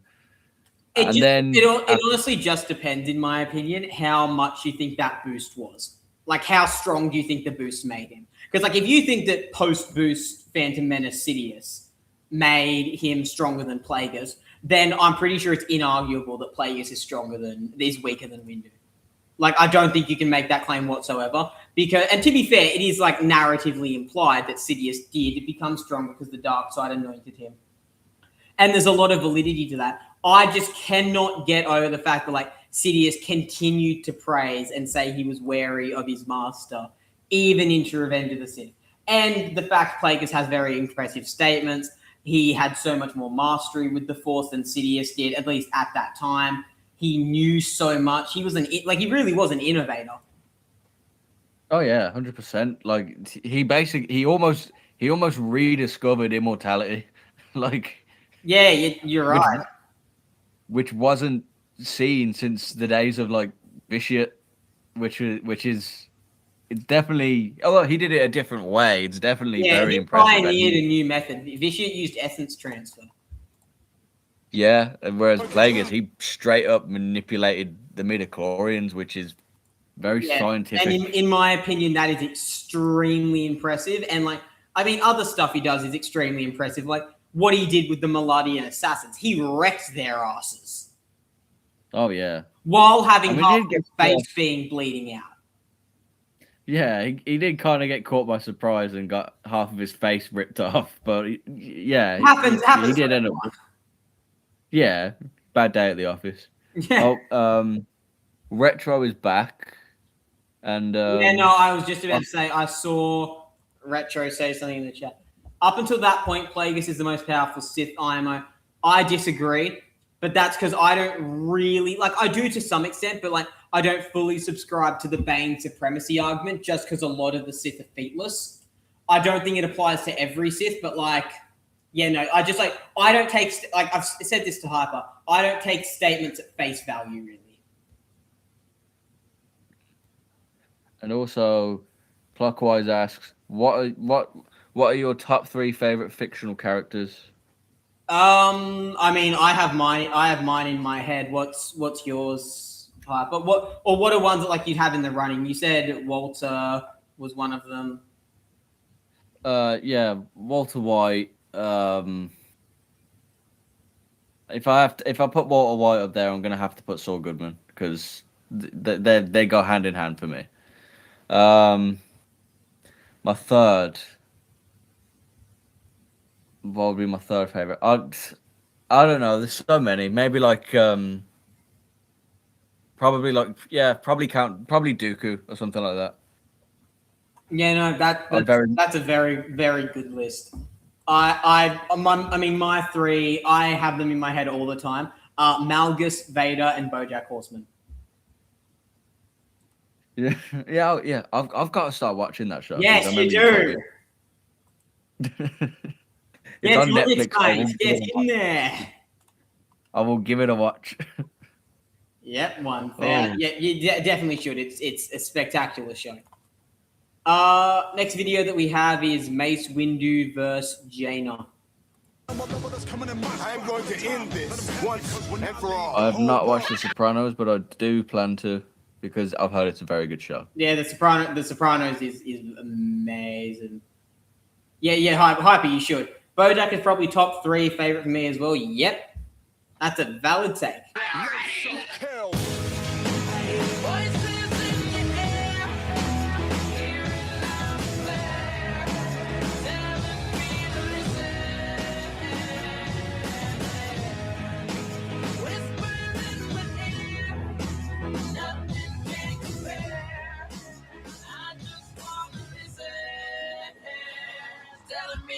I'm sorry. Yeah, I was about to say, I'm pretty sure this is going to be a no-diff stomp from Alex. Yeah, in which case, yeah, I would agree. I would agree. What do you think? Oh my god, watching these videos is making me hate myself because of all my opinions. Oh, no, it's all right. It's okay. I'm joking. I'm being hyperbolic for the sake of humor. But like, oh my god. Yeah. I've expressed this to you, but I do not have NJO very high. And you're finally going to find out how not high I have them. I honestly, okay, see, there's 2 lanes of thought. And I'll go through this complicated thing as quick as I can. Luke, in my opinion, did not surpass the prequel trilogy Titans until about NJO. And that's because of statements relative to Vader's power, Luke's power progression, and things like that. That's like my opinion on that. I do not think that Kaidos was near Luke's level of power. I think Kaidos was the closest, but I do not think that he ever had a massive, like, I don't think he was ever a proper threat, unless to an enraged, off-balance, and mentally nerfed Luke. And as we've discussed, that mental nerf, in my opinion, was extremely drastic, and Luke pinning Kaidos to a chair easily is sort of proof that it was, at least from my perspective. Jaina, in her prime, which occurs after Legacy of the Force, after her amp, is stated to be on the same tier as Kaidos, or like that's implied. I personally agree. I agree with that. I think that's valid. I would still say that Kaidos wins, but I would not say, like, I'd say Kaidos wins purely because of his superior knowledge, and like he has better feats. Like him fighting Luke, even if it was a massively mentally nerfed Luke, is still very impressive. Rarely anyone fights Luke and lives to tell the tale, even if he's mentally nerfed. So I'd still have that. That being said, I think that I would honestly have Mace Windu above. Not by a shit ton. I think it would be like a high diff fight, but I have Kaidos above Windu and below Yoda and Sidious in Revenge of the Sith.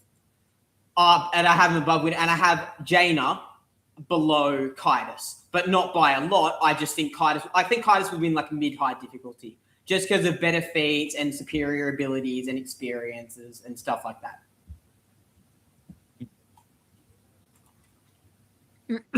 The silence is really deafening now. No, it's 20 to 5 in the morning over here, you see. So even for me, it's quite a lot. But yeah, I can see, because obviously that you go back to the Vader statement, which there is that something to consider, because if that is the case, which you have to take into account, then that would at the very least that would close the gap between NJO and prequel trilogy by a lot. And like I said, that's my another note that I would like to make is that in my opinion, the growth of Sidious between Revenge of the Sith and Return of the Jedi isn't enormous. Like, it's noticeable, but it's not a stomp by any stretch of the imagination. And Luke explicitly compared Kaidos to Vader and not to Sidious. And that leads me to think that Kaidos was more in the realm of Vader's power during that time than Sidious's. So you would have Sidious above. Would you have Sidious as the strongest Sith? In terms of people that are ideologically Sith, yes. But if you include like anyone who could count as Sith, so like Crate or Vitiate. If I'm including people that could count as Sith, I think I'd have Vitiate above, like high or high extreme diff. I'd have like Valkorion, his strongest form. I'd have him above, but there's definitely an argument for Sidious. Crate is a bit trickier because the thing with Crate is that Crate kind of scales directly to Luke, and that's Luke nearly at his strongest form, excluding amps. You can definitely make an argument for Crate, but I would just because he doesn't have as many impressive feats, I would probably have Dark Empire Sidious narrowly above. And then, of course, like if you're including Nihilus and he has that wonder statement, then he just goes in and wipes the floor with everyone. But like,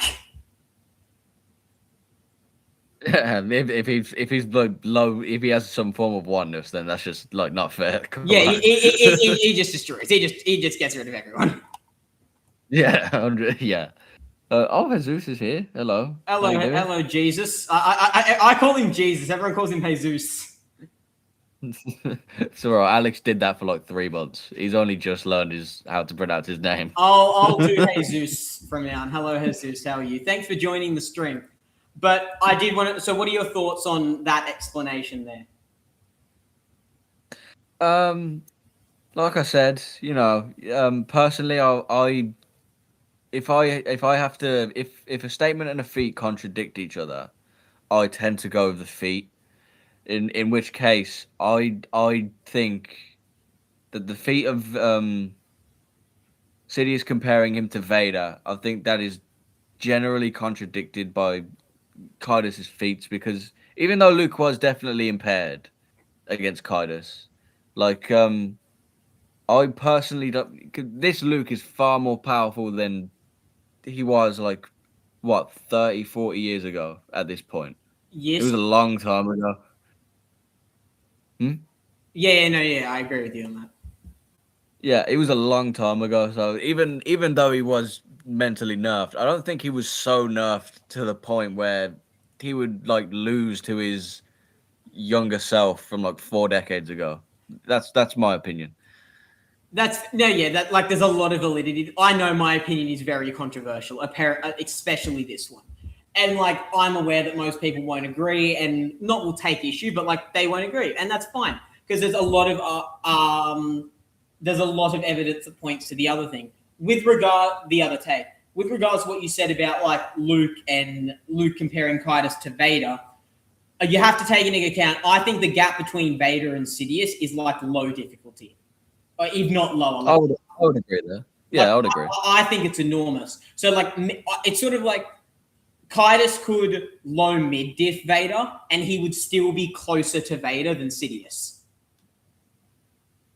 Yeah, that is true. I with regarding Vader and Sidious, I would also have Sidious low diffing him, like not close at all, personally. So I do agree there. All right, I got a quick question for you. How long? Because you just said that you are a little bit tired. How long do you want to go on? Like, do you want to do like 3 more videos and then wrap it up? Like, what are you thinking? Yeah, 3 more videos sounds good to me. All right. In that case, I'm going to quickly go to the toilet and then we'll lock in and we'll do the final 3. And yeah, I'll be back in a second. You once again have to entertain my stream. Very well.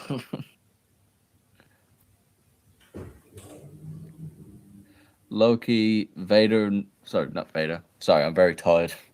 Loki, Kratos, and Bojack are probably tied for number 3 and 2 favorite characters in fiction.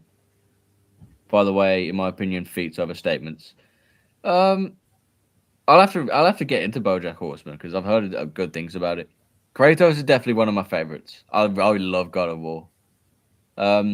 Feats over statements is tricky because it might be valid until they contradict each other, in which case I would put feats over statements, unless there are just so many statements that you can't ignore them. Known HH. I've been watching his videos for a long time, like over a year. but I haven't actually started talking to him until because we both know a YouTuber called Darklight Alex. He's a mutual friend of ours, so we're in the same Discord group chat as him, and that was like a couple months ago. So it was probably around then, but yeah, it was a couple months ago where we started talking, and then it's only been like a couple weeks since we started talking in private DMs, having conversations, things like that. And then he invited me on stream, which I was more than happy to accept. So what a nice story. How long was you there? How long was you there? Hey, what's up, bro? How long have you known HH? Yeah, that was the question I just answered. Oh, what was it? Wait, was it? I thought it was how long you knew Alex. No, I just brought him up because that's how we met each other, like through him basically. Because you're right. You are right about that. We did meet each other because of Alex, and that's good because you're a very nice guy and we're very good friends, and we've been on a stream for the last 4.5 hours. Likewise, you're a nice person as well. Yeah, you're a bloody legend, mate. You're a bloody legend. Thank you. You too.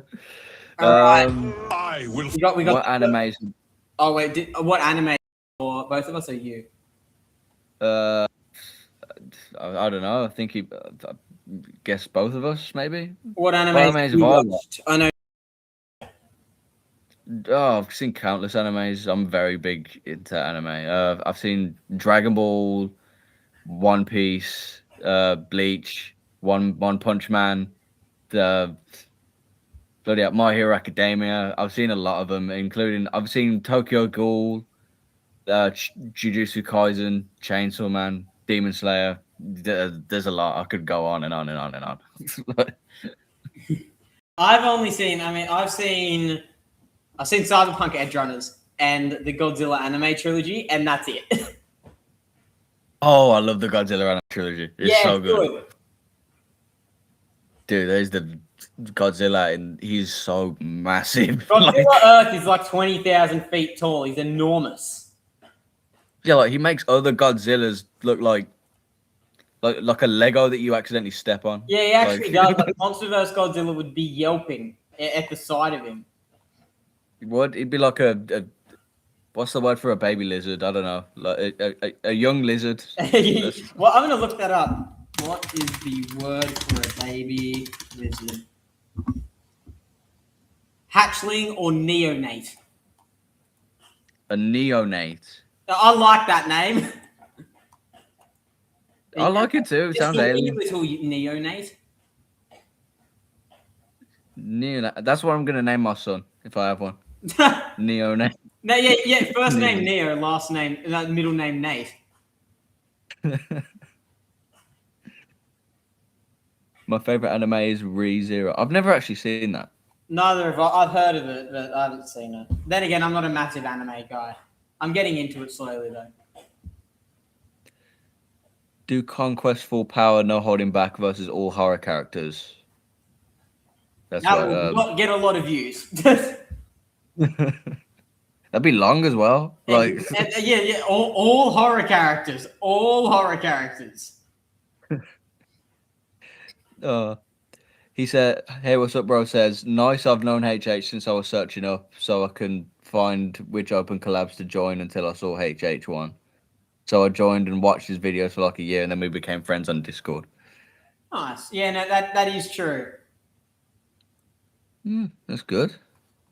Alrighty, I need to watch. We'll get on with the third one because you probably need to go to bed soon. Yeah.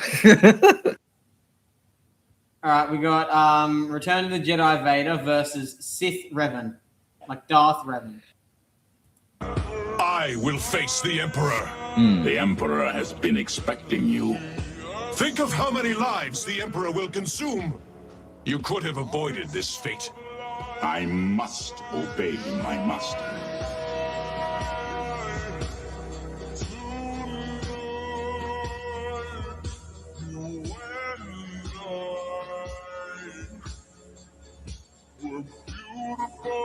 Like diamonds in the sky.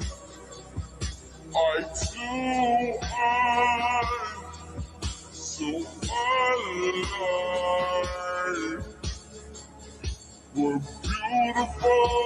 The Emperor is not as forgiving as I am.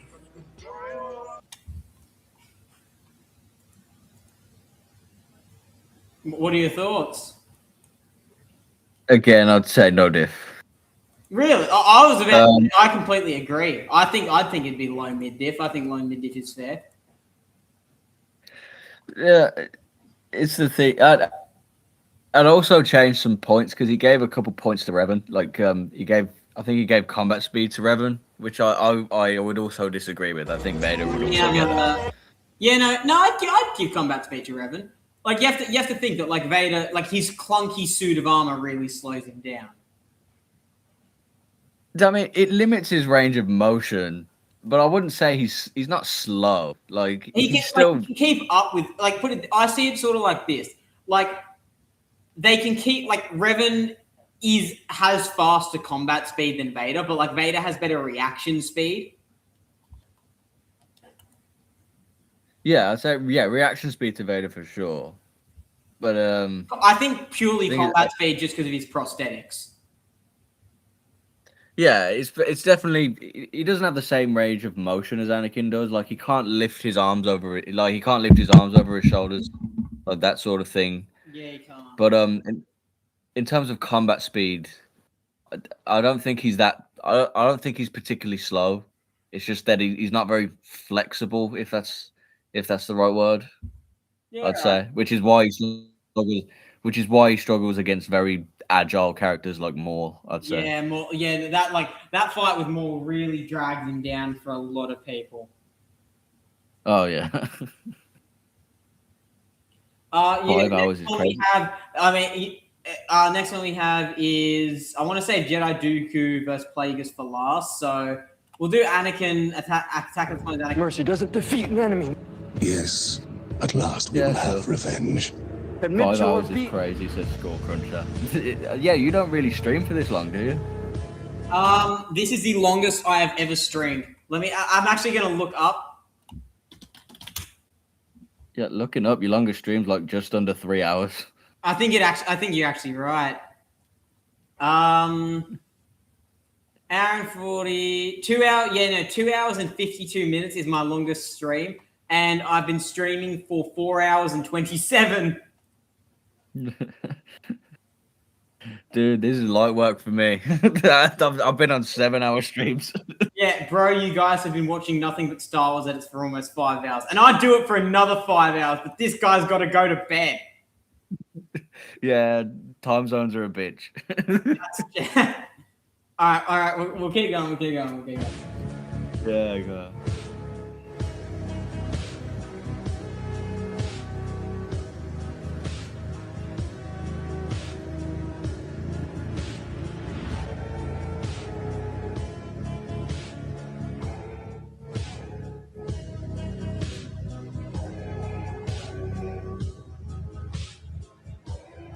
There.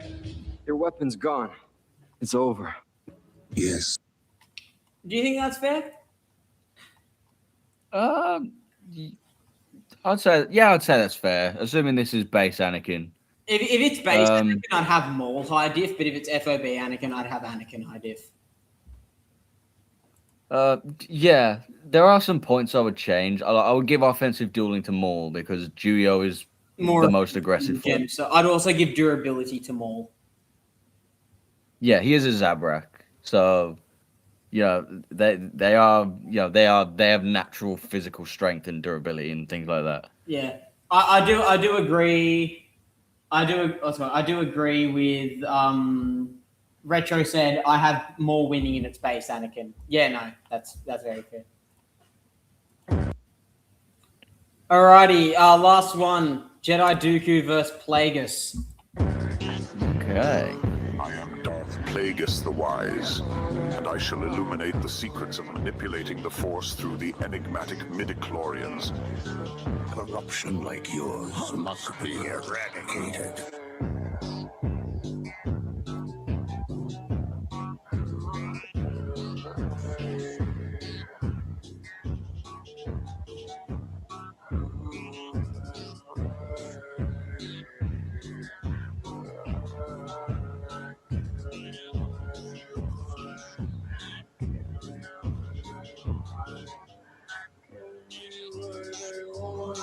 Now go forth, my apprentice.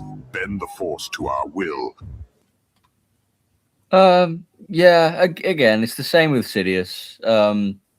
Like we said, Plagueis considered Dooku a worthy replacement in the event that Sidious was dead or stopped being worthy or whatever. So that would put Dooku at least on the level of pre-boost Sidious, who I think would probably get high diffed at least by Plagueis. So yeah, this makes sense. I would probably lean more towards high than extreme. Yeah, no, I would agree with you. Like, I mean, obviously, I think Plagueis, the difficulty is a lot lower. But with your, if I was following like your scaling and like that, the more generally accepted scaling for Plagueis, I would lean more towards high than extreme. Yeah, but yeah, either way, Plagueis wins, and I don't think there's any contention regarding that. It's just how badly you think he wins. Yeah, exactly. Alrighty. Well, that is. That's it. Thanks very much for getting on for the last 4.5 hours. Thank you for having me on for 4.5 hours. It was a pleasure. I would love to do it again. Maybe we could go to 5 hours next time. I would love to, Eddie. Yeah, I would absolutely love to be on here again. And thank you all for watching. And because I know you aren't really used to long 5-hour streams like this, so unless I you're really on Coffee who watch Alex's stream, in which case they never stop watching a stream. No, his streams are very, very long. But yeah, no. Have a great rest of your have a great sleep. I'm not going to say have a great rest of your day. Have a great rest. Yeah, and you have what time is it for you at the moment? It's 2:00 in the afternoon. Yeah, so you have a great rest of your day. Yeah, no, I'm probably gonna go for a little jog, and then I'm gonna make some edits. Oh, fair play. I will be asleep until probably the early afternoon. So you'll be probably asleep until the time it is for me in the afternoon for you. Yeah, sounds about right. Alrighty. See ya, Hyper. Thanks a lot. Have a great sleep, and yeah, would love to do this again. Yeah, same. I would love to as well. Have a good day. Thanks for having me on. Bye, chat. My pleasure. See you guys.